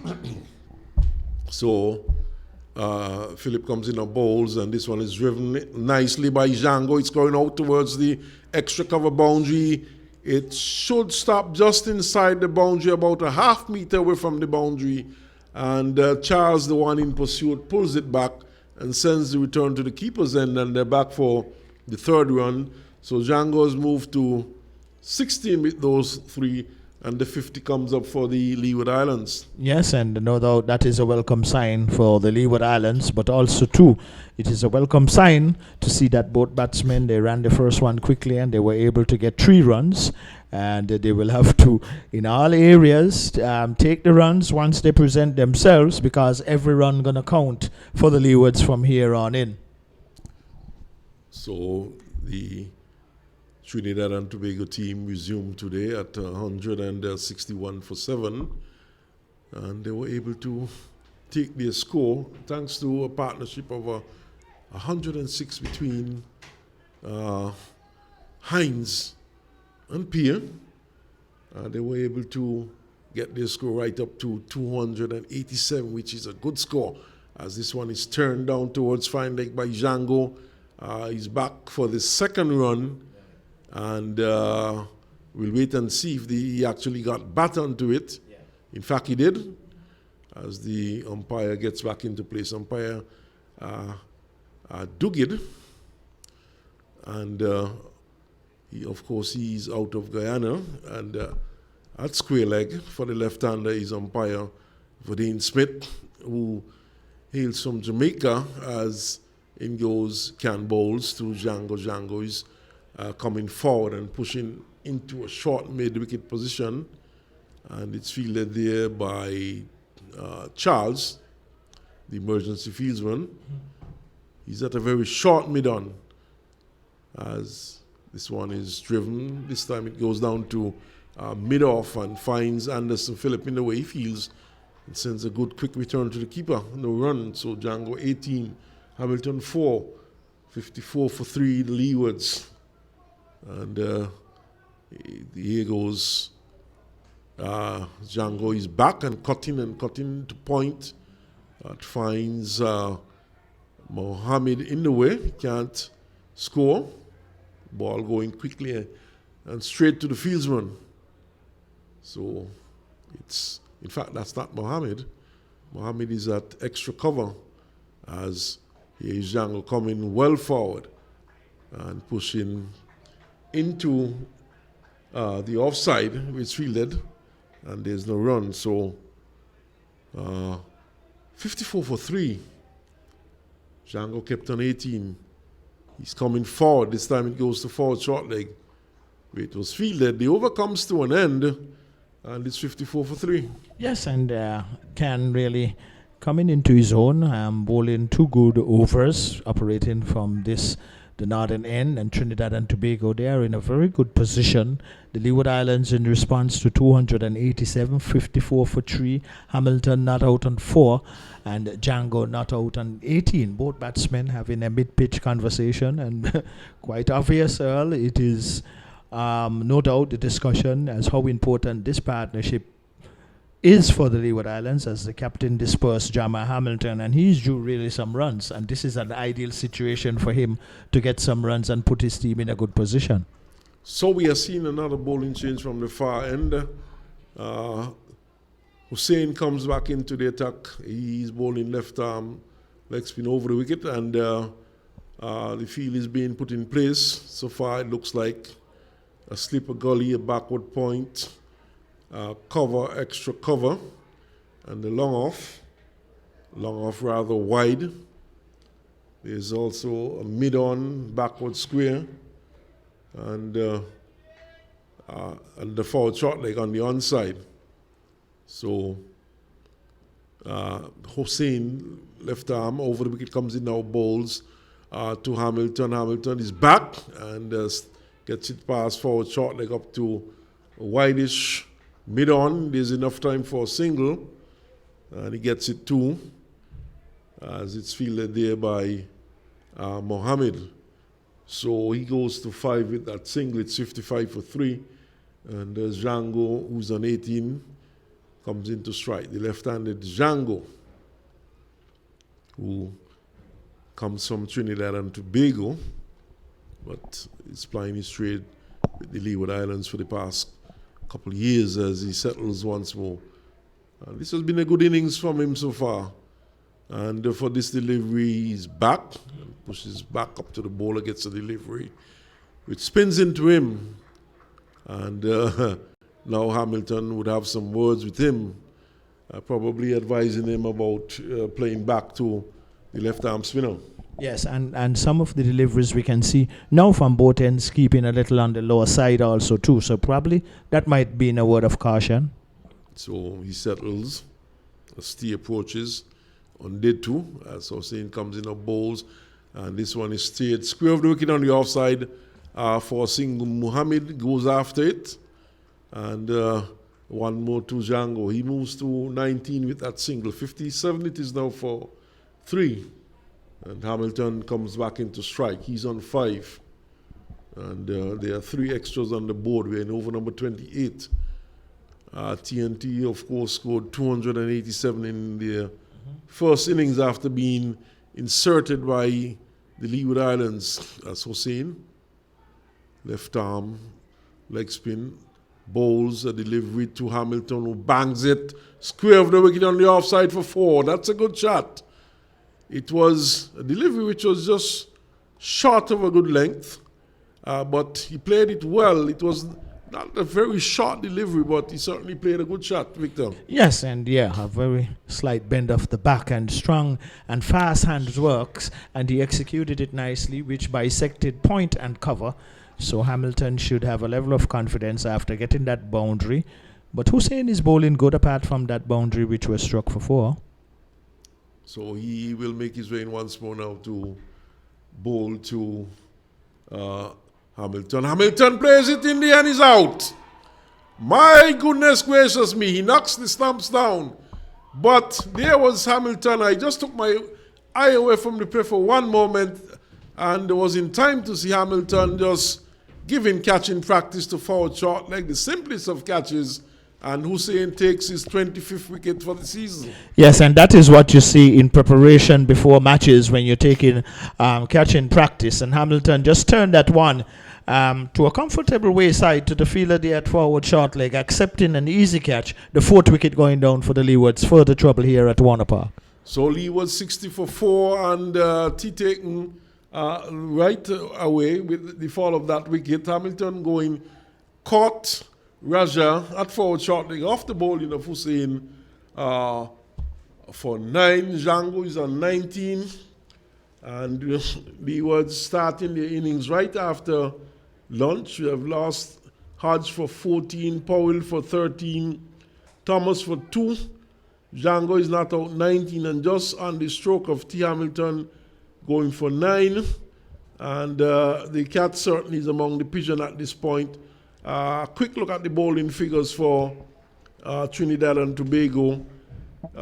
Anderson Phillip, 9 overs, 3 maidens, 18 runs, 1 wicket. Terrence Hines, 5 overs, 2 maidens, 11 runs. Akil Hussein, 5.4 overs, in fact 5.5 overs, 2 maidens, 9 runs, and he has picked up a wicket. And Uthman Muhammad, 6 overs, 2 maidens, 15 runs, and he has picked up 2 wickets. And Imran Khan, 2 overs for 7 runs. We will rejoin you in about 18, 19 minutes or so with the resumption after tea, but the latest position here at Warner Park, Leeward 60 for 4.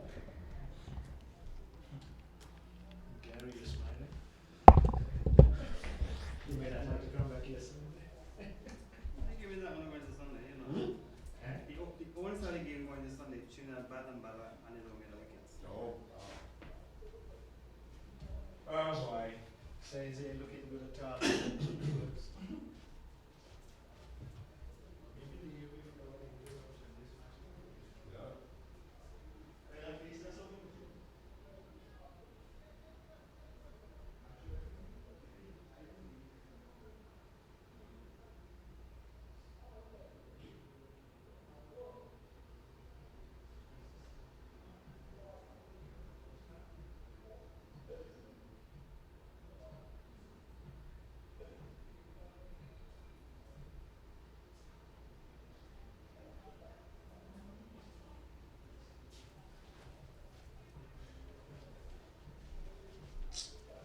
Oh boy.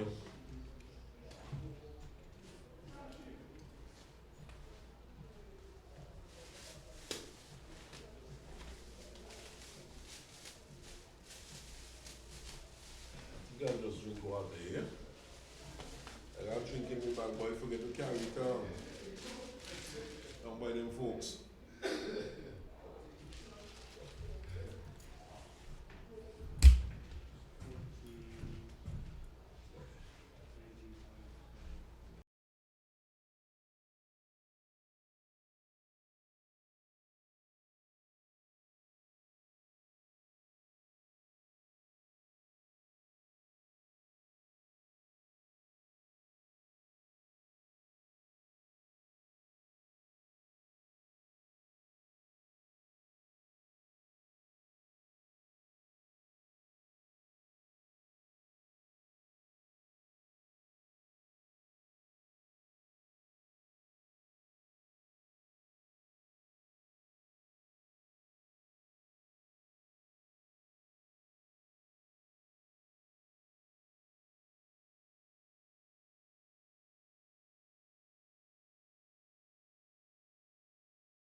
Pleasant good afternoon once again, and welcome back to Warner Park. After the tea interval here at Warner Park, we tell you that the Leewards are certainly up against it.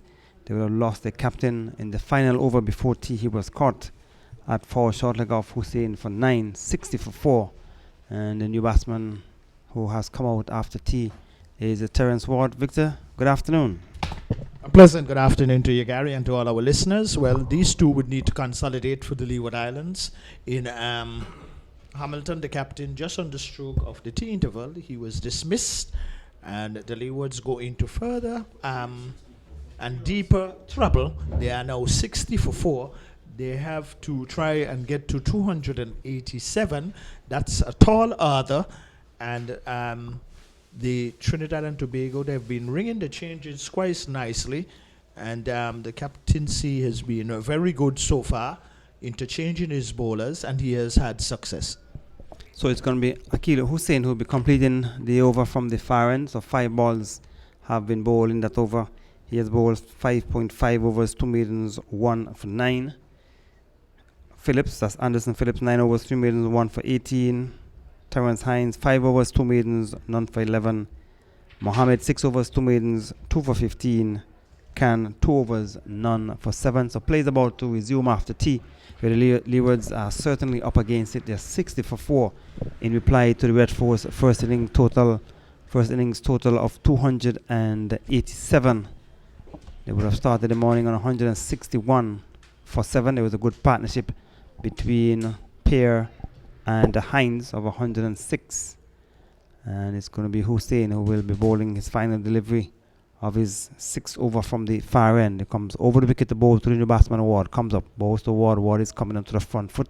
Push it back down the strip on the offside. The bowler fields to his own bowling to bring up the end of the over that would have started before tea. He would have gotten the wicket of the captain, Jamal Hamilton. The previous ball before Hamilton was dismissed was struck through offside for 4.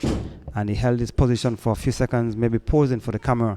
And the very next ball, Victor, he was out caught at 4 short leg. Yes, and it was a poor dismissal to see the captain going down that way, not leading by example, or a good example at all. That was a bad example, being caught at forward short leg. But Trinidad and Tobago, on the other hand, nothing shall be taken away from them. They have ringed the changes quite nicely, and they have been successful. And no doubt Khan is going to try just after the tea interval from the northern end where he started before the interval. He's going to continue. So Hussein, though, it is not by rule or by law, but as a left-arm orthodox spinner, he does not come at any time between the umpire and the stumps, which is not compulsory, but he is successful in the way he bowls, though, and once that has been given him success, there is no need to change it. So Imran Khan will pick up the attack from this media center end. He'll be bowling to Django, who is on 19.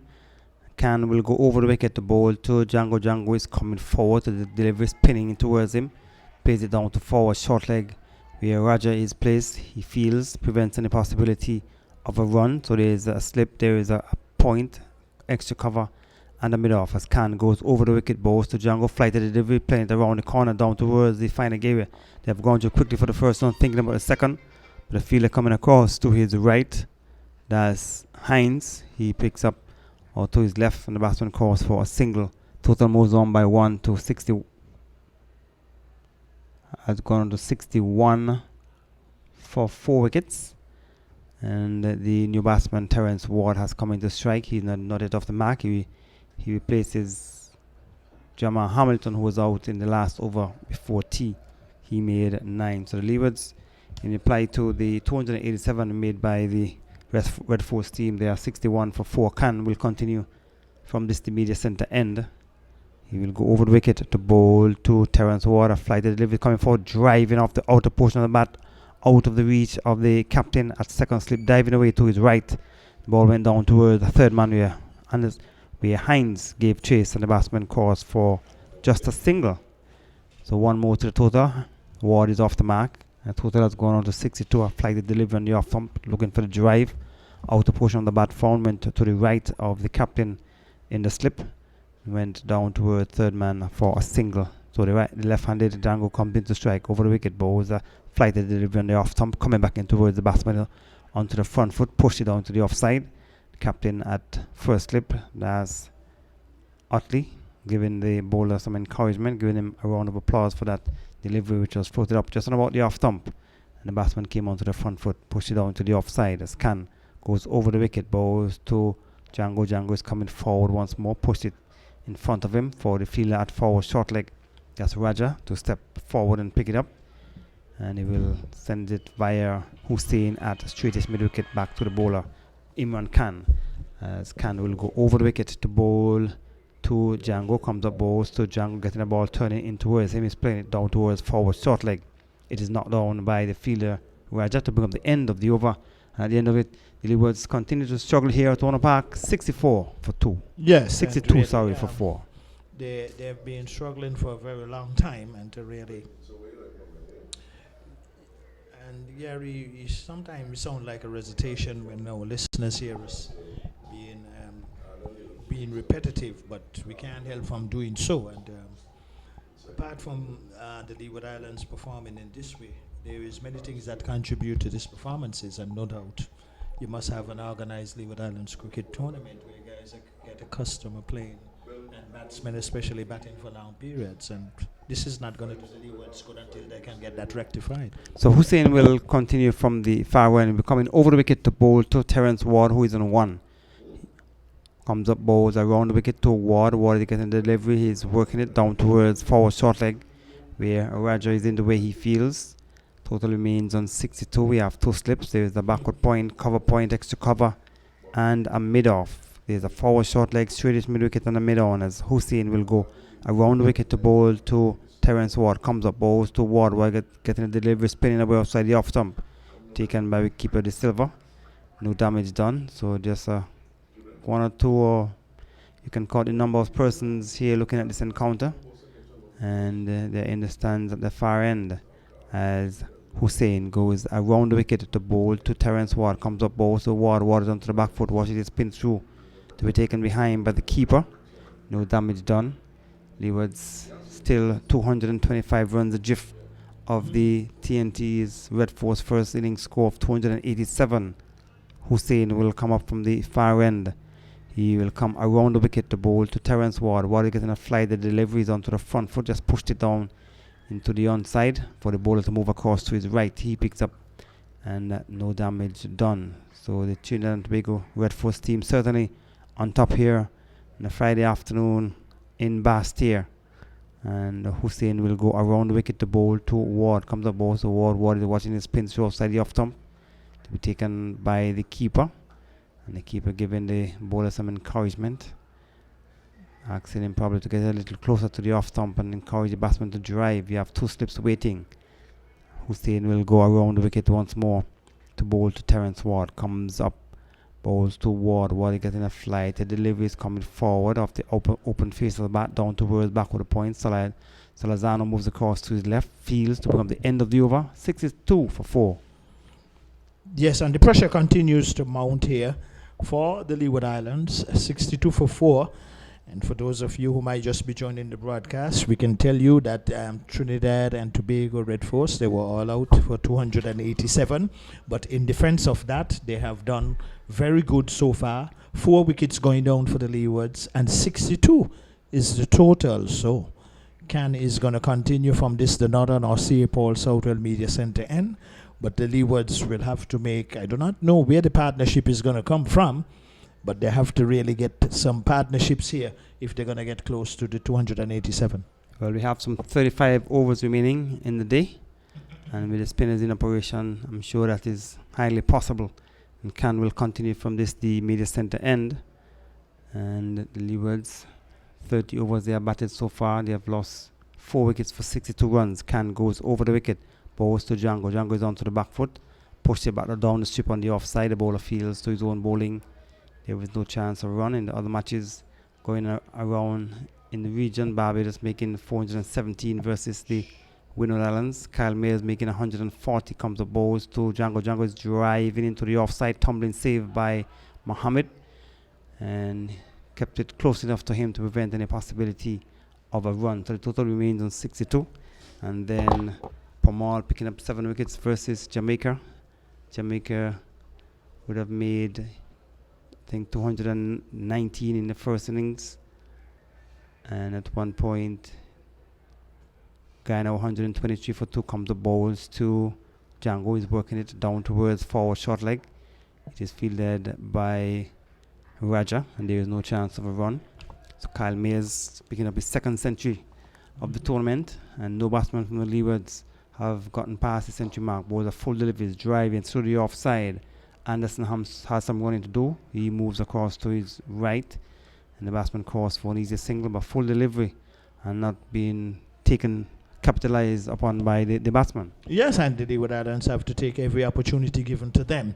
That was not to be so. I think Kyron Powell got into the 90s, possibly a 99, but not getting the 100. So, but Myers, very good season so far. 2 centuries to his name. Can't be bad. So Guyana 153 for 2 in 49.1 overs.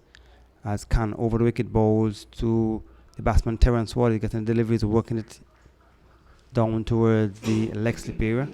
Thought about the single, but the captain moving away quickly to his left and prevented any possibility of a run, as Khan will go over the wicket to bowl to Terence Water, fly the deliveries, whipping it into the onside, and the fielder will come in off the boundary.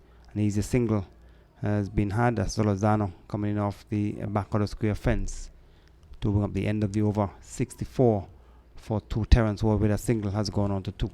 Yes, and Django, who is looking good so far in this innings, and not just looking good, but these two will have to look good and play good and consolidate and try to put a partnership for the Leewards. But on the other hand, Trinidad and Tobago having 4 wickets down for the Leewards so far, they would figure that within the remaining 34 overs that stands in the day's play, that they can at least, if not to bowl out the Leewards, to get close to bowling them out before the day's play concludes. So it's Hussein will continue from the far end, bowling to Terence Ward. So Barbados 417, Windwards 153 for 2, Jamaica 216 in 80.4 overs, Guyana 153 for 2. And here Leewards in reply to 287, they're 64 for 4 wickets, and Khan will be bowling from the far end. So we see now another helmet being brought onto the field of play. So you see whether there will be a still mid-off employed for Hussein bowling to Terence Ward. So the fielder coming in to the still mid-off position, it looked like Solozano. And so we have a slip, there's a silly mid-off and a forward short leg. Those are the fielders around the bat for Terence Ward. So it's going to be Hussein from the far end, and he will go around the wicket to bowl to Ward, who is in 2, comes up, bowls to Ward. Ward is getting a little look to whip it into the onside, lower appeal, taken on the pad, and from his vantage point going on the onside, it was ball floated up, and he was looking to whip it through mid wicket. He missed it, came off the pad and taken at silly mid off, no damage done.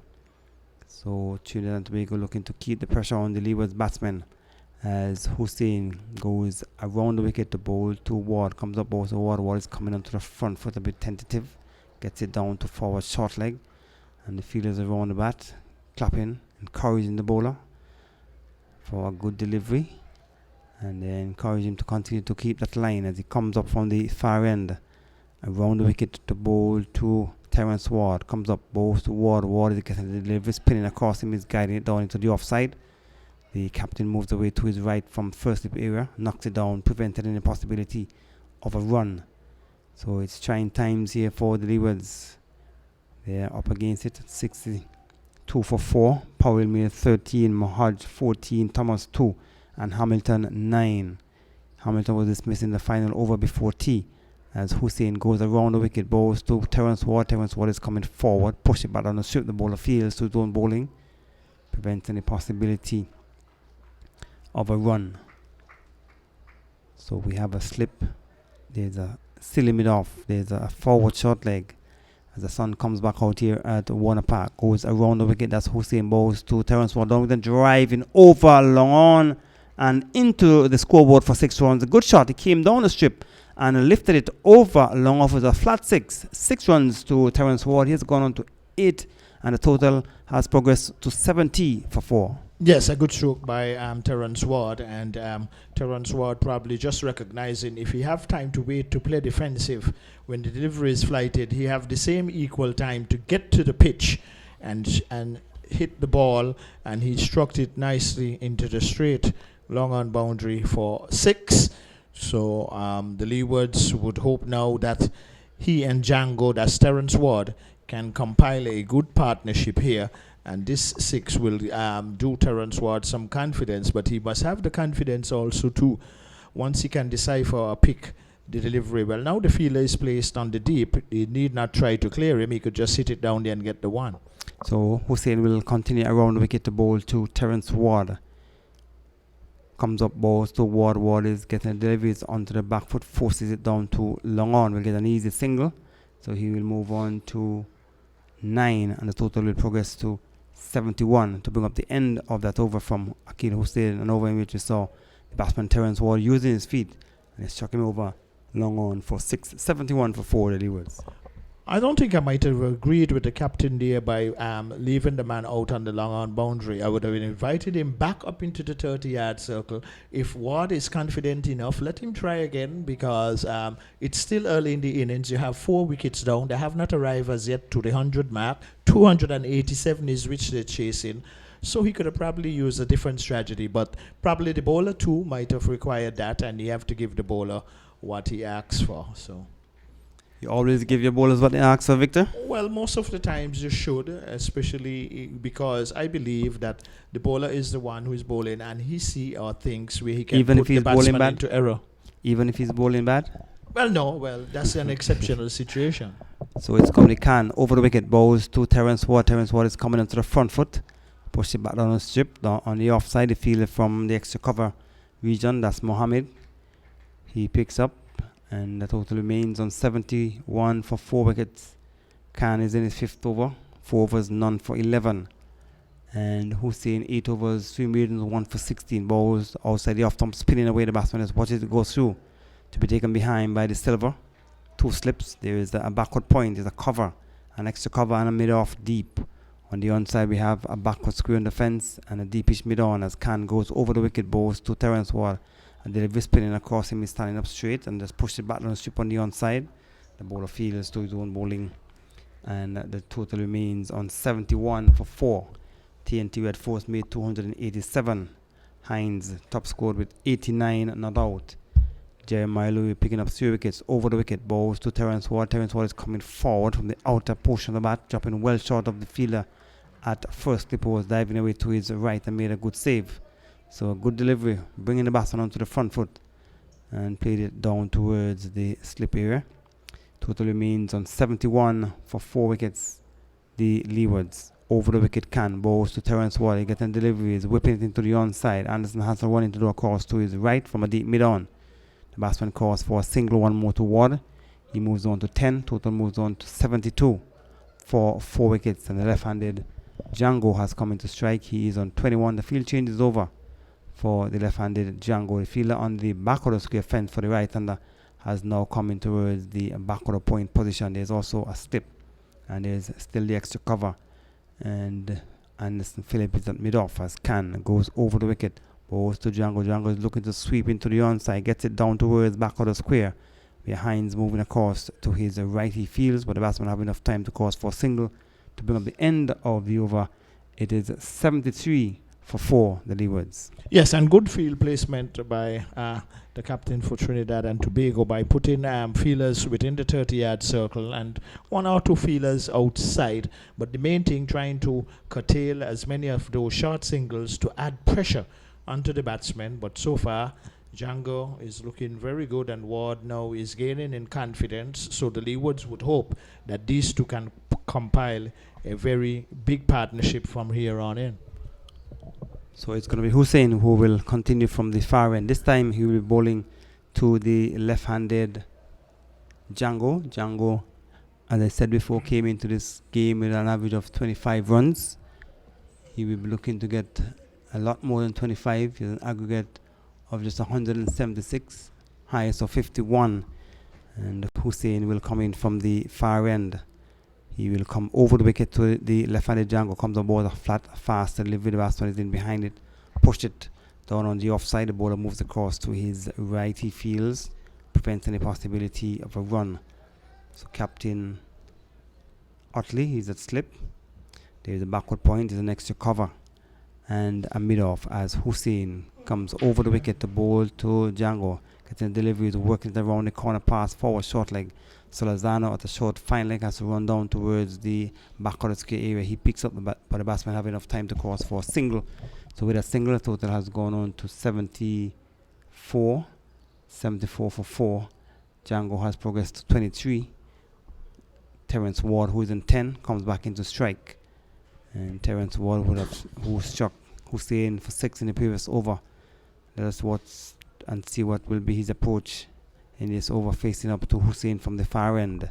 So Hussein comes around the wicket to the right-handed Ward, comes up both to Ward. Ward getting a delivery, pulling the bottom hand off the bat, maybe getting some turn and bounce. The ball goes down into the offside. And the Kerry pair coming in from the back of the square completed the fielding. Total remains on 74 for 4, the Leewards, in reply to 287 made by the Red Force team. Hussein will continue from the far end, coming into bowl to Terence Ward. Around the wicket, bowls to Ward. Ward is coming onto the front foot, pushed it down in the offside. Fielders are around the bat, continue to encourage the bowler, giving him a round of applause for a good delivery. The batsman pushing onto the front foot as Hussein will come in once more from the far end. Around the wicket, the bowl to Ward, comes up bowl to Ward. Ward is onto the back foot and just push it down on the onside for Raja at forward short leg to just step forward and pick up and flicks it back to the bowler Hussein, who goes back to the top of his mark at the far end. Still very good conditions here at Warner Park for cricket. Hussein will continue from the Lozak Road end. Around the wicket, bowls to Ward. Ward is coming onto the front foot easily, just pushed it back on the strip on the onside. The bowler skips around to his right fields to bring up the end of the over. And at the end of it, the latest score here at Warner Park, Leewards, in reply to 287 made by Red Force, they are 74 for 4. Yes, and these two have been patient and they're trying to knock the ball into the gaps, pick up the ones and twos, but really capitalizing on the loose deliveries whenever they present themselves. Both batsmen now having a mid-pitch conversation, and it is quite obvious they are knowing the task ahead of them is to get to 287 and beyond, 4 wickets down, 74 for 4. So Khan will continue from the media center end, and we're bowling to Django, who owes the Leewards a big innings, and this is the time for him to come good at the Warner Park as Khan goes over the wicket, bowls to Django. Django is coming forward, pushed it down into the onside, down to a straight mid wicket where the fielder Hussein just moves across to his right. He picks up and just gives it back to his bowler Khan, who will come back to the top of his mark at the media center end.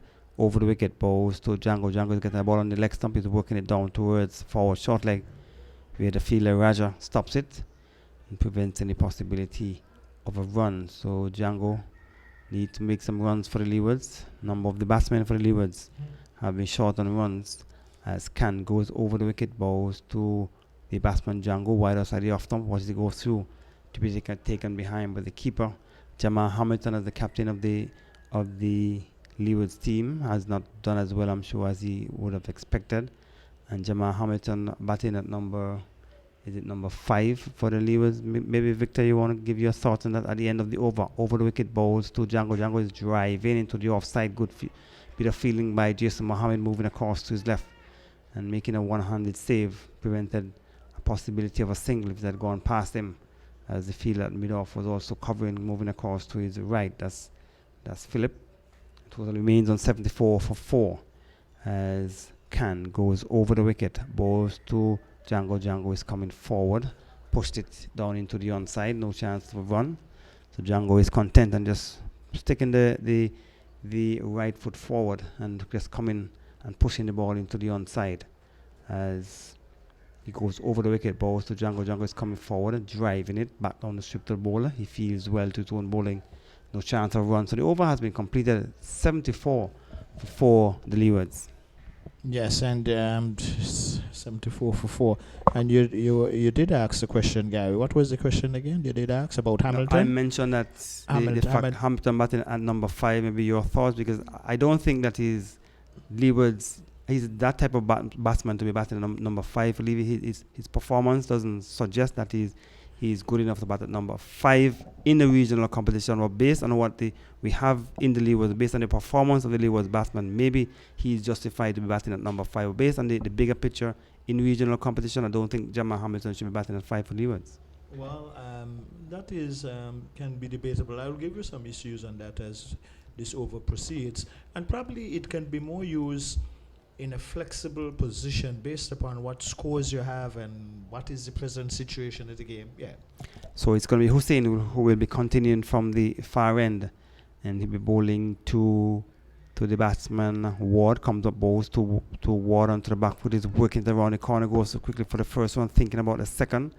And Django is not interested in the second run.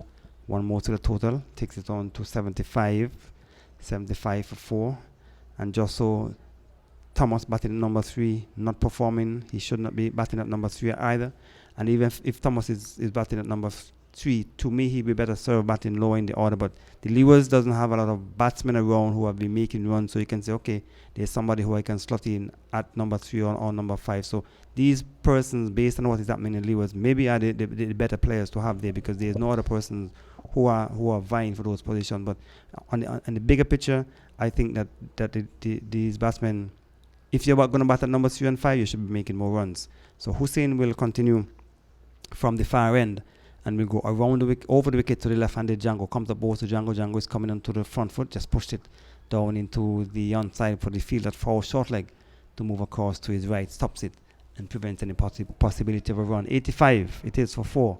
In reply to 287, Hussein bowling from the far end. He will come over the wicket to bowl to Django. Django is looking to whip it into the onside. Misses the ball, spun and bounced down the onside, looking to whip it. And he missed it and taken behind by the keeper, moving across to his right. So Hussein is in his 10th over. Has picked up 1 for 17. 3 maidens he has bowled. Can 5 overs, none for 13. And Hussein will continue from the far end. He comes over the wicket, balls to Django. Django is coming forward, is working around the corner. Good bit of feeling by Pierre, moving away to his right at leg slip and stopping any possibility of a run. Django is on 23. The non-striker Terence Ward is on 11.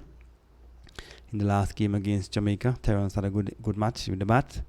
And Hussein comes up from the far end, over the wicket, balls to Django. Django is getting delivery, is working around the corner, goes down towards the back of the square area, where Salazar comes in off the boundary. 1 more to the total. It has gone on to 76 for 4. Terence Ward is on 11, comes back into strike, and the field will changes over for the right-handed Terence Ward. And the fielder Salazar will go at silly mid-off. It's a forward short leg, and there is also a slip, so it's going to be Akil Hussein. This time he'll go over the wicket to the right-handed Terence Ward. He comes up, bowls to Ward. Ward getting a flat, fast delivery, slapping into the offside, through the covers and down towards the boundary for 4. Anderson was moving across to his right, couldn't stop it, and he just gone into the boundary for 4. It was short, it was wide, and he pounced on it. That's Terence Ward, and played it down through the covers for 4. Once it had gone past in the field, it went down towards the boundary, and with that shot, the total has gone to 80. Terence Ward has progressed to 15 to bring up the end of that over. Yes, it was short and wide from the left arm spinner, and Terence Ward made very good use of it and executing it into the deep extra cover boundary for 4. But to continue the conversation, Gary, about the Leeward Islands batting, it is very difficult for Hamilton, the captain, he himself coming at 5.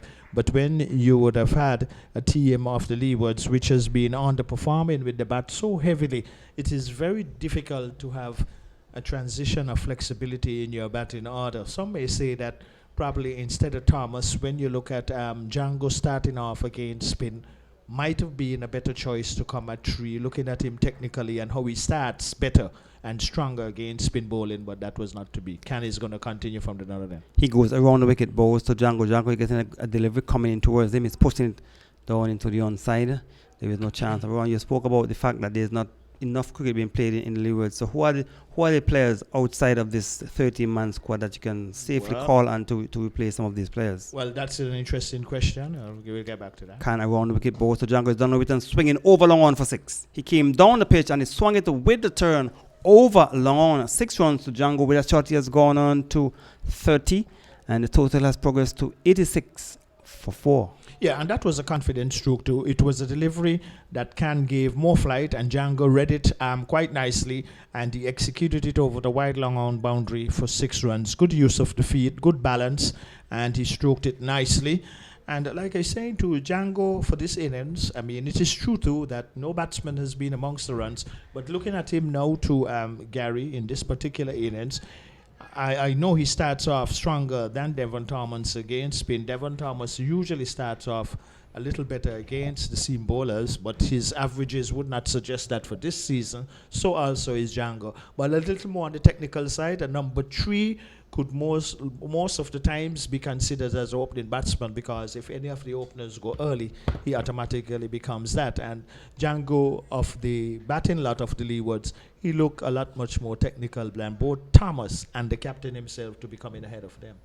All right, so we still await the return of the ball that was struck over long on, and because you don't have many spectators watching the game, Victor, the players will have to go and get the ball themselves. Yes, indeed, Gary. And, you know, this is not just at Warner Park, but throughout the whole region that people are not just coming out to look at 4-day regional cricket no more, and that's a reality. And we cannot find the answers for that. I do not know if you can arrive at what possibly can come out.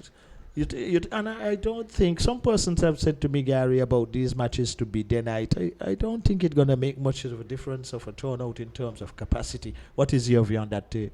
Well, the standard of play certainly has dropped from years gone by, and the fact that T20 cricket has now taken over, persons want to see results in short order, and 2020 matches, persons would prefer to come out to watch 2020 games. They are saying maybe these games are too long. And I also think, though, that these games are not being promoted properly, because this game has been played in sinkers. And how many persons in sinkers are aware that this game is playing? That is a very valuable point, and there have been many persons who have been raising those concerns that we as the commentators would keep saying about the crowds and so on, but what about the promotion before these matches come to the respective venues?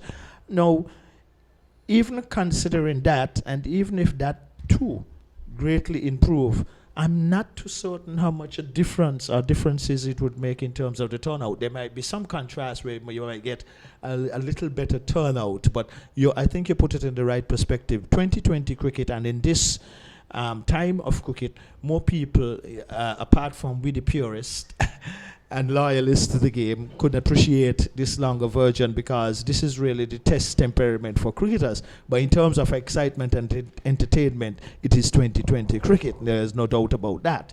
And all sports provide a lot of entertainment from beginning to end.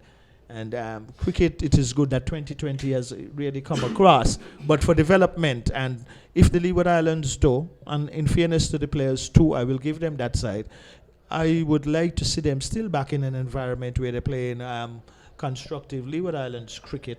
And Gary, in fairness to the players, I feel that there will be a difference. So, but you're not missing any cricket. The ball has not yet been returned to the field of play. So Victor has given his opinion as to why spectators are not coming out to play, to watch cricket. But if you are a good cricketer, because these players have been playing year in, year out, these are the same players you're seeing all the time, so you should be improving. What do you do when you practice? Yeah, and that's a very good point again too, because also to know that it becomes the players' jobs where they don't have to go out to different enterprises.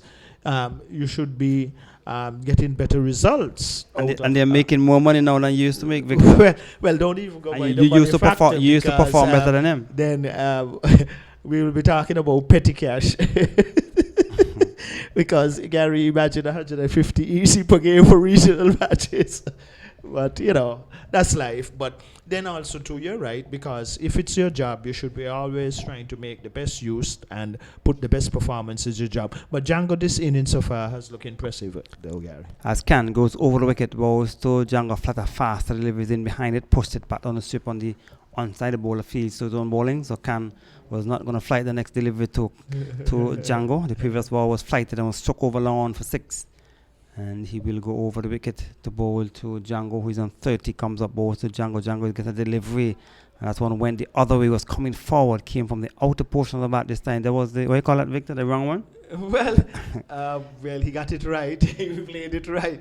But it was the googly then. But also, too, credit must be given to Django, at least up to this point, whereby he's showing some resilience. As Khan goes over the wicket, bowls to Django. Django is getting a delivery on the centre, and leg stump is working it down towards forward short leg. It is fielded by Isaiah Raja. And the total remains on 86 as Khan comes back to the top of the mark here at the media centre end at the end of the over. You will hear the voice of Earl Smith, and it goes over the wicket. Bowls to Django. Django gets a delivery, is working it down towards back of the square. The fielder comes across. That's Mohammed. Cannot stop a single, one more to the total to bring up the end of the over. At the end of it, Leewards, in reply to 287, they are 90 for 415 to Terence Ward, and 86, sorry, for 415 to Terence Ward and 30 to Django. Yes, and if they can keep these two, both Terence Ward and Django can keep those exchange of strike and pick up the ones and the twos, and might just have the feel a little ruffled, but the more dot balls that they would play, it will become more challenging for them. But a great task ahead of the Leeward Islands. They are chasing 287. They are now 87 for 4, with Terence Ward not out on 15 and Django not out on 31. Good afternoon once again, Earl Smith. The sun is back with us. It left us momentarily. No immediate threat of rain, but the Leeward Islands still not yet out of the woods by a long way. Yes, certainly not. It's interesting, though, that you and Gary were discussing the performances of the players, and for Leewards in particular, and the reasons why they were not performing.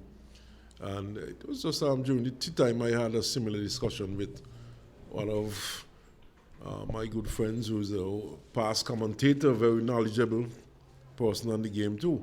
But Victor, we are knocking the players. But the thing is that I think the players, to a certain extent, they are victims of the system. The Leeward Islands players in particular, they are victims of the system. We do not have any organized extended cricket. I call it extended. I'm thinking in terms of 2-day cricket, 4-day cricket in the Leeward Islands. There's no longer a Leeward Islands tournament. I'll get back to that, as it looks like Muhammad from the fine, who bowls a delivery to Django, pushes into the offside, it's fielded, and there's no run. There's no 2-day cricket, there's no 4-day cricket, there's no Leeward Islands tournament going on.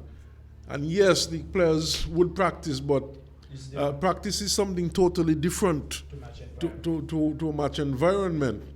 And so, the players, the Leeward Islands players, they're not accustomed to be batting long. There's nothing organized. In St. Kitts, for example, it's getting worse and worse. I'll get back to that in a moment, as this one is pushed into the onside by Django. He's getting at least a single here, looking for the second, back for it quite easily, and 2 more to Django, who moves on to 33. Yes, and I will join you also too in what you have said about the players being the victims. And it is true, because as a former player myself, I know it is a total different net practice than match environment, and you need to get accustomed to what you're going to play in, and you must have that preparation. And until that is rectified, I don't think that the Leeward Islands, we're going to see performance improving tremendously when they compete at the regional level. So Mohammed comes in now, bowls to Django. Django, he's almost playing that one back onto his stumps. In fact, he seems to have bounced over the off stump and going back to the keeper. Victor, I keep wondering, where are our next crop of Leeward Islands players coming from? There's no tournament, there's no organized tournament. And where are you finding these players? Where are we going to find these players? Because we're not really playing any cricket to churn out a new set of players. You're quite right. What has been happening recently is a lot of recycling of players, and players continue to fail, and it's hard to replace them because there's no real competition outside the off stump there from Mohammed, and it goes to the keeper. No shot offered by the batsman. But as I've said, until we go back to the days when we have some sort of cricket going on. In St. Kitts, for example, there's no two-day cricket. Not at all. And As a matter of fact, they are playing 2020 and they want to also go down a level. I say go down because they're not going up, they're going down. They're dropping the level of cricket. They want to go and play 10-10. And how are you going to develop players by playing this sort of cricket? No two-day cricket in St. Kitts. And no Leeward Islands tournament. This one is defended by Django. It goes up to extra cover where it's fielded there by, looks like Hussein. There's no run. No, that's not Hussein. And it's in fact Raja, the opening batsman. Yeah, and it is very embarrassing in terms of the legacy, especially that the Leeward Islands have held over the many, many years, to find that Leeward Islands cricket is in such a disarray.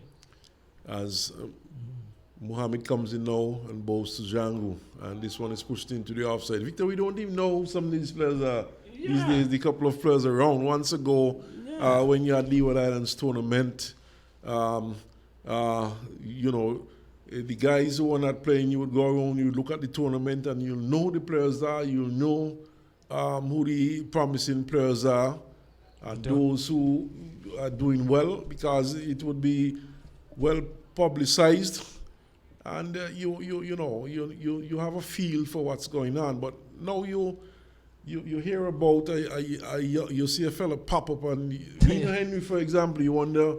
Where was he? Where's this guy from? Is he from Antigua? Is he from Montserrat? Yeah. You know, no cricket is going on, so it's very difficult. And I think, yes, of course, the players are getting more money. No, yes, they're professional, but the system doesn't allow for the development of the players, in the Leewards in particular. This one is onto the back foot, pushing up to mid-on. Delivery, which keeps a bit low from Can. And there's no run. I've been hearing of players in Barbados, young Musley, for example, scoring hundreds, double hundreds, the sort of thing. There's an organized system in Barbados, in Trinidad. You hear of players doing well, as this one is pushed into the offside, but it's not happening around here. Yeah, and one of the things, though, that made Barbados and have made and continue to make Barbados so successful as a cricketing nation is that they have organized clubs also, eh? Yeah, certainly. In Barbados, yeah, they have organized clubs. As Can goes in our bowls to Ward. Ward is coming forward, gets it down to short backward square and gets a single as it's chased down there by Raja. So with that single, he goes to 16. It's 90 for 4.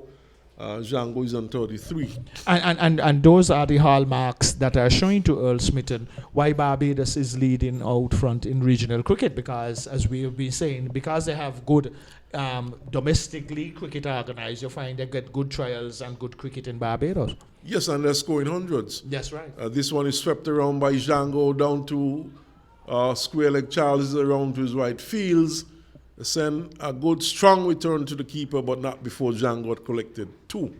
Yes. And certainly this is one of the reasons why up to now no Leeward Islands batsman has scored a century in this year's tournament. And Mears, for example, picked up his second century today for Barbados. And you have had quite a number of other centuries being scored throughout the tournament, but none by a Leeward Islands batsman. There Django draws away. And that is something based from records which has not happened for a long, long time in regional cricket. And just to continue our conversation, and those are the things that contribute and can tell our listeners that is the strongest reasons. As Imran Khan bowls to Django, Django is stretching well forward. But this certainly has been a very good knock so far by Django Victor. He's on 35. 92 for 4. Fortunately for Django, he's not from the Leeward Islands, so he would have some idea about batting long. He, of course, hails from Trinidad and Tobago, playing for the Leewards. He's stretching well forward, and it's back down the track to the bowler. So until things improves in terms of the cricket in general, the structure of cricket in the Leewards, they keep complaining about not having the funds So until things improve in that area, well, I don't think we're going to see too good a performance from the Leeward Islands team. We might have some sporadic good performances, but it's not going to be, well, I don't want to say consistent because I chided you for using that word consistent today.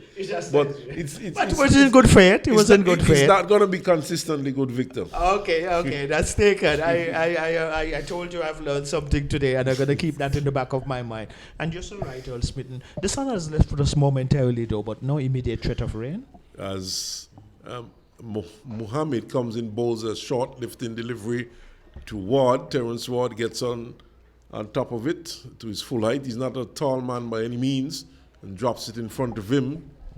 It's picked up there by Jason Mohammed, who comes in from short extra cover to slips a gully, backward point, and short extra cover mid-off. On the onside is a mid-on, short mid-wicket and a long leg.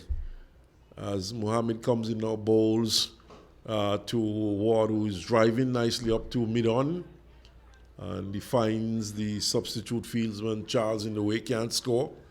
So he has looked good too, Victor. He has been batting well, Terence Ward. Yeah, and he has batting ability, and this is an ideal situation for him to apply himself in the situation that 287 is ahead of you as a target.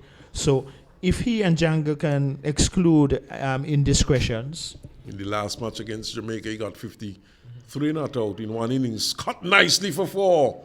Lovely shot indeed. He was onto the back foot. It was short, lifting. There was a bit of room outside the off stump, and he just rocked back and cut it square of the wicket on the offside through cover point and down to the boundary for 4. Yes, indeed. And while Gary was on and we were continuing the conversation as we are now continuing, Earl, you can also remember in Nevis and in St. Kitts that when the island teams were selected for the various islands to play Leeward Islands tournaments, and there were practices at Grove Park, as it was then, and Warner Park, so many hundreds of people just used to come and look at the island team preparing for the tournament. Yeah, you remember those days? That was a different era. It's not going to happen these days. I can tell you for sure, because people are more familiar with players. There's a lot of cricket. That was familiarization. There's a lot of cricket on TV. We are seeing a lot more cricket. There's the that's true. 2020 game. But my concern is your core players. You need to get them playing the longer version of cricket before they step up to another level. As Mohammed bowls one to Ward, who turns it down to long leg for a single. And with that single, he would move on to 21, and the score would move on to 97. So a nice little partnership building between these two. Yeah. Some 37 runs so far. And a very important one, too, and they need to carry it deep. And if the Leeward Islands is going to really put some pride into this, well, both batsmen have gotten starts, and that's the next idea too, Earl, that we keep a close examination on, whereby many times we see batsmen getting starts, and sometimes, or most of the times, it's not that the bowlers receive them, but sometimes they just give it away. So Mohammed on his way now. This time he's bowling to Django, and Django is driving up on the offside to wideish mid-off and can't score. Charles is across to field, there's no run. And you can see too, Earl, as Django continues to grow in confidence, you can see that his movement of his feet, his body language, his rhythm, and so on. And he's coming out of an environment of Trinidad. Yes, he's a franchise player for the Leeward Islands, but he has had no doubt a lot of cricket behind him. Yes, certainly. They do play a lot of cricket there. As this one, he's defending, and it goes up to the fielder there at mid-off. He fields Charles, and there's no run. So, we can keep saying that the players are not performing, but if the environment is not provided for the players, once ago, Victor, you could have easily think of at least maybe 10 players from each island that could have gotten onto the Leeward Islands team. But due to the fact that there were so many players and you could only pick a certain amount of players, good point. a lot of players would have had to miss out, and these players would have been spotted at the Leeward Islands tournament level. But even as there were many examples, one come quickly to mind. Say like a Fitzroy Buffon from Montserrat, who was a very good lower order batsman. He never really did play a lot of games for the Leewards based upon who was there before him and so on. But he was very good middle order batsman, eh? Well, Victor, I could be calling names all day. yeah. But I just say, that was just to open up your appetite. Well, speaking of Fitzroy, a very good friend of mine. I haven't seen him for years. Yeah, Buffon. I understood that he went away and studied law. He's a lawyer, which is very good. I think Hyman too, the fast bowler, he is also a luminary too. So many congratulations to those former Yes, cricketers, certainly. As Can goes in and bowls to Ward. Ward is back and pushes it up to mid-on, which fielded, and there's no run. Hint one or two other players. I know you have many, but just for... Yes, of course. I could call names all day. I mean, know that. But it's true. As in goes Can. This one is whipped into the onside up to mid-wicket by Ward for a single. And Solozana is quickly around fields. So Ward goes to 22. Gene Gould, for example, from Antigua was very consistent. Yes, and he never really got onto the Leeward Islands team. He made centuries after centuries in Leeward Islands tournament. In fact, he always made a lot of runs against Davis. Yes, he did. This one is swept around down to backward square for a single by Django. He would move to 36. The score would move to 99 for 4. And Ward is on 22. So there are quite a number of names. And even like Stephen Liebert here in St. Kitts, he didn't play much representative matches for the Leewards. Was a very good lower order batsman too. And the list goes on and on. Oh yes, I could be calling names all the Victor. As this one is defended there by Ward, and it goes to foul short leg, where it's picked up by Raja, and there's no run. So standards have really dropped, and it's very difficult to find replacement for the players that we have nowadays. Oh, he's beaten and stumped, is he? Yes, he is. Looked very much to be drawn down the river there, Ward, by a well-flighted delivery by Can, and he was late in getting back into his crease, and the Leeward Islands lose their 5th wicket with the score 99. Yeah, and from my vantage point, what I saw from that delivery, Earl, he gave it more flight, and he pitched it just on about, probably it looked like center stump, and Ward probably thought that he could have gotten to the pitch for undrive, but more spin on the ball, and that just shows the quality of spin. And as a right-arm leg break and googly bowler, which is the art where it's much more difficult to control, but since Can has been brought into the attack, he has been consistent, and it only strengthens the point that we have been making, because the amount of cricket that Can would have played before coming into a Trinidad squad, he will have the confidence, and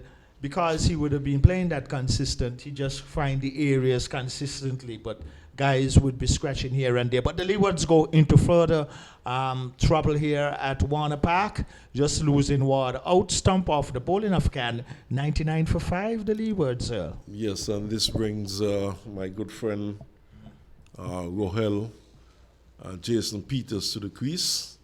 Prefers to carry around the name Jason Peters. Diminutive figure, small man. Hails from the island of Montserrat. He himself, in fact, a wicket keeper, but playing purely as a batsman in the Leeward Islands team this year. And he makes his way to the far end. And he will not face, that was the last delivery of that over delivered by Can. Mohammed will continue from the far end. So Can has picked up his first wicket for the season, of course. This being his first match. Just a slight overcast as the cloud passes and just covers a bit of the sun. But no threat of rain. Certainly the area in which the rain comes from looks very clear. And we have been blessed with good weather for the today so far, as Leeward's really struggling here. Trinidad and Tobago scored 287 when they batted first. They were insulted by the Leewards as Mohammed comes in now, bowls to Django. Django is pushing forward and plays it stylishly out to cover Waits fielder. There's no run. So he was not doing too well at this point. In over number 42. Another 24, well, just under 24 overs left in the day's play. Another 23 overs after this one. Good delivery. Angled back into the batsman, but well judged there by Django. Probably going over the top of off stump, but seemed to have judged it and bounced, and through it went to the keeper. Yeah, and you said it early too, when Django came to the crease. I think he was just about 5 runs, and then you said early that he looks good. I guess 2 because he was middling the ball, waiting for the loose ones, and this is shown. He's 36 not out, and this is good so far. Tap, so we're looking for some support. Mohammed comes and bowls to him outside the off stump this time, and he does not play a shot. And also too, he has been judging a lot of deliveries which he is not playing, and he wouldn't be tempted, even though the keeper is standing back. There is a first and probably what can be considered a third or fourth slip. But on the whole, though, this innings has been good. Like I said earlier, when Gary was on to, from a technical standpoint too, I think he's a much better technical player than Devon Thomas. So he has not done too well this season himself, but certainly a good knock here. This one is angled down into the gully and well fielded there by the captain. Otley diving to his left and preventing any runs. And Django has had 1/2 century for the season and averaging in the 20s before this innings. And many people were feeling that he should have been left out of the Leeward Islands team. But he's on a mission today to prove many people wrong. He has been batting well and batting confidently. He drives nicely up to extra cover. Waits fielded there by Hossein. And he sends a quick return back to the keeper, and there's no run. So Django looking to steady, looking to build a good score. And of course, a good score would only enhance his reputation, and of course would put his team closer to the 287 scored by the Leewards, as Mohammed comes in short, pulled nicely down to square leg, and it seemed to have gone all the way for 6. Yes, it has. Yes. Wonderful shot indeed. Yeah, it was short, and he was swiveling into his wicket and pulled it just slightly forward of square over the boundary for a wonderful 6. Yeah, and he has been capitalizing on anything loose. And even though, as we've been saying, that none of the batsmen, apart from Kyron Powell, who has really been outstanding with the bat for the Leewards, but looking at Django from a technical point of view, though, even though we cannot look at the averages, I think on the technical side he has looked apart, and he could still be, and he's proven himself. Now he goes into the 40s, going down to have a quiet word with his fellow partner, Peters, and they're quite aware of the situation. So somewhere along the line, and if these two can at least possibly carry it to the close of play, that will be, whatsoever the Leewards get, that will be a more reasonable position when the day concludes. But at this present moment, I think Trinidad and Tobago Red Force have had the better of day 2 so far. Well, of course, you were not missing any play. The ball just came back, probably going over into the football area. But just to tell listeners that Leeward started their innings right after lunch, and they lost Monson Hajj, caught Mohammed Bowle Phillip for 14. Kyron Powell was caught Hussein Bowle Mohammed for 13. Devon Thomas was caught Hines Bowle Mohammed for 2. And all those were bad shots. Jama Hamilton himself played a bad shot. He was caught. Roger bowled Hussein for 9.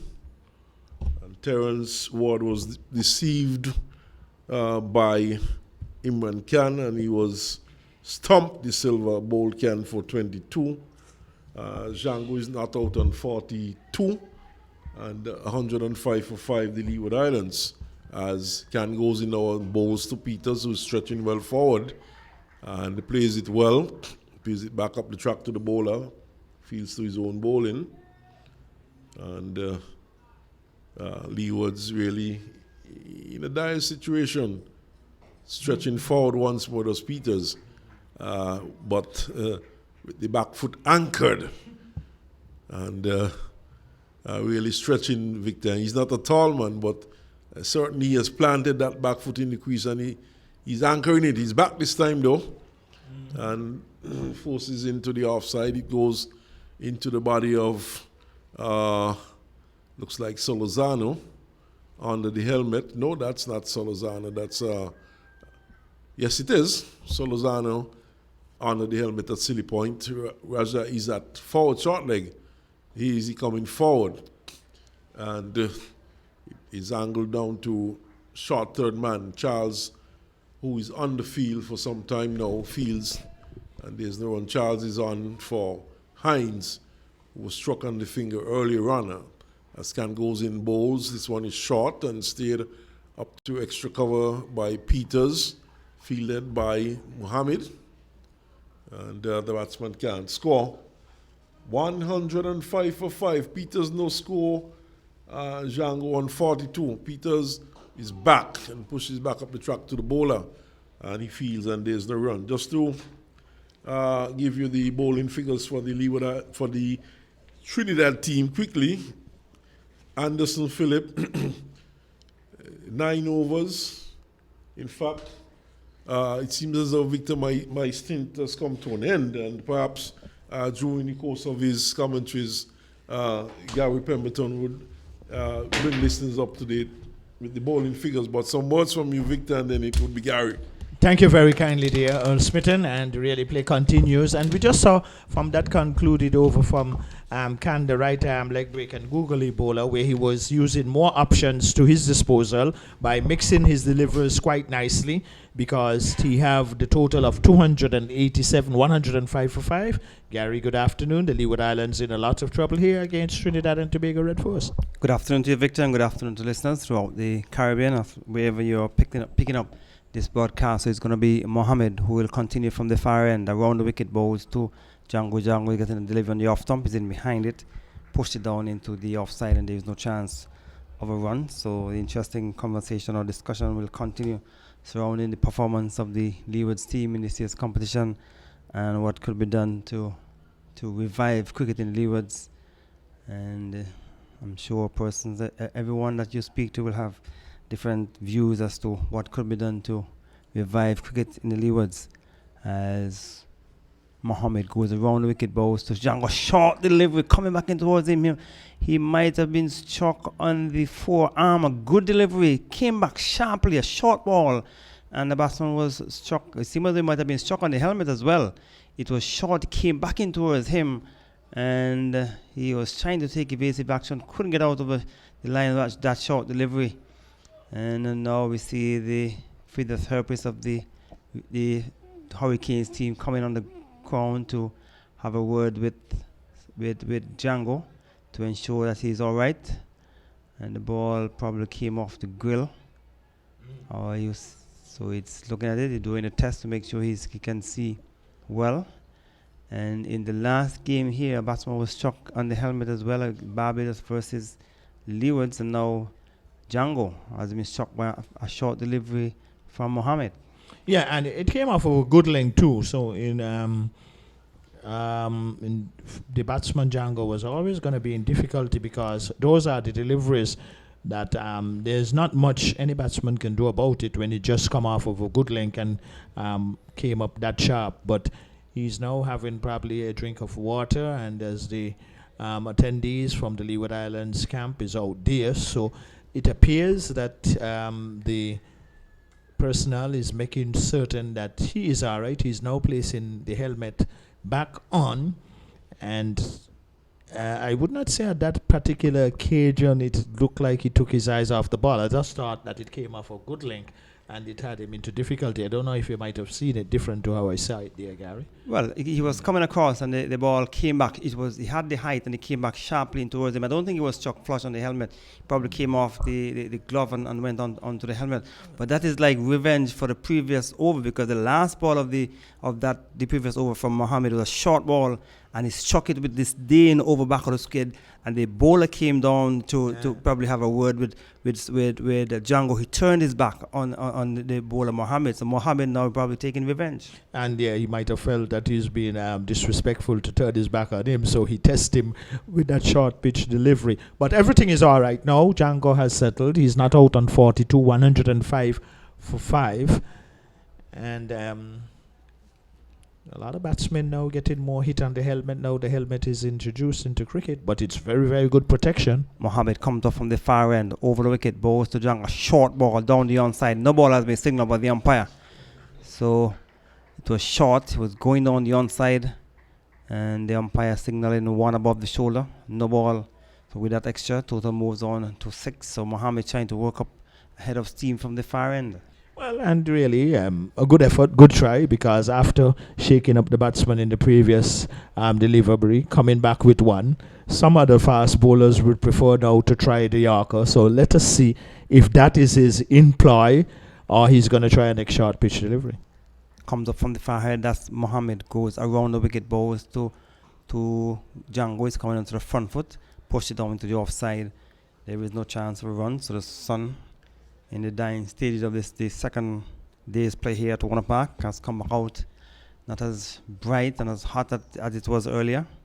And the sun is setting in the west, and Mohammed goes back to the top of his mark at the far end, just about 2 minutes past 4 o'clock here in Bastille. Leeward's reply to 287, 106 for 4 comes up, bowls to Django outside the off stump. He shoulders arms, and he allows it to go through to be taken behind by the keeper. Yeah, and Django is making certain that he's covering the off stump, not just leaving it exposed for the bowler to uproot it out of the ground, and moving nicely in line. So he's 42 not out. He would need the support of Jason Peters, and the support to the extent of trying to carry it to the close of play without losing any further wickets. As Mohammed comes up from the far end, over the wicket, bowls to Django. Django is getting delivery on the off stump. He's guided down towards the back of the point area where Philip is in the way. That's Anderson Philip. He feels no chance of a run. Django remains on 42. Jason Peters, he's not yet off the mark. The last batsman to be dismissed, Terence Ward, was stumped off the bowling of Can for 22. So Anderson will continue from the far end, coming in to bowl to Django. Goes around the wicket, bowls to Django, gets a delivery leg stop. He looking to flick it, fine, misses, taken behind by the keeper to bring up the end of the over, and over in which you saw the batsman Django was struck by a short delivery from Mohammed from bowling from the far end. Well, and it is good that Django was not seriously endangered there. He's now having a second look at his helmet as that over has been completed. But can the right arm leg break and googly bowler, he's going to continue from this to another end. The Leeward Islands backs against the wall in a big way.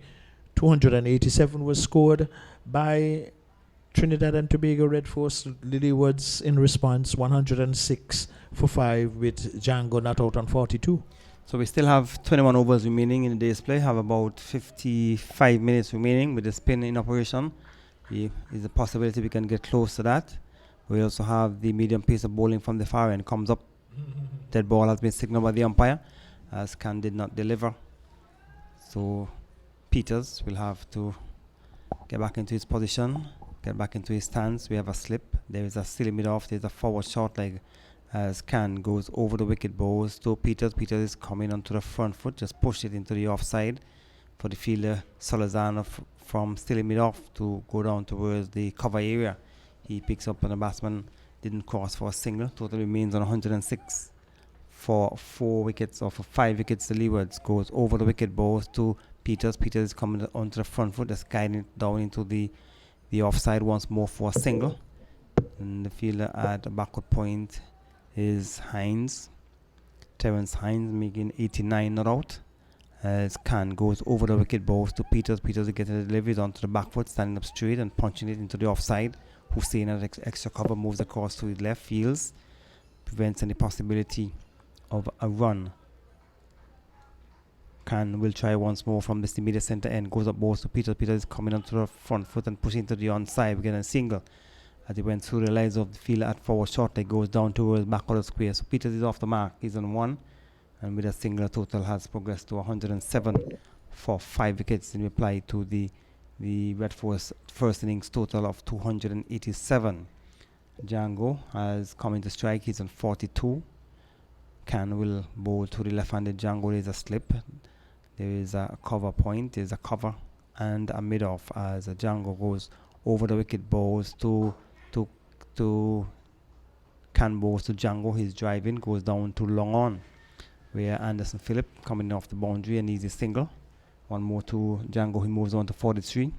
107 for 5 wickets as Jason Peters comes back into strike. It's 108 for 5 as Khan goes over the wicket, balls to Peters. Peters is onto the back foot, beaten outside the off stump, loud appeal. He was onto the back foot, a flatter, faster delivery, beaten, taken behind by the keeper to bring up the end of the over. It is 107 for 5 wickets to Leewards. Yes, and this is a very good spell from Khan, operating from the northern end. But really, Trinidad and Tobago Red Force right on top of the Leewards here. But Django, 42 not out, top scorer so far for the Leewards. And a good score by him, but Peters and himself, they would need to really continue to bat, and if they could bat to hours 20 overs remaining in the day's play, then the Leewards would have achieved something without losing any further wickets, but that is high on speculation. And the Trinidad and Tobago Red Force, they'll be looking to make further inroads. So it's going to be Mohammed will continue from the far end to bowl to Django. He's on 43. As Mohammed comes up from the far end around the wicket, balls to Django. Django is in behind a delivery on the off stump. He's pushing it back on the offside of the pitch, goes down to cover. Total remains on 108. 108 it is for 5 wickets. And Khan has bowled 10 overs, 2 maidens, 1 for 25. As Mohammed is in his 10th over before this 2 for 29. He will go around the wicket to bowl to the left-handed Django, who is on 43. Comes up, balls to Django. Django gets a delivery from the inner portion of the bat, push it down to the onside. Was coming onto the front foot, came back sharply towards the left-handed Django, and he probably came off the glove as well, because he has pulled off his left glove and just looking at his finger. Total remains at 108 for 5. Yes, and Django, he is growing in confidence as his innings continues, and as he looks across and see he's 7 shy of 50, and if he get there, that will be a well played one, but he'll have to continue for the Leewards. As Mohammed comes up from the far end around the wicket, balls to Django. Django is getting a delivery offside the off stump, shoulders, arms, and allows it to go through, to be taken behind by the keeper. So Akil Hussain 10 overs, 2 maidens, 1 for 23. Terence Hines just 5 overs, 2 maidens, none for 11. Anderson Phillip 9 overs, 2 maidens, 1 for 18. And Mohammed is in his 11th over, bowling from the far end. Before this, 10 overs, 2 maidens, 2 for 29. He'll be bowling to Amir Django, who is on 43. There's a slip, there's a gully, there's a point, cover, and a mid-off around the wicket. Balls to Django. Django is driving through the offside. Will go down towards the boundary for 4 runs. The fielder is giving chase, but he will not pull it back. That's Hussein. He has gone through the offside, down to deep cover boundary for 4. Beautiful shot from Django. Ball pitched up on the off stump, and he drove it sweetly to the offside for 4. He has gone on to 47. It's 112 for 5. Yes, and he got to the pitch nicely to that delivery, Django. He bent over, carried his weight forward, the left-hander, and he struck it into the deep extra cover boundary for another 4. So he's looking good and continues to look good, and he will need the support of Peters, as these two would really have to try and build a partnership for the Leeward Islands. So Mohammed will continue from the far end. Let us see what will be his response. As he will come around the wicket, the ball to Django, comes up ball to Django. Django is driving down to cover, goes straight down to Hussein. He fields and prevents any possibility of a run. So Django still there, batting for the Leewards. He's on 47. He has scored just a 1.5 century so far for the season. He came into this match with an average of just around 25, highest score of 51. He'll be looking to make 151 here for the Leewards, because he has not been getting amounts of runs in this year's competition, as Mohammed will come around the wicket, the ball to Django, comes up, ball to Django, slow delivery, he's in behind it, pushed it down to the offside, down to mid-off, where the fielder Hines is in the way he feels to bring up the end of the over. The water trolley has been signalled onto the field of play. Leewards, in reply to 287, they are 112 for 5, with Django not out on 47, and Jason Peters is on 1. Yes, and that is a welcome sight for the players, because it has been very hot from since ball one, when play got off this morning at 9:30, very hot. So the players would really welcome the refreshment cat. But we can tell our listeners that the Trinidad and Tobago Red Force, they were all out for 287. The Leeward Islands, in chase of that 287, they are now presently 112 for 5, with Django not out on 47. The last wicket going down when this total was 99. So the Leeward Islands have a huge task ahead of them. And there was a continuous conversation between our series commentators, Earl Smitten and Gary Pemberton, about the way forward and what can bring Leewards into more proper representation at regional level. And I think most persons who would have known where the Leewards came from and where we are would be very disappointed in the way that Leeward Islands cricket has now been organized and going forward, because it is not just being said, but it was proven at a certain time in West Indies cricket, when the Leeward Islands were on top, West Indies were on top also too, but those were the past glorious days and times. So you're not missing any cricket. The water cooler is on the field of play, and the TNT Red Force team, they are refreshing themselves, and the physio has come back out on the field of play to ensure that Django is okay. He was shocked by a short delivery by Mohammed, and he seems to be okay. So the total remains on 112 for 5 at the water break. And Leeward and Victor, the discussion will continue surrounding Leeward's cricket, because the reason why they're not having organized Leeward Islands cricket is because the authorities are saying that it is too expensive to organize cricket. So if that is the case, we will continue to be in this situation. Well, if that is the case, but I still believe, though, because what I've been hearing through certain areas, that even in the corporate society in St. Kitts, and you can probably speak of Nevis if you have any clue as to persons indicating, but a lot of persons at the top in the corporate societies, and they're not even getting a conversation with members from the different cricketing bodies also to the Leeward Islands. So if you have a corporate organization, Gary, for example, which you are the owner, or it is a private one, or whatsoever it is that you're not going to really go out to sporting organizations and asking them in what way can you help them. Most of the times it should be the other way around. So Victor, you're saying that there are businesses in St. Kitts who are willing to be part of a on the line and not between the lines. No, I don't want to be reading between the lines. I want to hear it from you. If What you're are you reading saying? on the lines, it is a clear indication that I'm saying that if you don't come and have a conversation, should I do the reverse and come and have the conversation with you? What? So you're saying like you're speaking from facts, Victor, or you're just assuming that it's not happening? Well, I cannot say it here and here. I will tell you off air, Right, which would be more appreciative. So I'm sure more appreciative of me saying it off air than on air.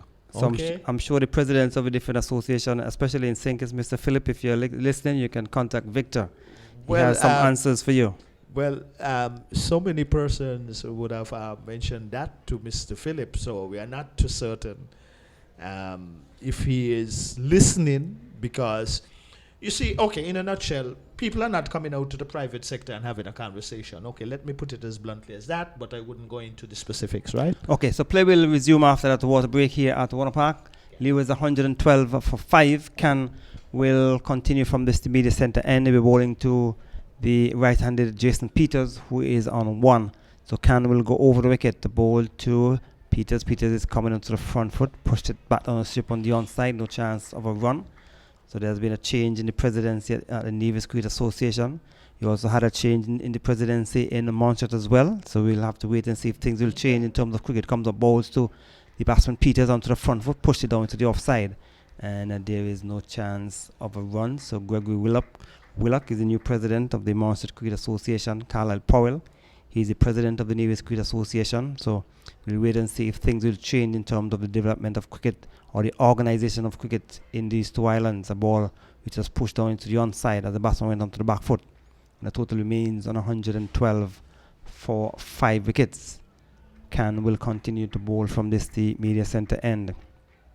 And he will be going over the wicket to bowl to Jason Peters. Goes up balls to Peters. Peters is coming onto the front foot, push it down to forward short leg.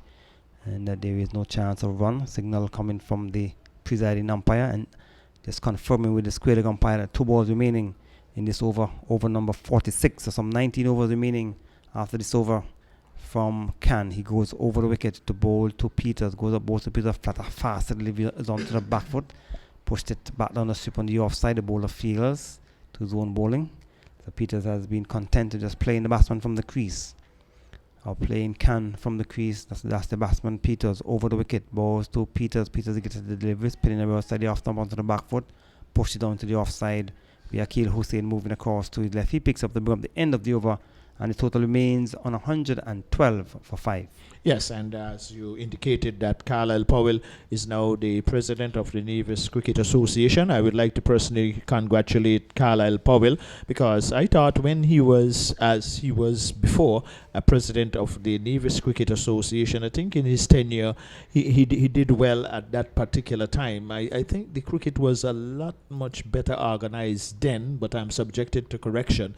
But no doubt he will try his uttermost best, because he have a great passion for the game of cricket, and I hope he will get the cooperation from the members on his committee too. It is one thing if the leader of any organization have good intentions, but his team must work with him to accomplish what plans and programs he would have for cricket in Nevis, and we wish him and the association all the very best. So also to Montserrat, I would like to also endorse my sincere congratulations to the newly elected president, and wish them all the best for the development of cricket in Montserrat.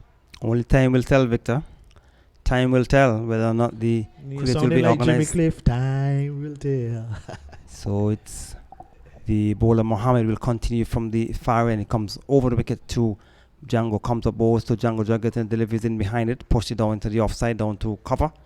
There is no chance of a run. 112 for 5. Jason Peters is a non-striker. He's on 1.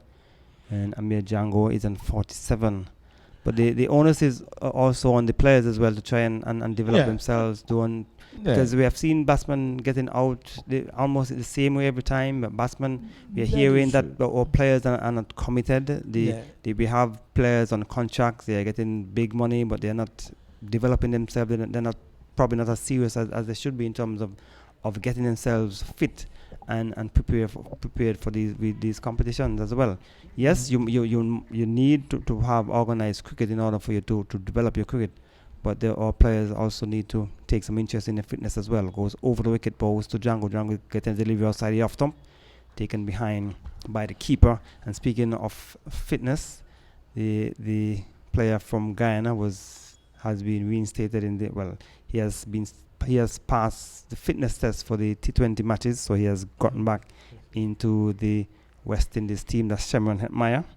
So let's hope he will perform in the T20 matches that we'll be playing in Sri Lanka. And speaking of Sri Lanka, the West Indies team not doing well, Victor. No. Well, you're saying not well. They're not doing well at all.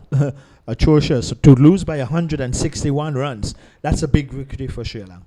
So Mohammed comes up from the far end, comes over the wicket to bowl to Django, comes up balls to Django offside the off, slapping his square of the wicket for 4 runs. It was outside the off stump and he slapped it through the offside, through the cover point area, down towards the boundary for 4 to bring up his half century, and he gets a round of applause from his supporters or his teammates down below.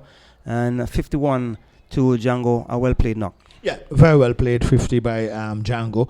And remember earlier I said, Gary Pemberton, that a lot of times you look at innings and based upon the circumstances in which a batsman score runs, and a good start Django has gotten, so there is no need now for him to give his wicket away. If the bowler puts him into fault, then that's the difference. But that's the other side of things too, that batsmen will get starts and they would not carry on. Mohammed comes up from the far end.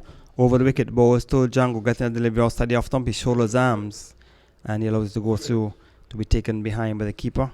He is actually Anderson Phillip, who has been brought into the attack from the far end. So he replaced Mohammed. Mohammed was struck for a couple of boundaries his last couple of overs. I'll give you his bowling figures in just a minute. So Mohammed, 11 overs, 2 maidens, 2 for 33. And Philip, who before this 10 overs, 2 maidens, 1 for 18, has been brought into the attack from the far end. He will come over the wicket to bowl to Django. Comes up, bowls to Django. The short ball is swinging down towards the long leg area. The fielder comes in off the boundary. That's Raja. And the batsman calls for an easy single. So with that single, Django has gone on to 52. Yes, and Django putting things nicely for the Leewards. Jason Peters, who has been not on strike for a few deliveries. He's the right-hander. So with the left and right hand at the crease too, it is very important that Jason Peters play a knock similar to what Pierre did when he had that partnership with Hines when Trinidad and Tobago Red Force batted. So Philip will continue from the far end to bowl to the right-handed. Jason Peters comes over the wicket. Bowls to Peters. Peters is in onto the back foot and pushing it down towards the cover area. It is fielded by Jason Mohammed. The over has been completed. So 117 for 5 in reply to the Red Force first innings total of 287. So there are still 160 runs adrift of the first innings score by the Red Force. Yes, and I think the Trinidad and Tobago Red Force, they are moving around quite quickly in the field, so they're getting through the overs quite nicely too. And they're quite conscious of the fact that they have to get in these overs. That is why probably there is a spin and pace operating from ends. Well, Khan is going to continue from this to northern end. He's the right-arm leg break googly. But as we speak to our listeners, there's a conversation on the mid-pitch, though, between 3 players. So Khan will continue. You have the captain. You also have Karen Pierre and the fast bowler having a conversation a while ago. But we have not seen how many overs Kevin Pierre has bowled so far for the day. I'll get you if he has bowled any. So any reason why Pierre, are you surprised that Pierre has not been brought into the attack, Victor? Well, it is as a Khan little surprising. Goes over the wicket, bowls to Django. Django is pushing it down to the onside, down to Pierre. So he has not bowled an over so far. I have seen some 49 overs been bowled, or 48. And not a single over has been bowled by Kevin Pierre or Carrie Pierce yet. Goes over the wicket, bowls to Django. Django is onto the front foot, turn it around the corner, goes down towards the back of the square. There is no chance of a run. Total remains at 117, and Philip is at mid-off. So the conversation was amongst the 3 players, the captain, Khan, and Anderson. As Khan goes over the wicket to bowl to Django. Django is getting a flight to delivery. He's not going to be tempted, just push it down to the offside, down to Jason Mohammed at extra cover, who fields, and there is no chance of a run. Django is on 50, and he's facing up to Khan, as Khan goes over the wicket, bowls to Django. Django is coming onto the front foot, is pushing it into the offside, goes down to mid-off, where the fielder is Philip. He fields the Django 52. And his 50 came up with 93 balls, 4 fours and 2 sixes. As he goes over the wicket, balls to the batsman. Django is coming onto the front foot, just pushed it down in front of him for the fielder at forward short leg. That's Raja to pick up, and there is no damage done. So we're in the dying stages of the second day's play here at Warner Park. We're in over number 50. 15 overs remaining after this. Over the wicket, balls to the batsman. Django is into his wicket and working it around the corner down towards back of the square. We're actually in the 49th over, and the over has been completed. So 49 overs have been completed. Trinidad and Tobago Red Force, they are 115 for 5. Yes, and a very good half century by Django in the circumstances. Only on speculation, though, Gary. Pierre has not been brought into the attack because there have not been any state of emergency whereby any of the batsmen for the Leeward Islands have dominated any particular bowler or there have been any relevant partnership. So, no doubt the captain will use him with timing and depending for now on the leg break googly bowler and the seam bowler. But no doubt they're going to be trying to see if they can get some more wickets before the conclusion of day 2. But I think so far things have been going very well for Trinidad and Tobago, and I think this day up to now they have the better of it. So it will be Philip will continue from the far end balls to Django. Django is in behind. A good delivery. He's pushing it back down the strip. And the bowler feels to his own bowling. I'm just going to try to go through the batting and bowling averages for Trinidad and Tobago. And I'm checking to see if I see Pierre name there. So it seems as though this is the first game for Carrie Pierre in this year's competition. And so it's going to be Philip who will continue from the far end. Be bowling to the left-handed Django, who has batted well. He's on 53. As Philip comes up from the far end, comes over the wicket, bowl to Django. Django is working it down towards mid-wicket, down towards Mohammed. He feels, and there is no chance of a run. Well, I wonder in for moments too if Pierre might be brought into the attack when most likely that if these two, and when it getting closer to the overs remaining, on many occasions batsmen like to go into the defensive mode, and when you go into the defensive mode, you give bowlers more of an opportunity of taking a wicket. So we'll just have to wait and see how the Pierre thing may play out. As Philip comes up from the far end, comes over the wicket, the ball to Django. Django is getting a good delivery in behind it, push it down into the offside, down to the cover area where Terence Hines is in the way. He feels there is no chance of a run. So we have Solazan at first slip. Captain Otley, he's in the gully. We have a backward point on the boundary. They have an extra cover. There's also a mid-off. There's a long leg, a mid-wicket on forward square defence, a mid-wicket and a mid-on. So it's Philip who will continue from the far end, coming into bowl to the left-handed Django, who is on 53.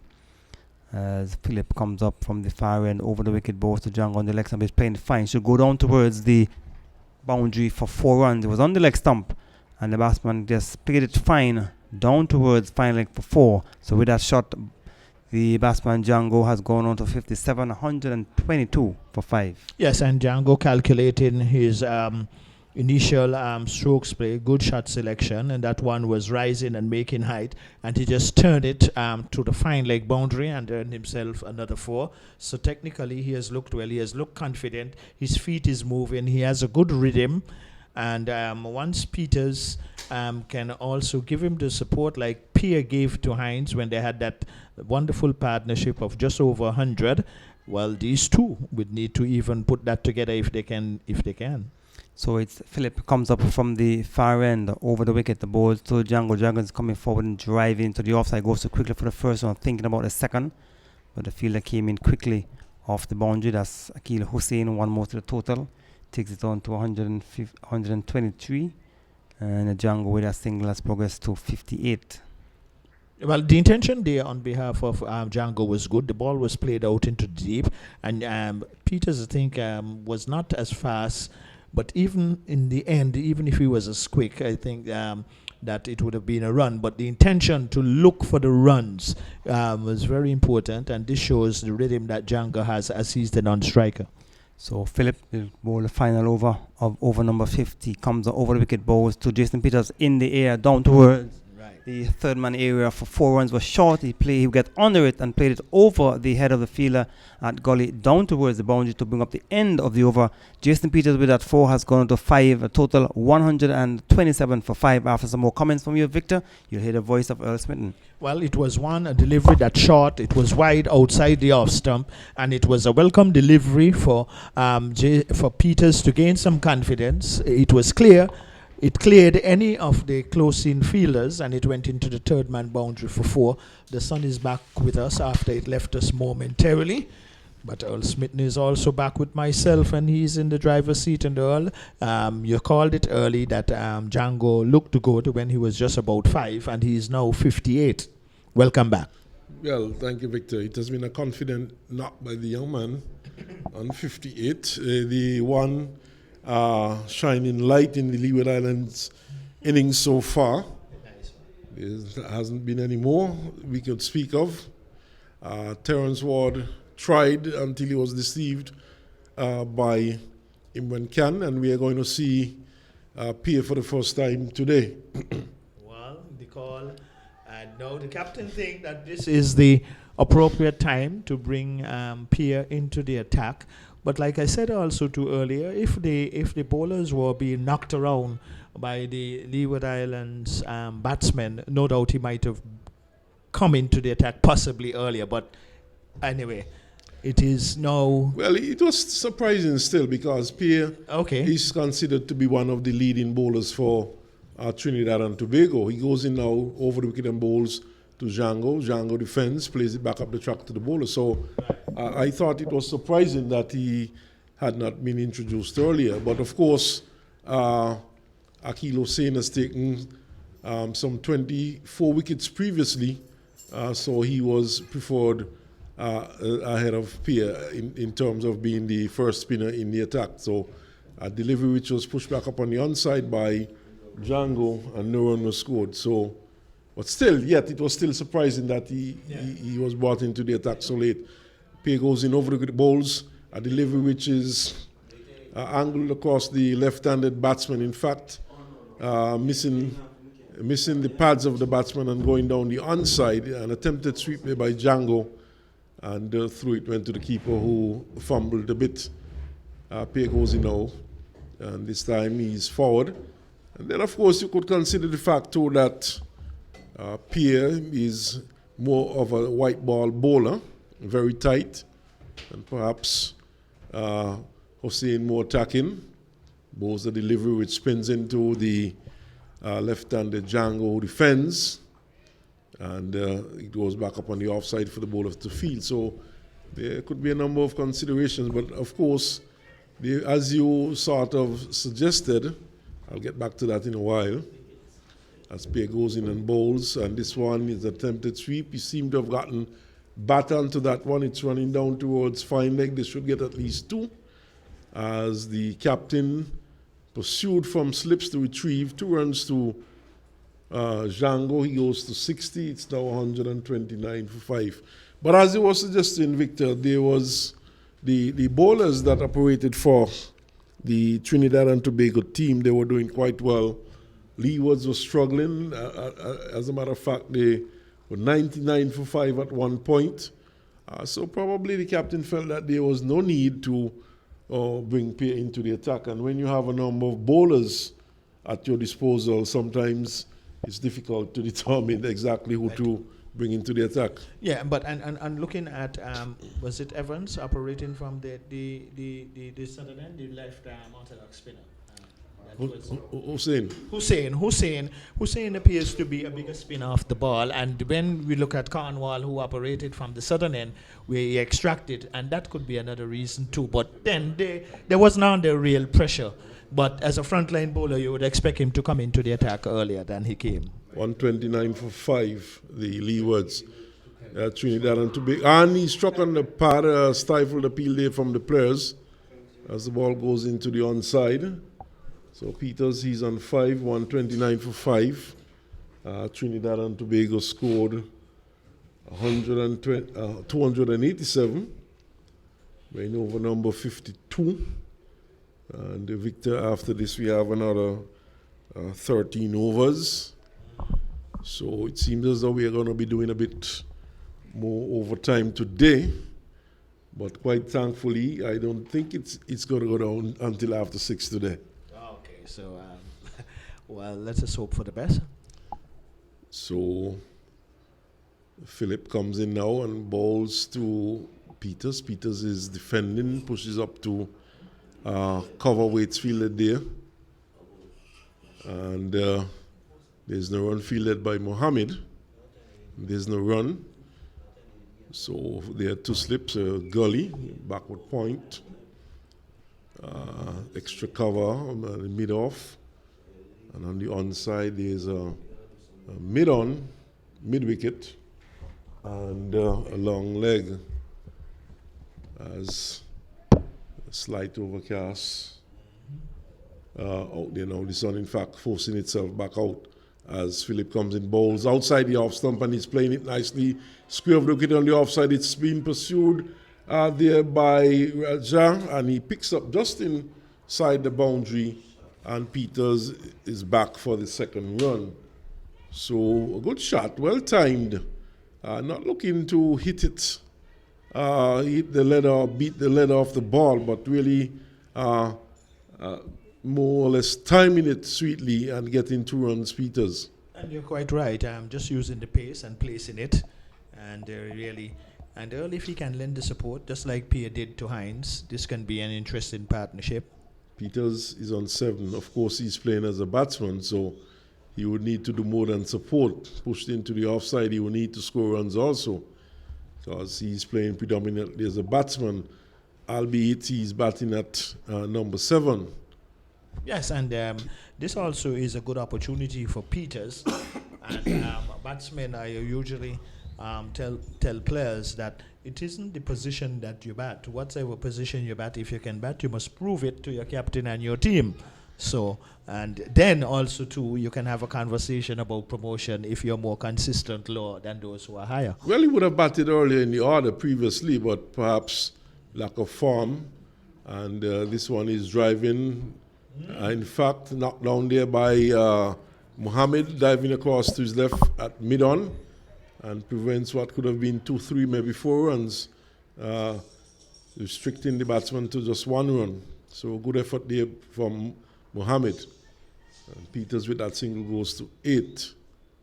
And perhaps the fact that Terence Ward too, Ward would have come in after Peters, he's in form, he got some runs in the last match in Jamaica, so he probably was sent ahead of Peters as Philip comes in, bowls, and he's driving brilliantly, beautifully.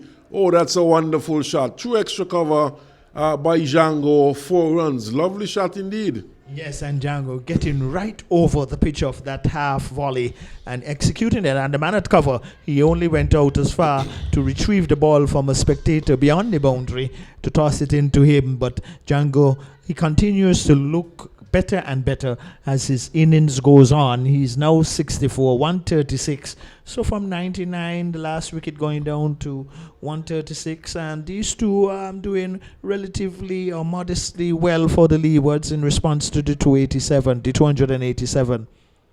Partnership of some 37 runs between these two. So Peters 8, Django 64, 136 for 5.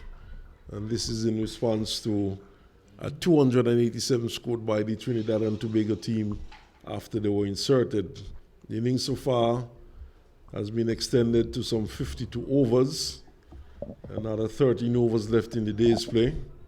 Scoring rate has been relatively slow, just about 3 runs per over, as Pierre goes in, bowls to Peters. Peters turns it up to mid-wicket and finds Mohammed in the way. He can't score. For Pierre, there's a slip, a backward point, cover, extra cover, mid-off, mid-on, short mid-wicket, deep backward square. He bowls, and this time it's played into the ground there by Peters. The ball bounces out to short extra cover, and it's fielded there by, looks like Raja. No, that's Solozano moving in from his position at extra cover. So Pierre goes in around the wicket, short outside the off stump, and an attempted cut. And they're coming from the bottom edge of the bat and going into the offside by Peters. No run scored. So Pierre once more, left arm around the wicket, goes in now. Second over of the day, outside the off stump, and Peters does not play a shot. He allows it through to the keeper. So, Victor, you would need to go around town and announce these games and try to get some more spectators into Warner Park. Just the sprinkling of spectators as Peters is quietly forward, gets it square wicket. And Hines, who was off the field for some time, he's back on now, fields, and there's no run. He had a very good knock today of 89 as Pierre bowls a delivery on off stump, and the batsman Peter stretches forward, defends with an angled bat. It goes down to short third man where it's picked up there by Hines. The over comes to an end, and it's 136 for 5 with Django on 64 and Peters on 8. Yes, and really to answer what you just said about the promotion of cricket and when it comes to St. Kitts, and especially more so Warner Park, the International Cricket Stadium, as Gary Pemberton, and we've been saying it consistently, but I made an offer to the St. Kitts president, Mr. Dennis Phillip, whereby I said if he can just accommodate with a chauffeur and you get a public address system and you set the routes, that I will freely go around to the routes and advertise promotion on behalf of promoting the cricket coming to St. Kitts, but that has fallen on deaf ears, so I wouldn't try to go back there again. Or what you think? Try again to see if that might work. Well, I will go along with your. That's an area which I'm not venturing into because. All right. Say no more. I have an opinion about several things which I prefer not to. Let us say it off to here. get into, and Hussein has been brought back into the attack. Just about 15 persons or so at the far end looking on as it's defended there by Django. Victor is laughing, but Victor... Because I was a little gathering. If you do a head count, I'm sure you would come up with not much more than 15. Yeah, but no, I'm not doubting you, Earl. Come on. Never. Come on, Earl. As Hussein comes in now and bows to Django, and Django is stretching forward and plays it into the offside. It's picked up. You have never. Well, Gary has done a count, and he has come up with 18 folks on that Gary side has looking never on. been misleaders to our listeners, so Right, I am not going to give any indication like you are. As Hussein comes in now and bowls, and this one spins into Django, who forces it into the offside, can't beat extra cover. That's Mohammed, can't score. So, and of those 18, about 8 of those would be groundsmen. Well, I think one might happen to be my brother, because he likes cricket. I'm trying to see if I could identify him, but he's so far away. As Hussein bowls, quicker delivery to Django, who had to come down hard on it. The ball peels from the inner portion and goes down to short fine leg where it's fielded by Mohammed, and there's no run. But certainly, people are not really coming into the park to look at this level of cricket. And is Hussein being driven, not well timed there by Django. He goes up to long on, he gets a single, and he goes to 65 with that single. It's now 137 for 5 at the Leeward Islands. Peters is back on strike, he's on 8. These two came together when the last wicket fell. The 5th wicket fell with the score on 99. It's now 137 for 5, a 38-run partnership so far. So they're doing a bit of rebuilding here for the Leeward Islands. Peters is stretching forward, angled down to second slip, where it's fielded there by the captain Otley. No, in fact, that's Pierre who holds on to it and will continue from this, the immediate centre end. Yeah, and Earl, even though that Django only accumulated 1/2 century before this knock, in the circumstances as to where the innings and what Trinidad and Tobago Red Force scored, and losing so much rapid wickets and some careless dismissal by the batsmen, I think in the situation too, that Django is now not out on 65, even make the 65 a very good looking one. Well, Victor, if you do the maths, you would realize that he has almost half the runs of the Leeward Islands. In fact, there are 4 extras, and you take 4 extras from that 137, 133, and half 65, it would be 130. So he's very close to, as he digs this one out, he's very close to making half of the runs that the Leeward Islands team made. Not much contribution from any of the other batsmen, who for most parts gave their wickets away. Pair balls to Django. Django is coming forward, pushes up to short mid-on, and it's fielded there by Solozano. No run.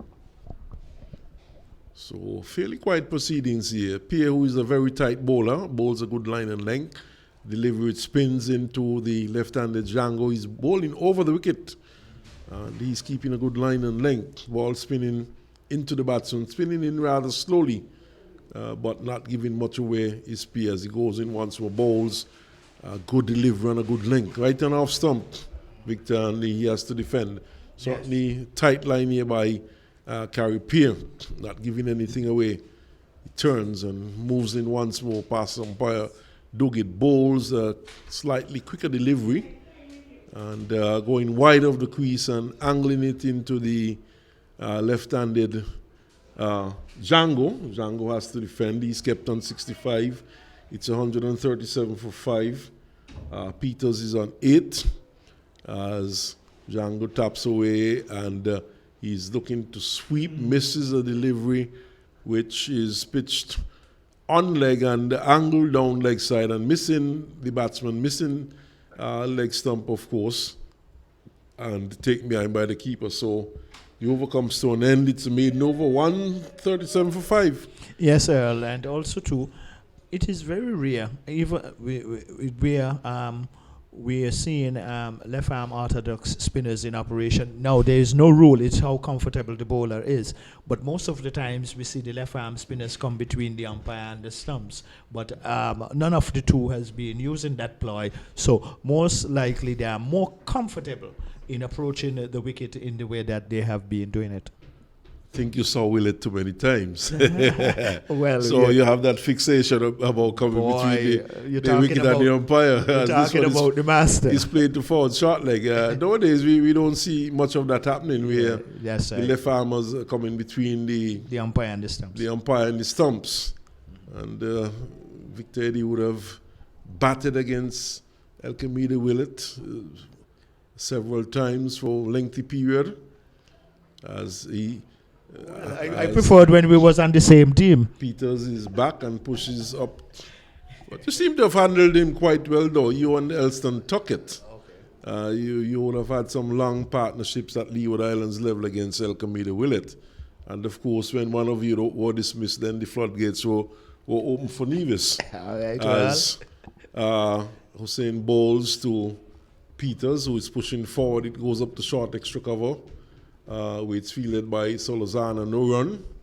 Certainly had some good days of cricket, Victor, and good memories of those games. St. Kitts versus Nevis, Willett versus Victor Eddy, Elston Tuckett, as Hussein from the far end comes in now, bowls to Peters, who is stretching well forward, angles it down into the gully region, and it's fielded there by Pierre, no run. Pierre moving to his right. Some good battles at Warner Park and also at Grove Park, Nevis. And, so many interesting stories about Leeward Islands cricket. This one is pushed into the onside for a quick single there by Jason Peters. So with that single, he moves to 9, and the score moves to 138 for 5. Of course, the story is told, Victor. Nevis, of course, had a very good groundsman, Bonzo.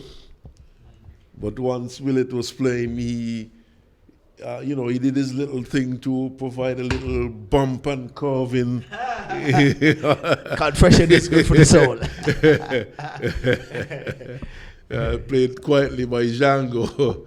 But, of course, those were fun days, Leeward Islands cricket, and you had a lot of high-class cricket being played in the Leeward Islands, and, the islands were churning out a number of very good players. In abundance. In abundance. In abundance, as I said. Even Mountserrat that didn't do too well at Leeward Islands level, they had some very good players. The Allen brothers, you had Al Corriet, I can remember a fast bowler, Cooper. You might be too young to remember him. Yeah, and they had William Jubry. William Jubry, Yeah, man. Yeah, of come course. on.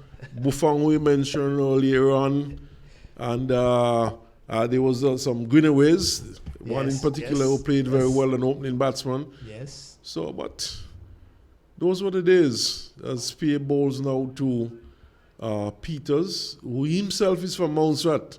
Of course, they had Austin White, who played for, I think he played for West Indies youth team. Spear bots his run. He was a very good cricketer also. That's right. Right, and quite a number of good cricketers coming out of that island. Al Corriet, Jim and George Allen pushed quietly into the offside. Vendell Moore. So many good names, so many good cricketers. Not only from St. Kitts, Nevis and Antigua, but of course Mountserrat also. This one is pushed back up the track on the onside, the delivery which is given a bit more flight by the bowler. And we see the umpire going forward and beckoning to the bowler and indicating to the umpire that he's giving P a warning, probably transgressing going into that danger area, and giving his first warning that he goes in now left arm around the wicket, bowls to Peters. Peters is defending once more. It goes into the offside and there's no run. So, Victor, one of these days I probably would be writing a book on Leeward Islands cricket, so I'll have to have a sit down with you. That's no problem. Anytime. As this one is pushed into the offside and it's fielded there by Hussein at extra cover, short extra cover, there's no run. Pay once more, left arm around wicket, bowls to Peters, and Peters is defending once more. Flighted delivery, and he's stretching forward and defending. So quite a bit of defensive play here by the Leeward Islands at this point, Victor. Yes, indeed. And for those of our listeners who might just be joining the broadcast, 138 for 5. Trinidad and Tobago Red Force, they were all out for 287. The Leewards in response, 138 for 5, with Jason Peters not out at 9.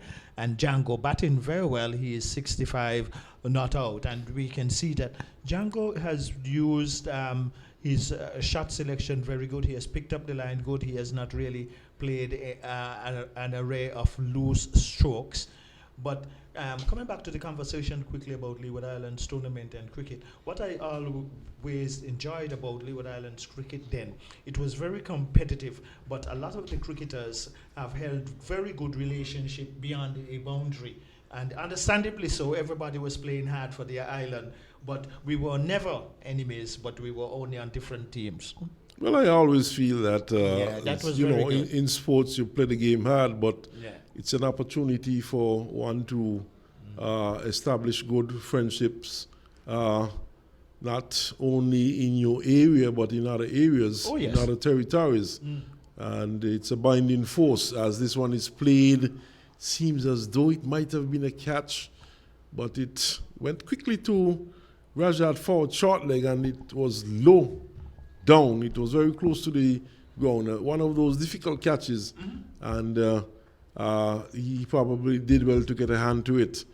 As Hussein comes in or bowls, a delivery which is driven nicely by Django up to extra cover for another 4. Lovely shot. Tossed up there by Hussein, and he was stretching forward, getting to the pitch and driving it nicely, timing it ever so sweetly, and playing it to the left of extra cover and to the right of mid-off and down to the boundary for a wonderful 4. Well, even as I have been considered a good player of spin, there is nothing else I can add. I cannot subtract from that stroke because he did the ideal thing. He got his foot to the pitch, he got over the ball, and he bisected the gap nicely and earned himself another good boundary.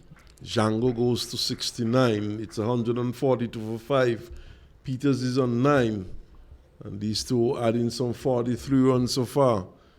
And Django is coming forward and plays this one with an angled bat. The ball goes down towards short third man, and it's retrieved there by the Trinidad and Tobago captain Otley, and no run is scored. So this partnership giving the Trinidad and Tobago team a bit of a headache, but they're still on top, 142 for 5. But it's Django once more, quietly into the offside this time up to Mohammed. He fields and there's no run. Of course, the Leeward Islands could take heart from the fact that at one point, Trinidad and Tobago, they had lost some 7 wickets, Victor, and they had only scored some 161 runs. In fact, 154 it was when the 7th wicket fell. So, of course, the Leeward Islands could take heart from this. It's a good batting track. The two there, they're looking good. And they need to steady a long time for the Leeward Islands. As in comes Hussein, and this one, he allows to go by it down the onside. And it's tidied up there by the keeper. So the over comes to an end. Yes, and the valuable thing about this partnership also too for Django, yes, it is 69, but in the circumstances which were very challenging and difficult, and a lot of times, as you would know, because you have been around the game for a long time, a lot of times selectors consider the situation where batsmen make runs and then base it relevant towards selecting them a lot of times. And this situation, Django has shown very good temperament. Well, he's repaying the fate that the Leeward Islands selectors would have had in him. And this has been a good knock so far. It's been a good solid knock. He has looked good from the word go. As Pierre bowls to Peters, who is driving back up the track to the bowler, who fields to his own bowling. Pierre has a slip, a backward point, cover, extra cover, mid-off, mid-on, short, mid-wicket, and backward square. This one, he's looking to drive, but might have taken the inner portion of the bat and going onto the pad. And just tied it up there in the offside by the keeper. Pierre once more goes in the third delivery of this over. Shorter, flatter, angled into the right-handed Joseph, who stabs it into the offside rather hurriedly. And he can't score. But that one with the arm. And Victor, how many times did Willett bowl you with his arm ball? As Pierre goes in now, bowls.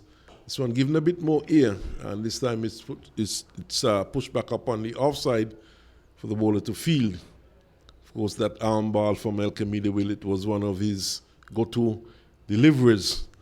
As Pierre goes in now and bowls, flighted on about centre and leg stump, and the batsman is stretching forward and defending, and the bowler fields once more. So he has been very tight, Gary Pierre, bowling around the wicket. He has had a warning also as he bowls the final delivery of this over, which was defended by the batsman. Some more words from you, Victor, and then it would be Gary Pemberton.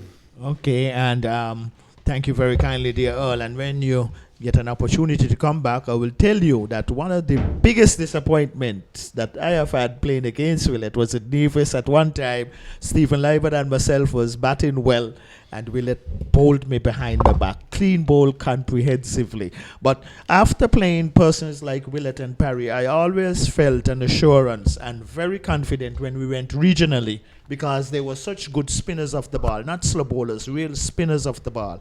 And really, I say that I owe them a lot of gratitude, and I'm paying it now. Thank you very kindly, guys. Welcome back.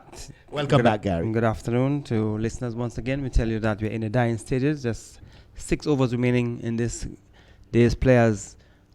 Hussein comes up, bowls to the batsman Django, is coming onto the front foot, pushed it down to the offside. The keeper moved from behind the stumps to pick up the ball. The total remains at 142 in reply to 287 made by the Red Force team, as Django is batting well. He's on 69, goes over the wicket. Hussein bowls to Django, get a delivery, coming back in towards him. He's standing up tall and pushing it down to the offside. So these 6 overs with the spinners bowling, Victor, should be completed within the next, how many minutes? 15, 20 minutes? Well, I leave that to you, the expert there, Gary. I prefer. As Hussein comes up from the far end, he will come over the wicket to bowl to Django. Comes the ball to Django. Django is coming onto the front foot, push it down to the offside. No chance of a run as the sun beginning to set, and it's coming directly in the commentary booth. But this has been a good partnership of 43 for the Leewards. They were 99 for 5 when Terence Ward was stumped for 22 as Hussein comes up from the far end over the wicket, bowls to Django. Django gets a delivery, he's played around the corner down towards back of the square. Where the fielder came in, he picks up. That's carry pair. And the total remains on 142. And Barbados 417. We know it's 233 for 8. Guyana 218 for 5 in reply to Jamaica 216. So it's Hussein comes over the wicket, bowls to Django. Django is taken on a pad, lower appeal, and not outside umpire Smith at the far end. It was coming forward and struck on the pad. Might have been just struck outside the off stump. And the appeal went up by the umpire, shaking the head in the negative. Well, sometimes some umpires, when they shake their head too, they shake it and then they pick up the finger. So probably we were anticipating that what might have been coming next, but it was in disapproval to the appeal. So it's Hussein who comes up from the far end over the wicket, bowls to Django. Django is coming forward this time, bat onto it, push it down to the offside to bring up the end of the over. And it's total at the end of it 142 for 5 over number 60 has been completed. So it means just 5 overs remaining in this second day's play. Yes, and this has been very good resilience by Django, putting up a fight, carrying it, and it is good to see when players can come to grips with situations like these. And no doubt Peters, as Earl indicated when he was on earlier, that he is selected as a batsman and he can bat, and he will not just have to support, he'll have to score runs also too, because Django is looking good. But I think the spinners is going to eventually bowl out the remaining overs. It is left to be proven, but it continues. As Carey Payne is 5th over, around the wicket, bowls to Peters. Peters to get a delivery out, dropped at a slip. The ball was played off the outer portion of the bat, went to the right of the fielder. Looks like the captain utterly got his right hand to it, couldn't hold on, and the ball went behind him, and the batsman was able to go through for 2 runs. So 2 more to the total, takes it on to 144, and Peters has been given a life on 9. He has gone on to 11. Yes, well, Trinidad and Tobago, that's going to cost you. We do not know how much it's going to cost you, but if so, that will be a very integral part of this innings for the Leewards, but we'll have to wait and see. As Pierre will try once more, it goes around the wicket, the ball to Peters, goes up balls outside the off batsman, watches it go through to be taken behind by the keeper. Maybe in this dying stages, we want to bring in a second slip if the ball is going to get the ball to come off the outer portion of the bat. As Carey Pierre goes around the wicket, balls to Peters, flatter, faster delivery is forced into the offside, goes down to cover where the fielder is Philip. He fields, and the total remains on 144. Flat, the faster delivery, and he forces it down to the cover area, and the total remains on 144 as Pierre goes around the wicket, the ball to Peters. Peters getting that flight, the delivery is coming onto the front foot, push it down to extra cover where Hussein is in the way he feels. We are in over number 61. 4 balls have been bowled, 4 overs remaining after this as Pierre goes around the wicket, balls to Peters. Peters is coming onto the front foot once more, push it down to the offside. And this time Hussein moving across to his right from extra cover. He prevents any possibility of a run as Pierre goes around the wicket, balls to Peters. Peters is coming forward once more easily, pushes it back down on the offside. The bowler kicks it across to Hussein to bring up the end of over number 61. 144 for 5 in reply to 287 made by the Red Force team. Yes, and these two doing very good for the Leeward Islands. Leading Django 69 not out, Jason Peters 11, 99 was when the last wicket went down. Both batsmen now having a mid-pitch conversation, quite aware the overs remaining, and no doubt it is obvious that they will probably be saying none of us need to go back to the pavilion alone. We need to go back together, not out. And Django, this has been a very good innings, and it is good to see the young man who has not been having a good run, but today in the circumstances has risen to the occasion, and that is the way to silence critics when they are calling for you to be omitted, deservingly so based on your performances. And coming back with this performance now, Django has done very good. Hussein will be bowling his 15th over from the far end before this 1 for 29, as he will go around the wicket to bowl to Django, who is on a 69. Comes up bowl, so Django is onto the front foot, pushed it down into the offside for the fielder to come in. That's Mohammed from extra cover, and the total remains on 144. Just have 3 overs remaining after this. Hussein is bowling his 15th over from the far end. Django would want to take it into tomorrow, but until the end of the day's play, comes up bowls to Django, is coming to the front foot to a good delivery. The bowler hands going in the air. I thought that he might have breached the defense of the batsman, but got back onto it and pushed it down into the offside. No damage done. There's a slip. There's an extra cover and a mid-off. On the onside, we have a forward short leg, a backward square, mid-wicket long on, and a mid-wicket on the fence. Also a long leg, as Hussein goes around the wicket to bowl to Django. Django getting a flatter, faster delivery than behind it to push it down to the offside.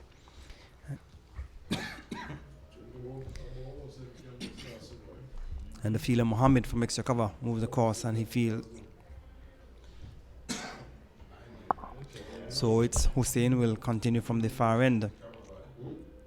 Comes around the wicket, bowls to Django. Django is getting deliveries in behind it. Push it back on the strip, and the bowler fields to his own bowling. So some 4 balls have been bowled in this over, his 15th. That's Hussein bowling from the far end. Django has been there for a while now. He's on 69 and batting well, as Hussein goes around the wicket to bowl to Django. Comes the ball, flatter, fast deliveries in behind it, working it down into the onside, and the carry pair allows it to go through to be fielding to be completed by Solazano at mid wicket. 1 ball remaining in this over, and after this we have some 3 overs remaining.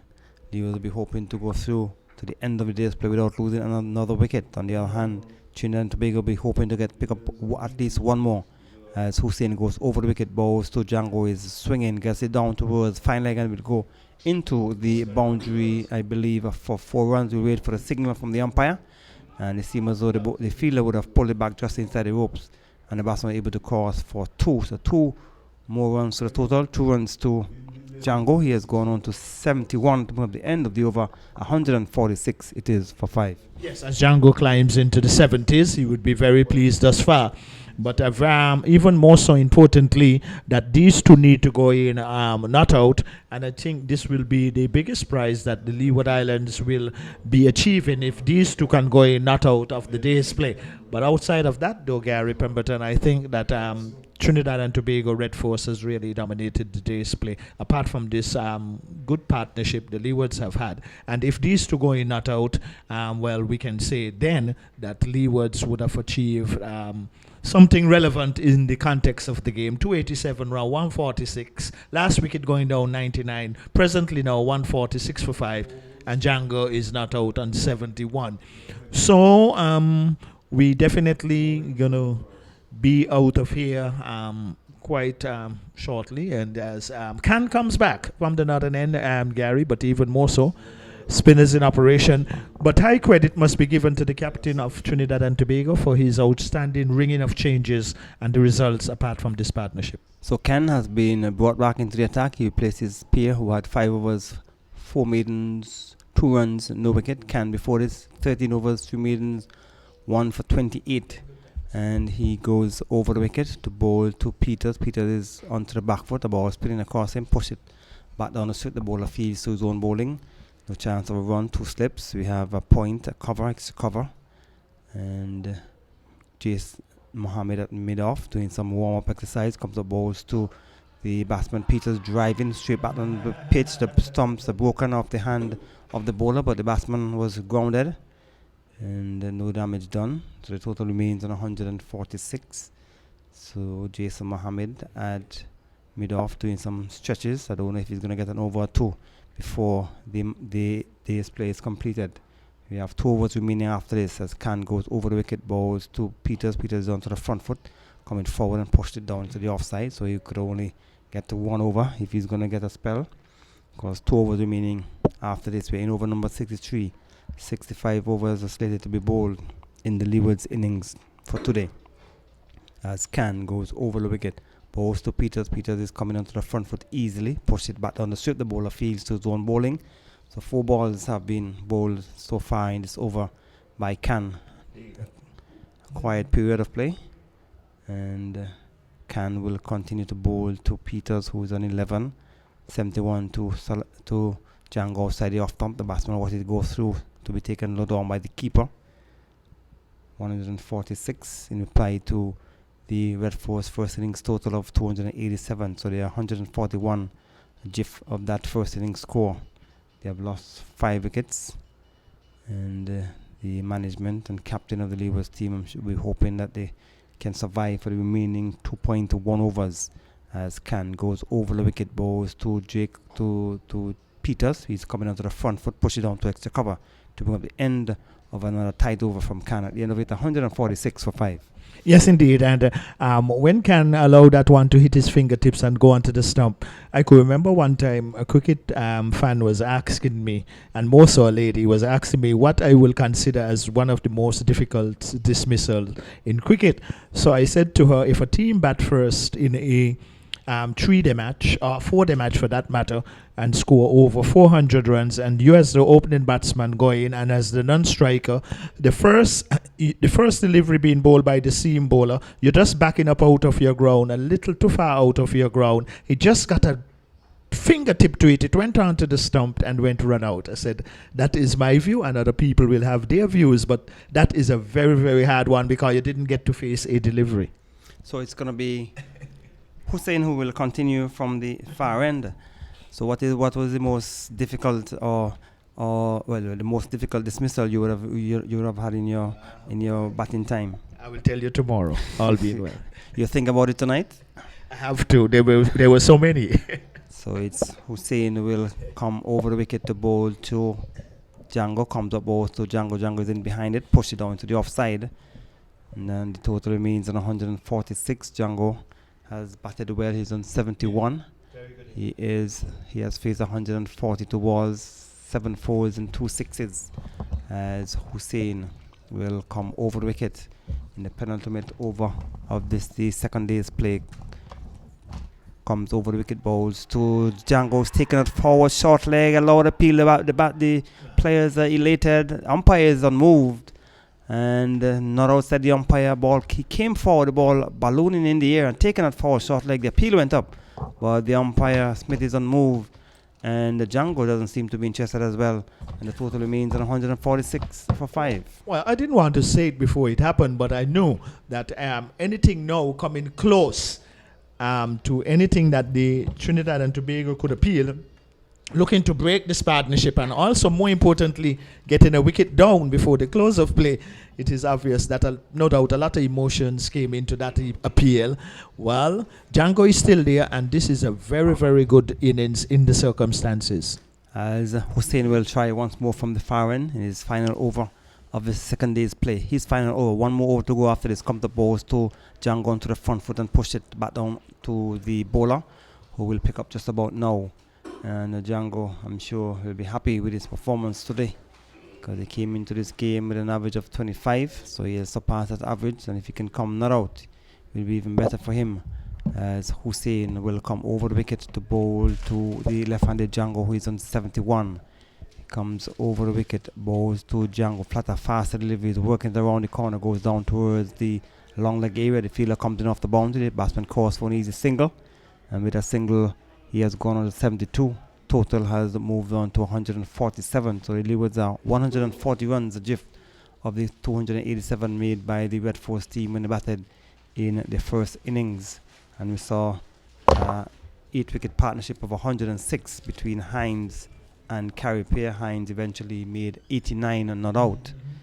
And that was a very important partnership. So Hussein will go over the wicket to the right hand, or around the wicket to the right-handed Jason Peters. Comes up balls to Peters. Peters is coming off front foot easily. Push it down to the offside. And no run. Total remains on 147. One ball remaining in the penultimate over of this second day's play. He will go over the wicket now to the right-handed Peters. We have two slips, a forward short leg. There's a point, cover, extra cover, and the mid-off. There's also a backward square and a mid-on as Hussein goes over the wicket, balls to Peters. Peters is coming easily onto the front foot, has pushed it down in front of him to bring up the end of the over, and at the end of it, the lead was 147 for 5. Yes, and really very enterprising session of play for the Leeward Islands, coming now down to the wire, and as the scoreboard to our right indicates, there is just one over to be bowled on day 2. So the Leeward Islands, if these two go in, at least they would have had a little more respectability to their chase, because the first 3 wickets, I thought that the batsmen paid very careless strokes with their dismissals. So Django has an opportunity now, Gary, to close up shop for this evening. Not saying that if you get a bad ball, you shouldn't try to put it away, so don't get in too much of defensive mode either.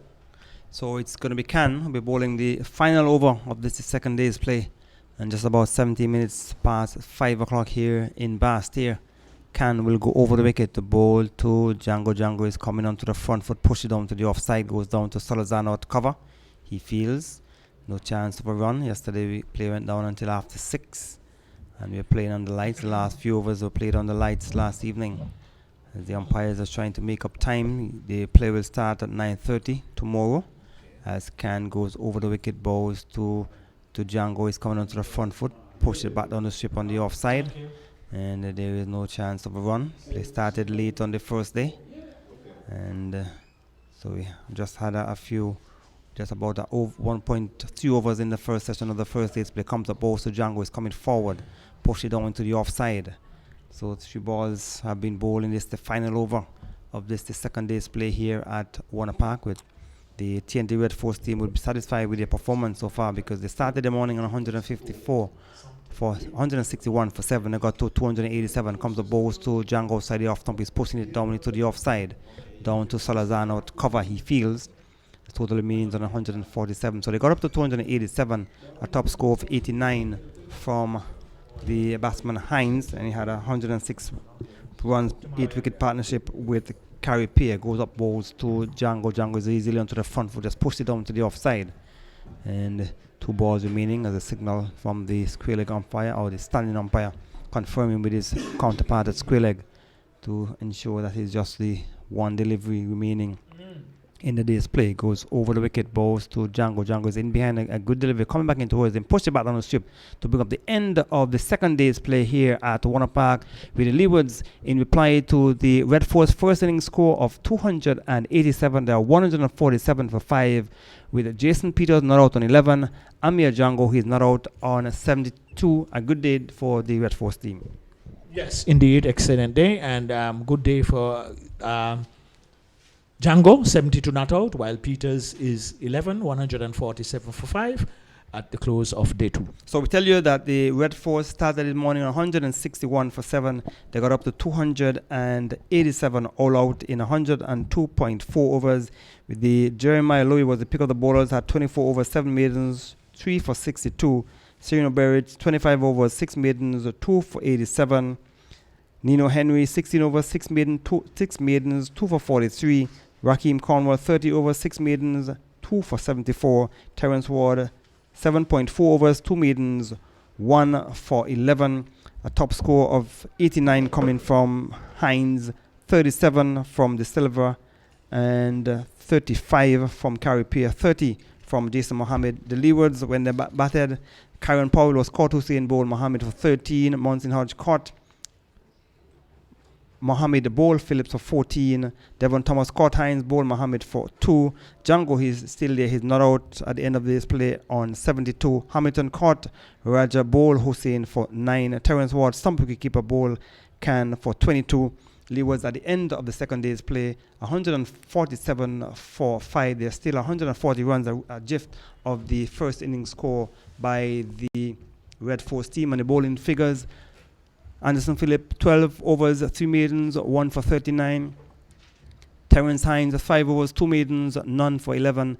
Akil Hussein, 16 overs, 4 maidens, 1 for 32. Uthman Mohammed, 11 overs, 2 maidens, 2 for 33. Imran Khan, 15 overs, 4 maidens, 1 for 28. Carrier, 6 overs, 4 maidens, none for 4. So at the end of the second day's play here, the Leewards GIF of the Red Force first inning score of 140. So on behalf of Victor Eddy and Earl Smitten, it is good evening from Warner Park. We'll see you tomorrow at 9:30.